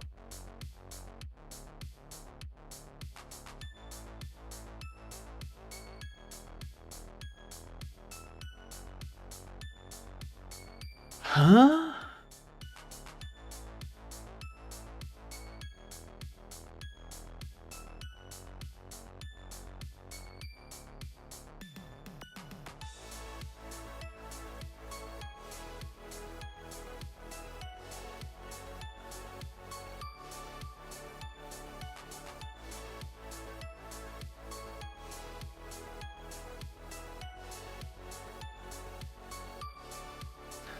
I don't know.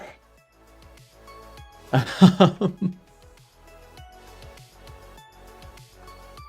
God. Why can I not think of any...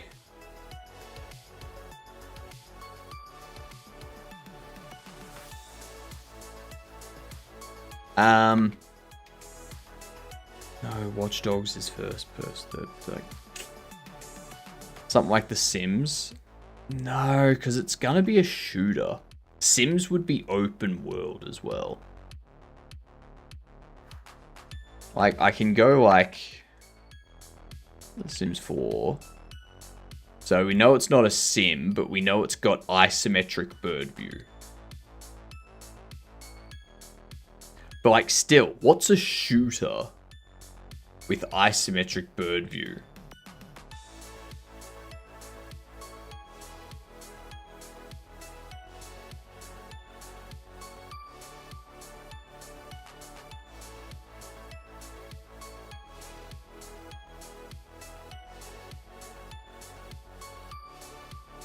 And it's a single player co-op or a single player MMO.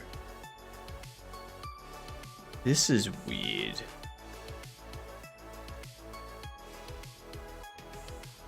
This is so weird. 2015 to 2018. I'm just gonna go for like Dishonored 2. 2017, 2018. Okay, it's not on PS5 or Xbox Series X either. And it's not on console. It's gotta be a mobile game.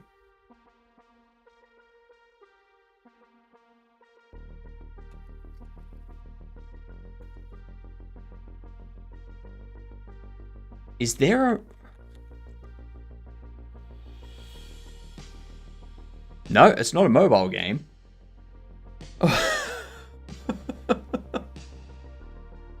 Something for the PS Vita?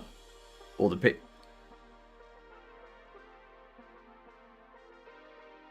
A comedy fantasy...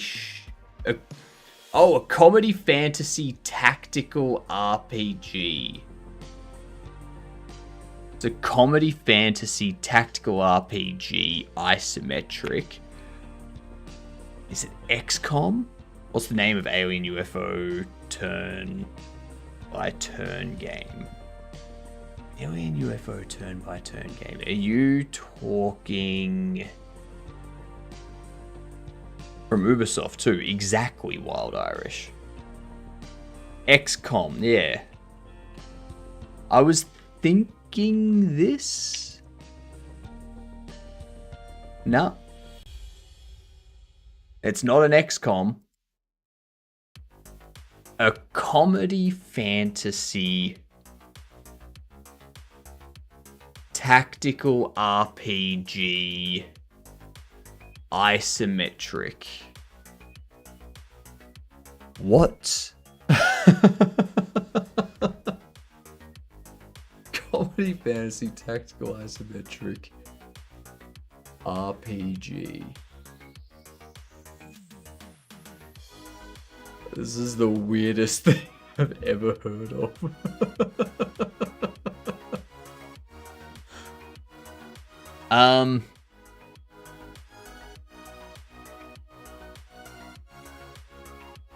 I'm looking at you, chat. I'm looking at you for help on this one. Anno.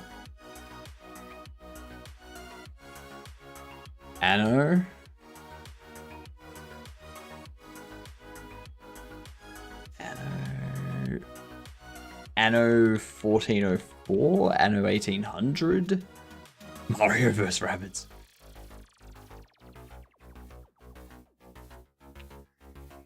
It's not an Anno.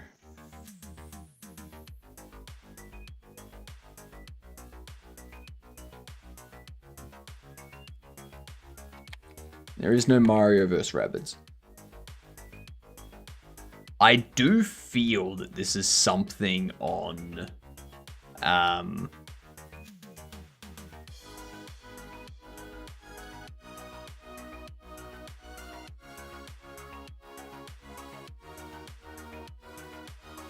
I feel this is something on... What do you call it?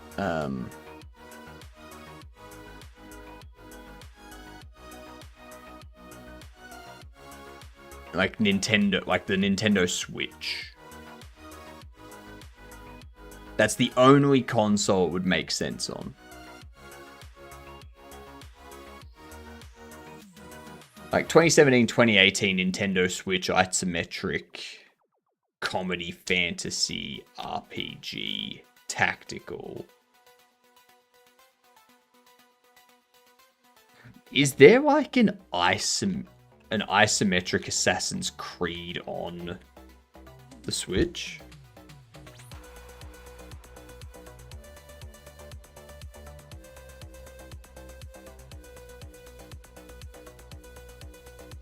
No, there's not. I don't know.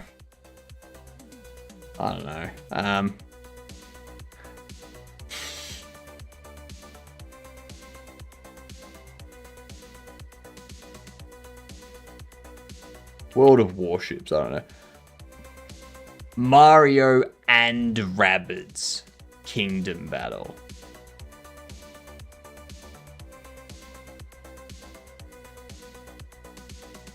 I take it that's the game you were talking about, Starlight. I searched Mario Verse and didn't see it, so I was like, can't be that. Whoops.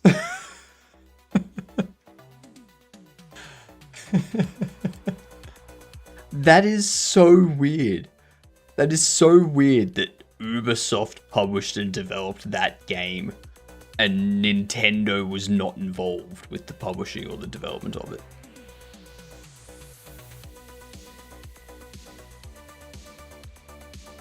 That's very interesting.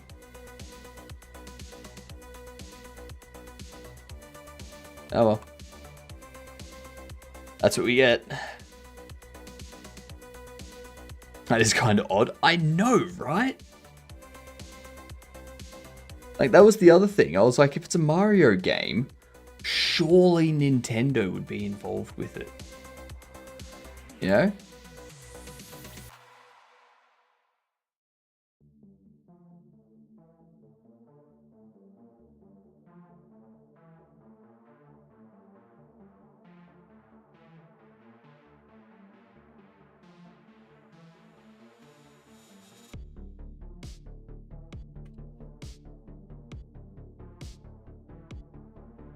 Oh, that's the other thing I need to look at.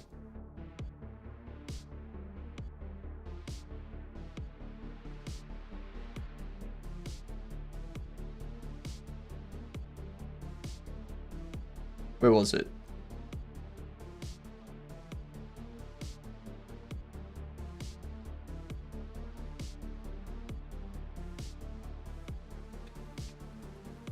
Credits. Controls. Volume settings.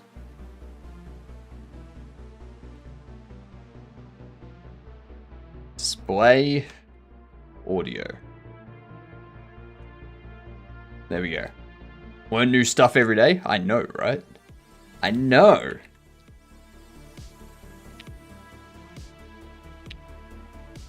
Where was it?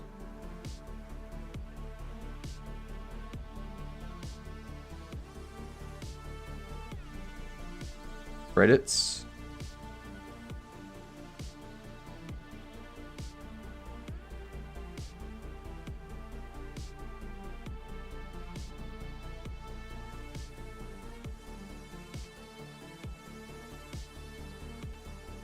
Audio. All right.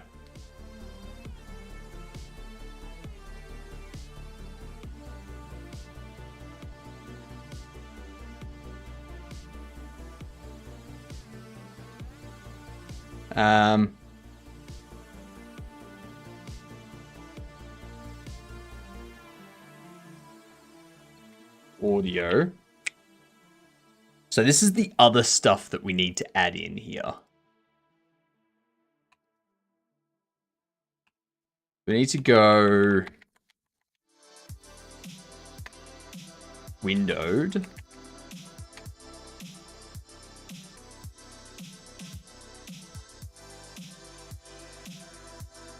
We need to go full screen.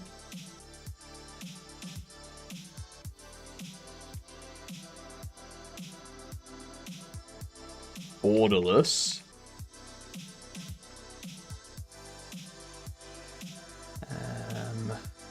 G'day, Hilden. How are you doing? Oh no, I've got them down here.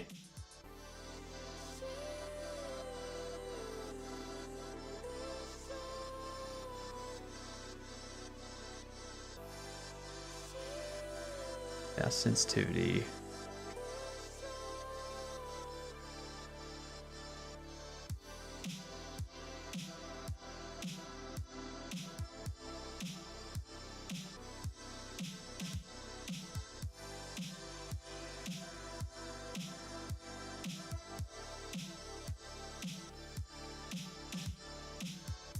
So what we can do is look at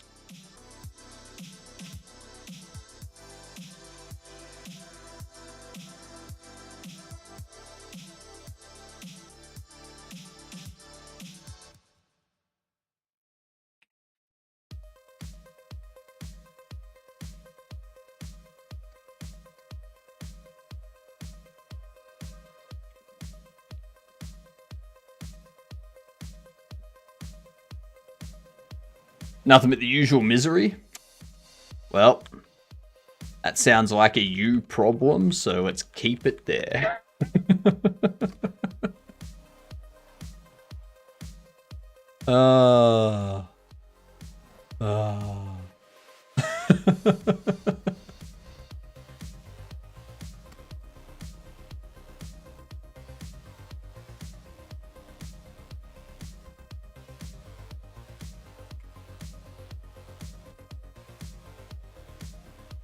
That is common finish answered. How are you?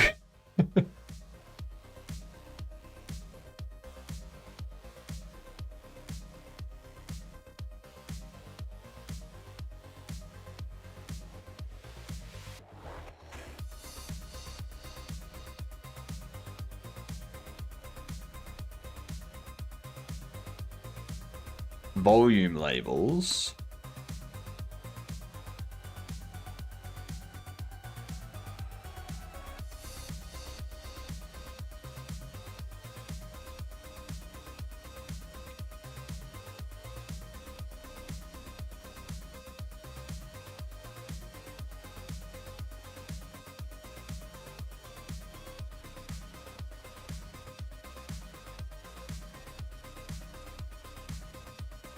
There is no misery so bad that one cannot survive through. And it's just the usual misery levels. That's true. That's true. Misery is a very normal thing. Very, very normal thing.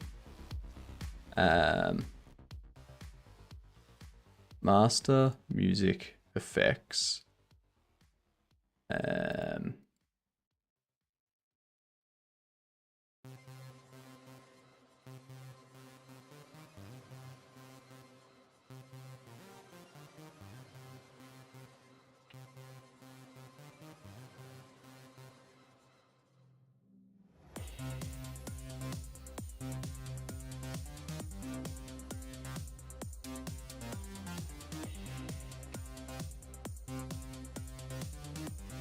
Display settings.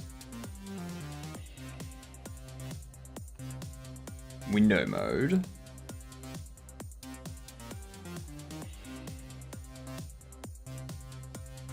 VSync. FPS.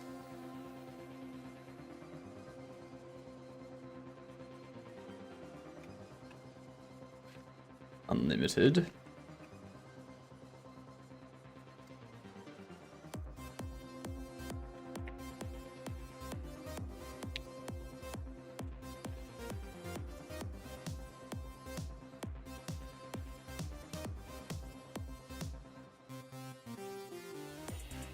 Where is it?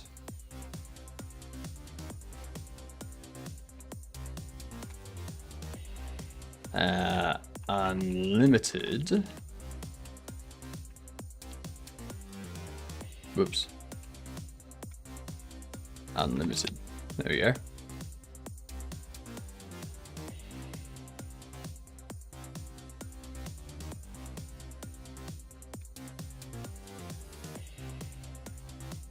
Disabled, enabled,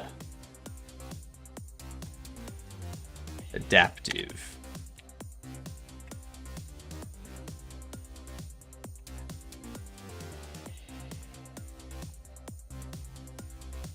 Enabled. Disabled, enabled, and disabled, enabled, adaptive. Okay.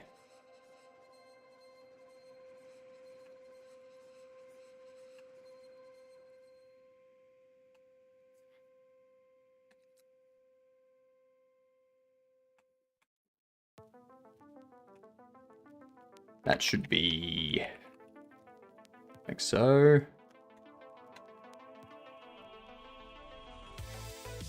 Disabled. There we go. There we go. Perfect setup. No problems whatsoever with it.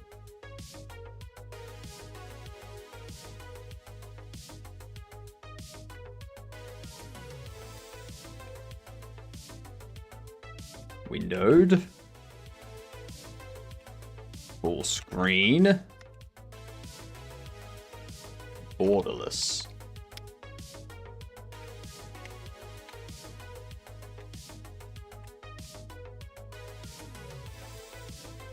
Beautiful.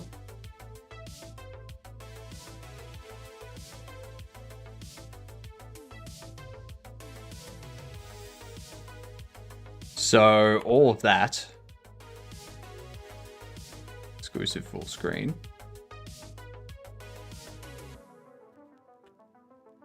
Windowed. Borderless. Enabled. Adaptive.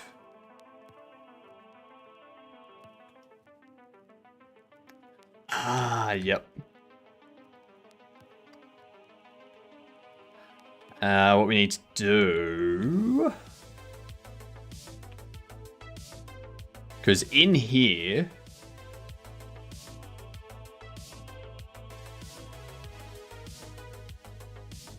It's under this.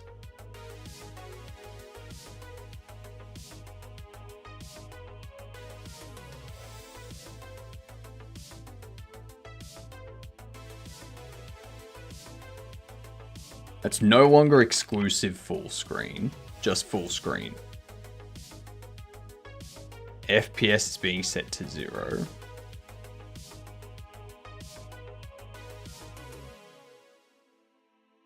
Now...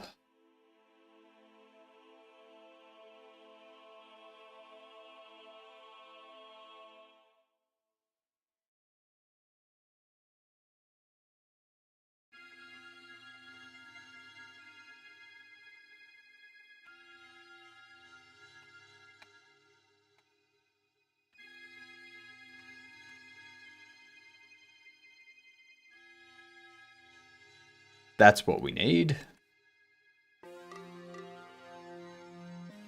Yes.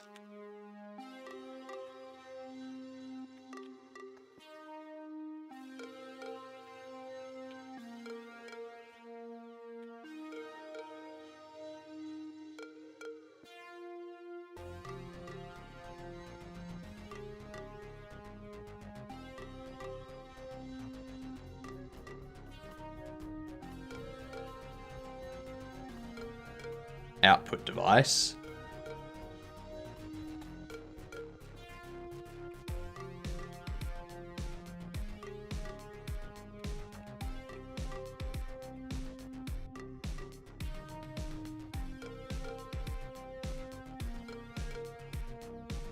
Okay, so there's nothing here for output device.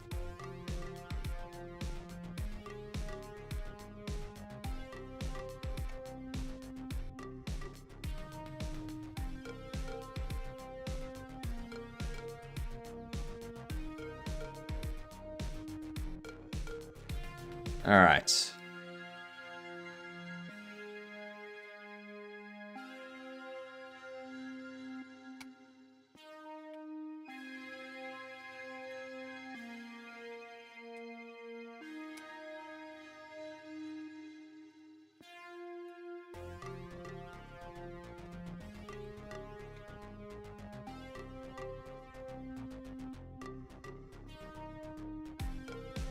What is usually buggy in games is the FPS when it's on dual monitor setup that got different rates.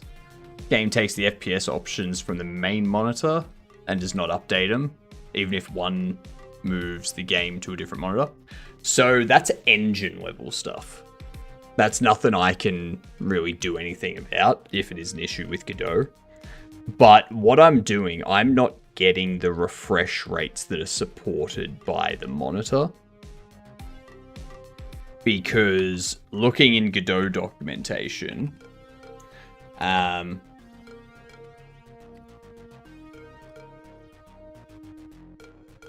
there's nothing in Godot to give me supported FPS, like supported refresh rates. If I could get that, I could go, all right, these are the refresh rates the monitor supports. So display those options and unlimited as the other option for FPS.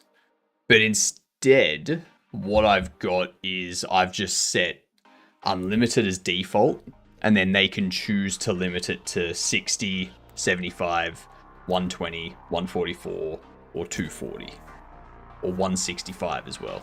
Because those are like, that's like the vast range of stuff. And then what that does, that's just setting the refresh rate per second.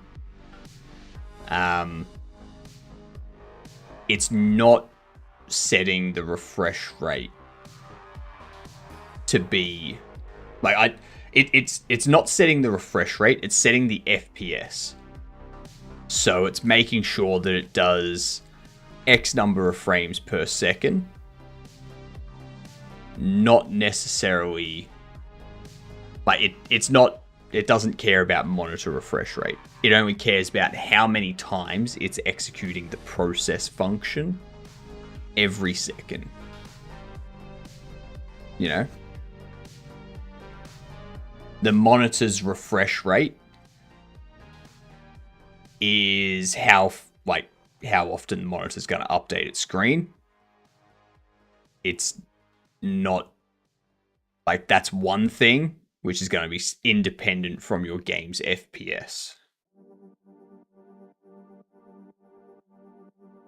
Usually play on my 75Hz 1080p. My main monitor is 165Hz laptop built in.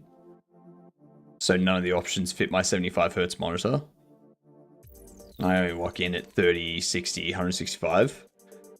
Many games populate the FPS limits from available refresh rates. That is true, Hilden. But as I've said, like, I can get OS get screen refresh rate returns the refresh rate of the primary screen. For multiple monitors, you may need to search using each screen. But if I have a look here, this just returns current refresh rate for the monitor. Yeah. Where are we?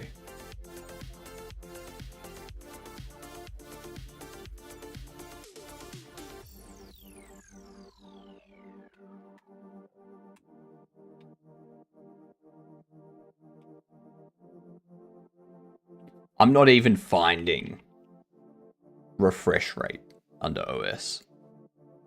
So it would have to be something like class display.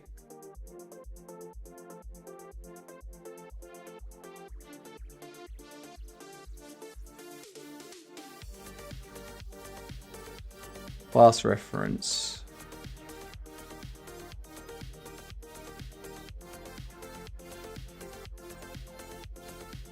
DD script constants.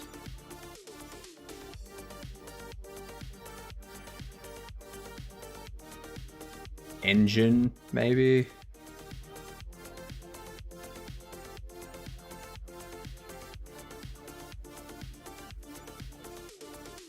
Display server.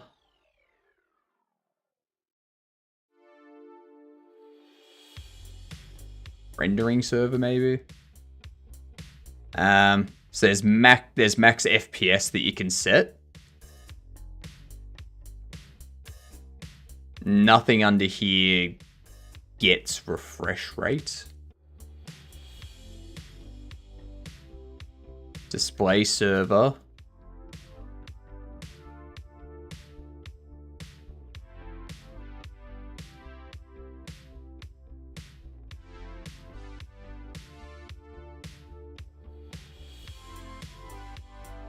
Screen get refresh rate. Returns the current refresh rate of the specified screen.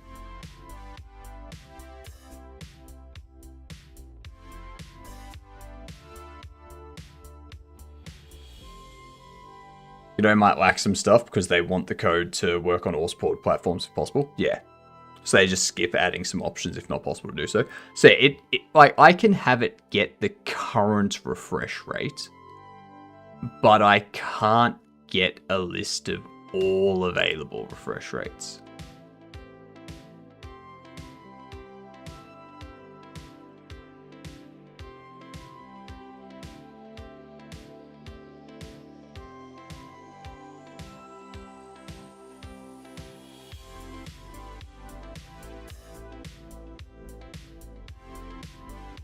I'm just gonna keep looking, see if there's another thing that I've missed. Maybe rendering server has it for some reason. I doubt it, but you never know.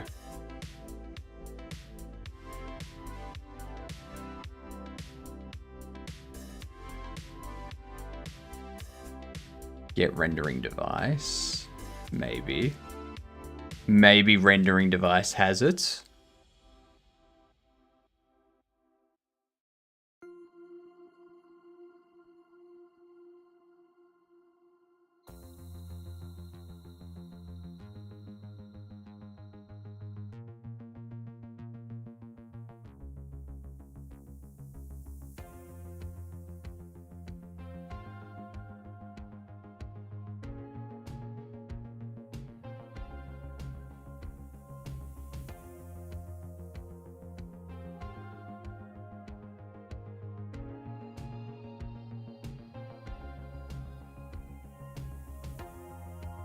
Okay.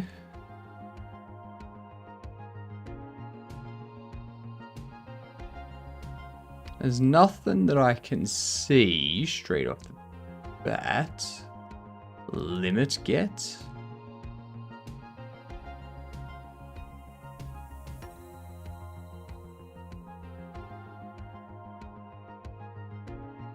Memory usage. Frame buffer.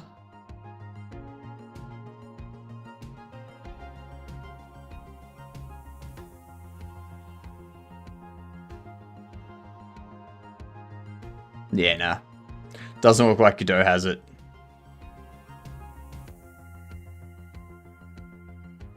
They've got variable refresh rate monitor.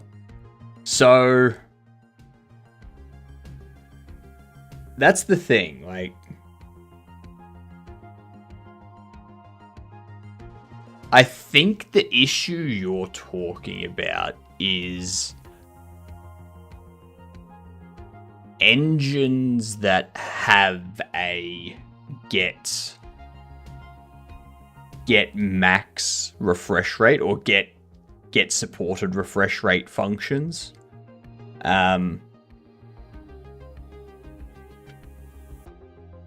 Versus games that just give you a list of FPS that you can set, whether or not it matches a refresh rate.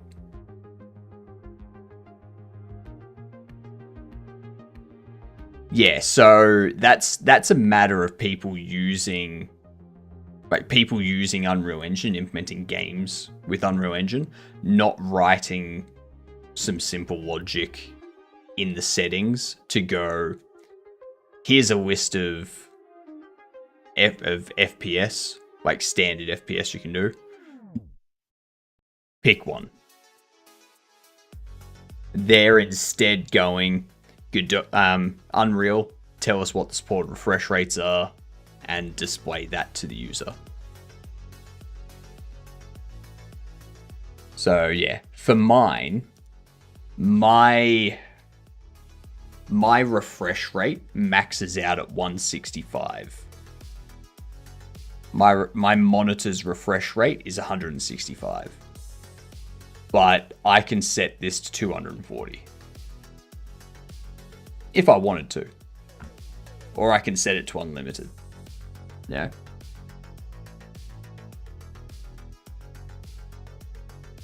I like how Elite Dangerous does the refresh rate thing.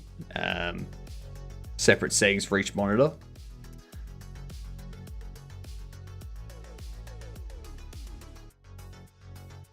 Not sure how I feel about that, to be honest. How do I feel about that? Output device.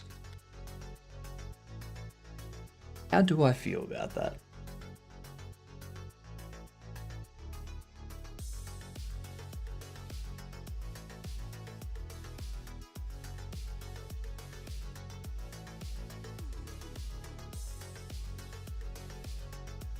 How do I feel about Elite Dangerous having multiple, like having settings for each monitor?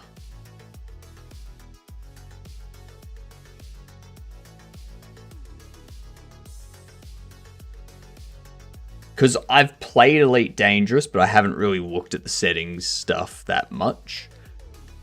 So I guess if they have some of the settings standardized, so like if you have VSync turned on, I would want that to just be, yes, VSync, whatever monitor you're on, who cares, it's VSync.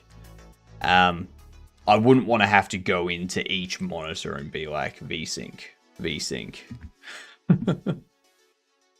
You know?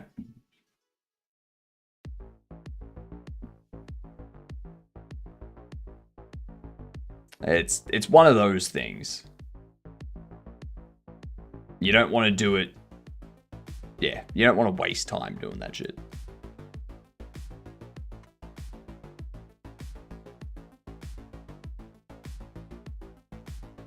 I think I want to split this out. So I think I want to do something like...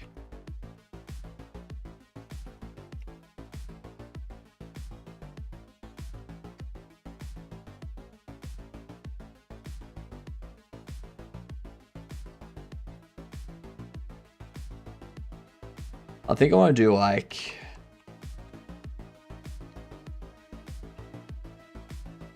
Dialogue CSB and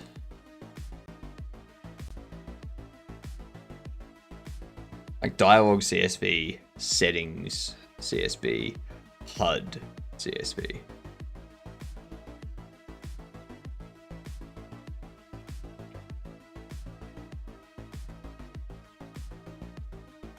Then we can like take this,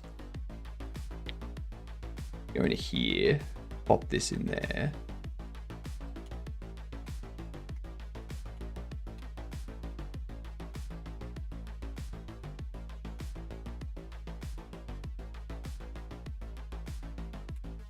Rice.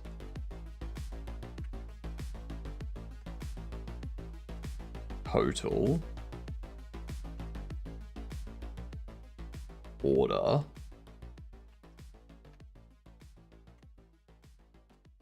Product. Products. Order total. Remove. Purchase, delivery, charge, change,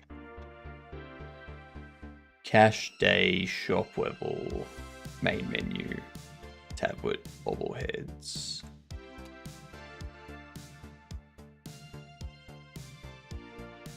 Adaptive VSync on 75 Hz is nightmare material at times, since you cannot divide it by 2. To get integer. I mean, if you just don't have adaptive sync turned on for that monitor, like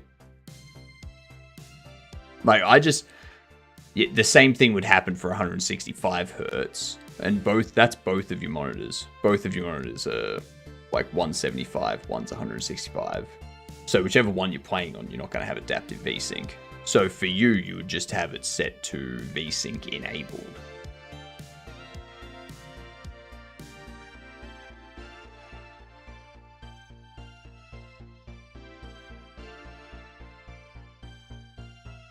What up, Vongo? How are you doing?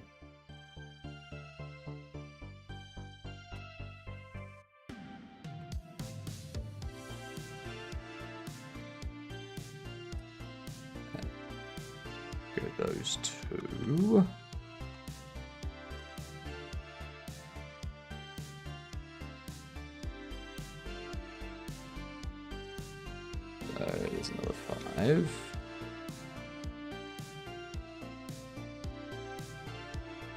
And is by default adaptive? Yuck. Yeah, I wouldn't default it to adaptive. I would default VSync to either enabled or disabled. Good, but then the thing I sent happened. Can you check general? Never dog sitting again. You also got a bag full of chips and package.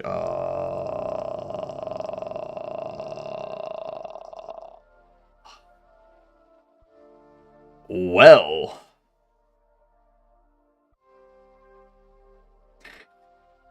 If you were dog sitting properly, it would have never happened.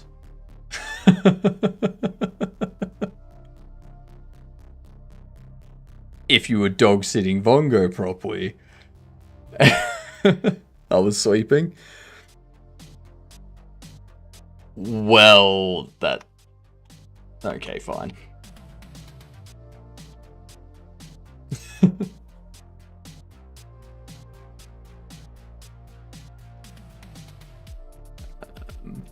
Take all of that. Put it there. It also had at some point issues with VSync FPS limits being copied over from incorrect monitor. I mean, yeah, like that stuff's kind of like, well, that kind of stuff, like VSync issues like that, I'm fine with those in indie games. You know? When it comes to larger games, though, that's when it's kind of like, no, that shouldn't happen. That should not happen. Because you are developing the engine as well. So.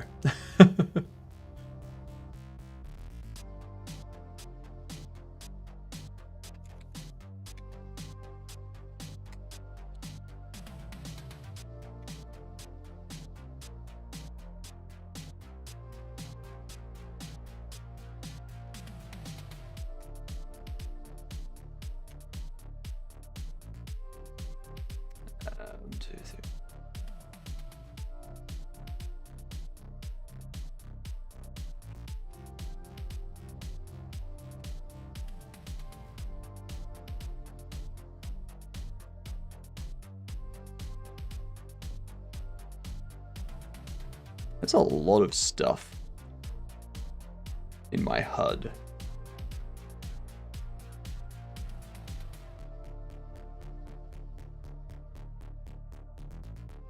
One, two, three, 4, 5.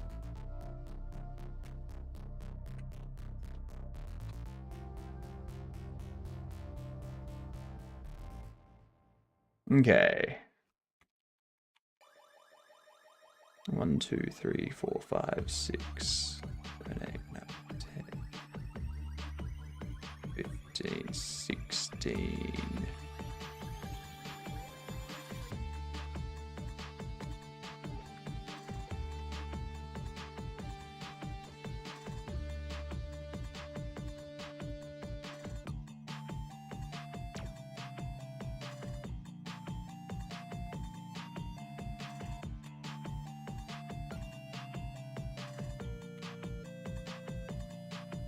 Okay.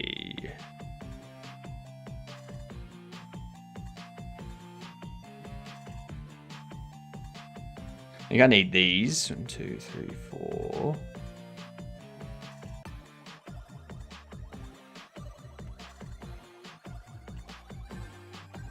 To go in here.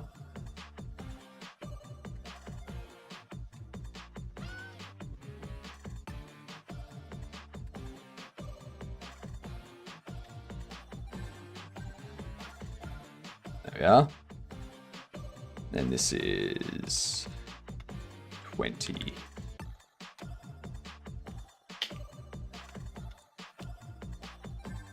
There we go. So we got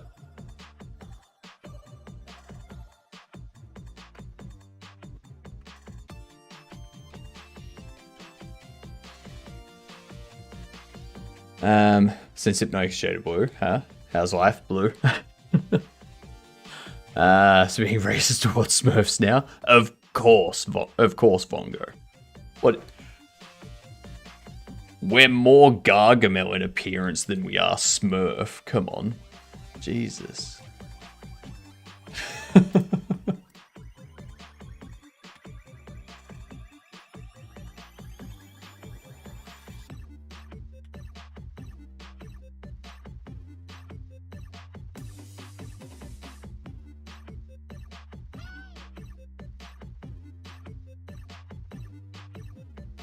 Okay.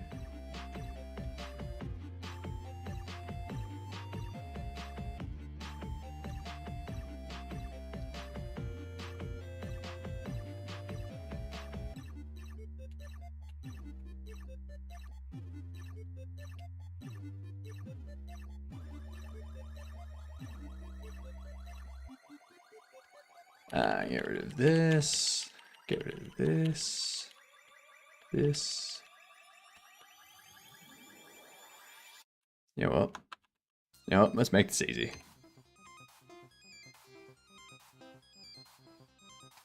There we go. Super easy.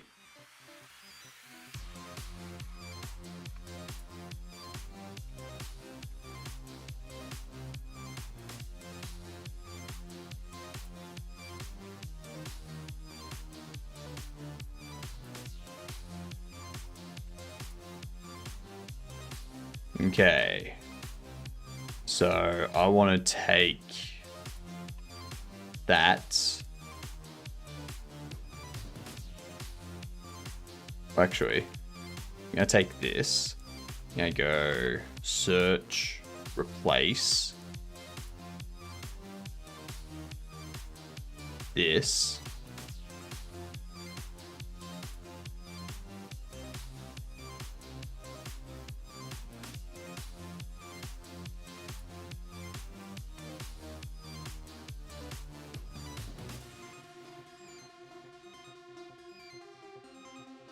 With that.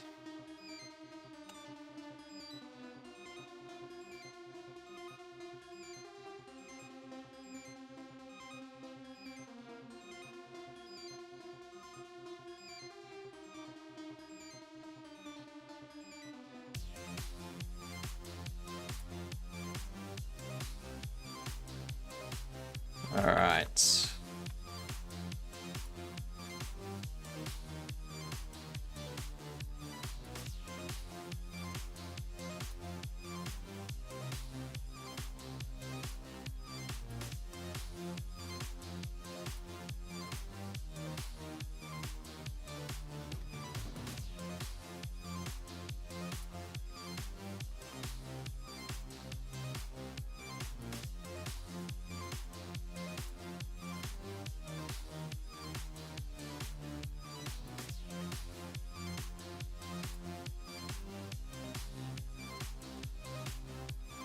%D, get these set up so that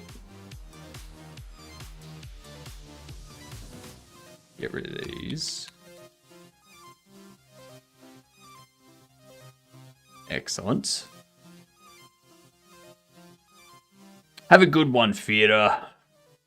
Thanks for hanging out. We've got all of this set up for localization now. I go back over here.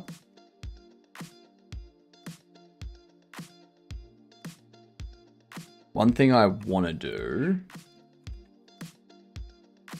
is I want to change text.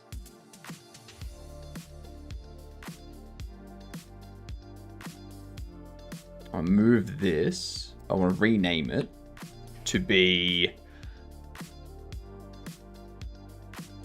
not dialogue, MISC, or UI. UI interface.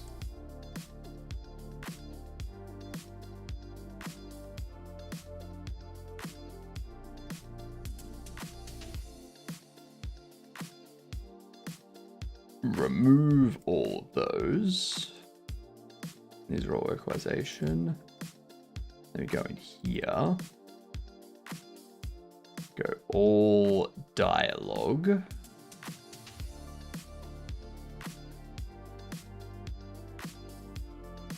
And all HUD. Localization HUD, localization dialogue, localization text.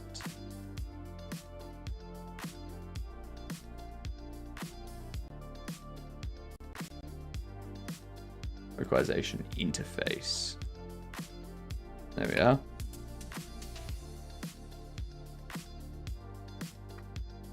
Beautiful. All still working. I like it. What that means...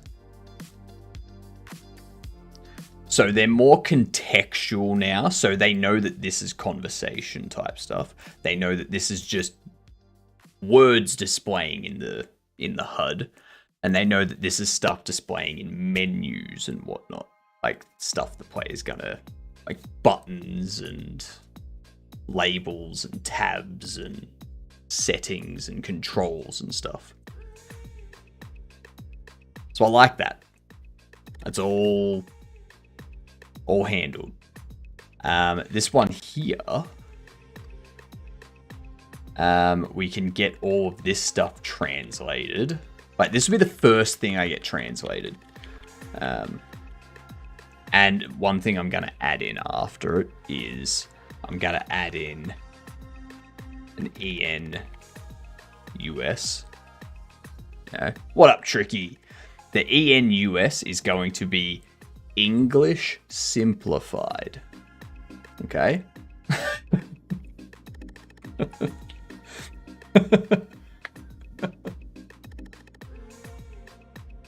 It's gonna do things like it'll change the wording here. So instead of saying like take control of your very own bobble shop or bobblehead shop, it'll say like, I don't know, a dumbed down version of it. I can't think of a dumbed down version of it at the moment. But yeah, I'll get someone from America to figure out a dumber way to say this, because yeah, they're the experts. But instead of saying like localize with a Z or localize with an S, it'll say localize with a Z. Instead of saying color with a U, it'll say color without a U. Yeah, stuff like that. Otherwise, it'll be identical. Yeah.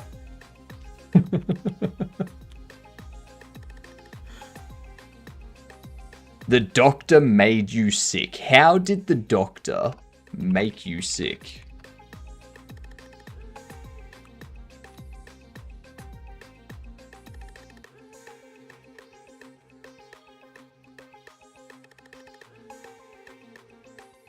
Split up localization a bit more.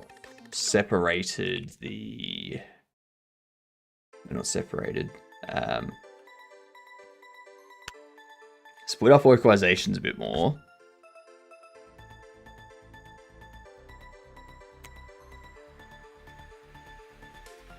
Formatted the CSV to ensure every line or every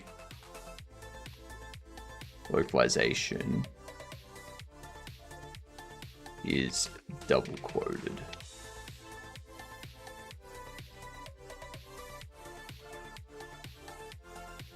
I went in because of hearing loss and it was due to a build-up of mucus probably everywhere. Well, it sounds like you made yourself sick. Why'd you make yourself sick? You shouldn't be making yourself sick. That's how you get sick. Duh.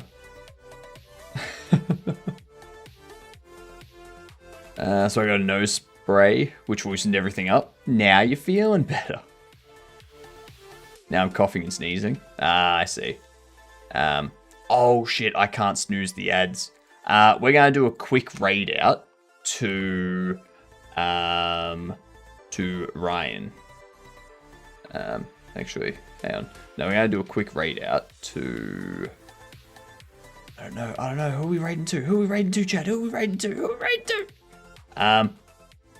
Let's go. Let's go Rockadoodle.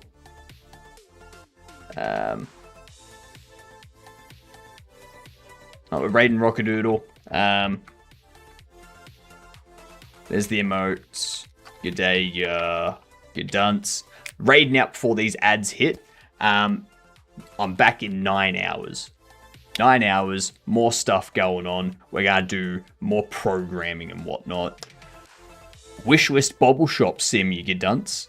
Have a fantastic night.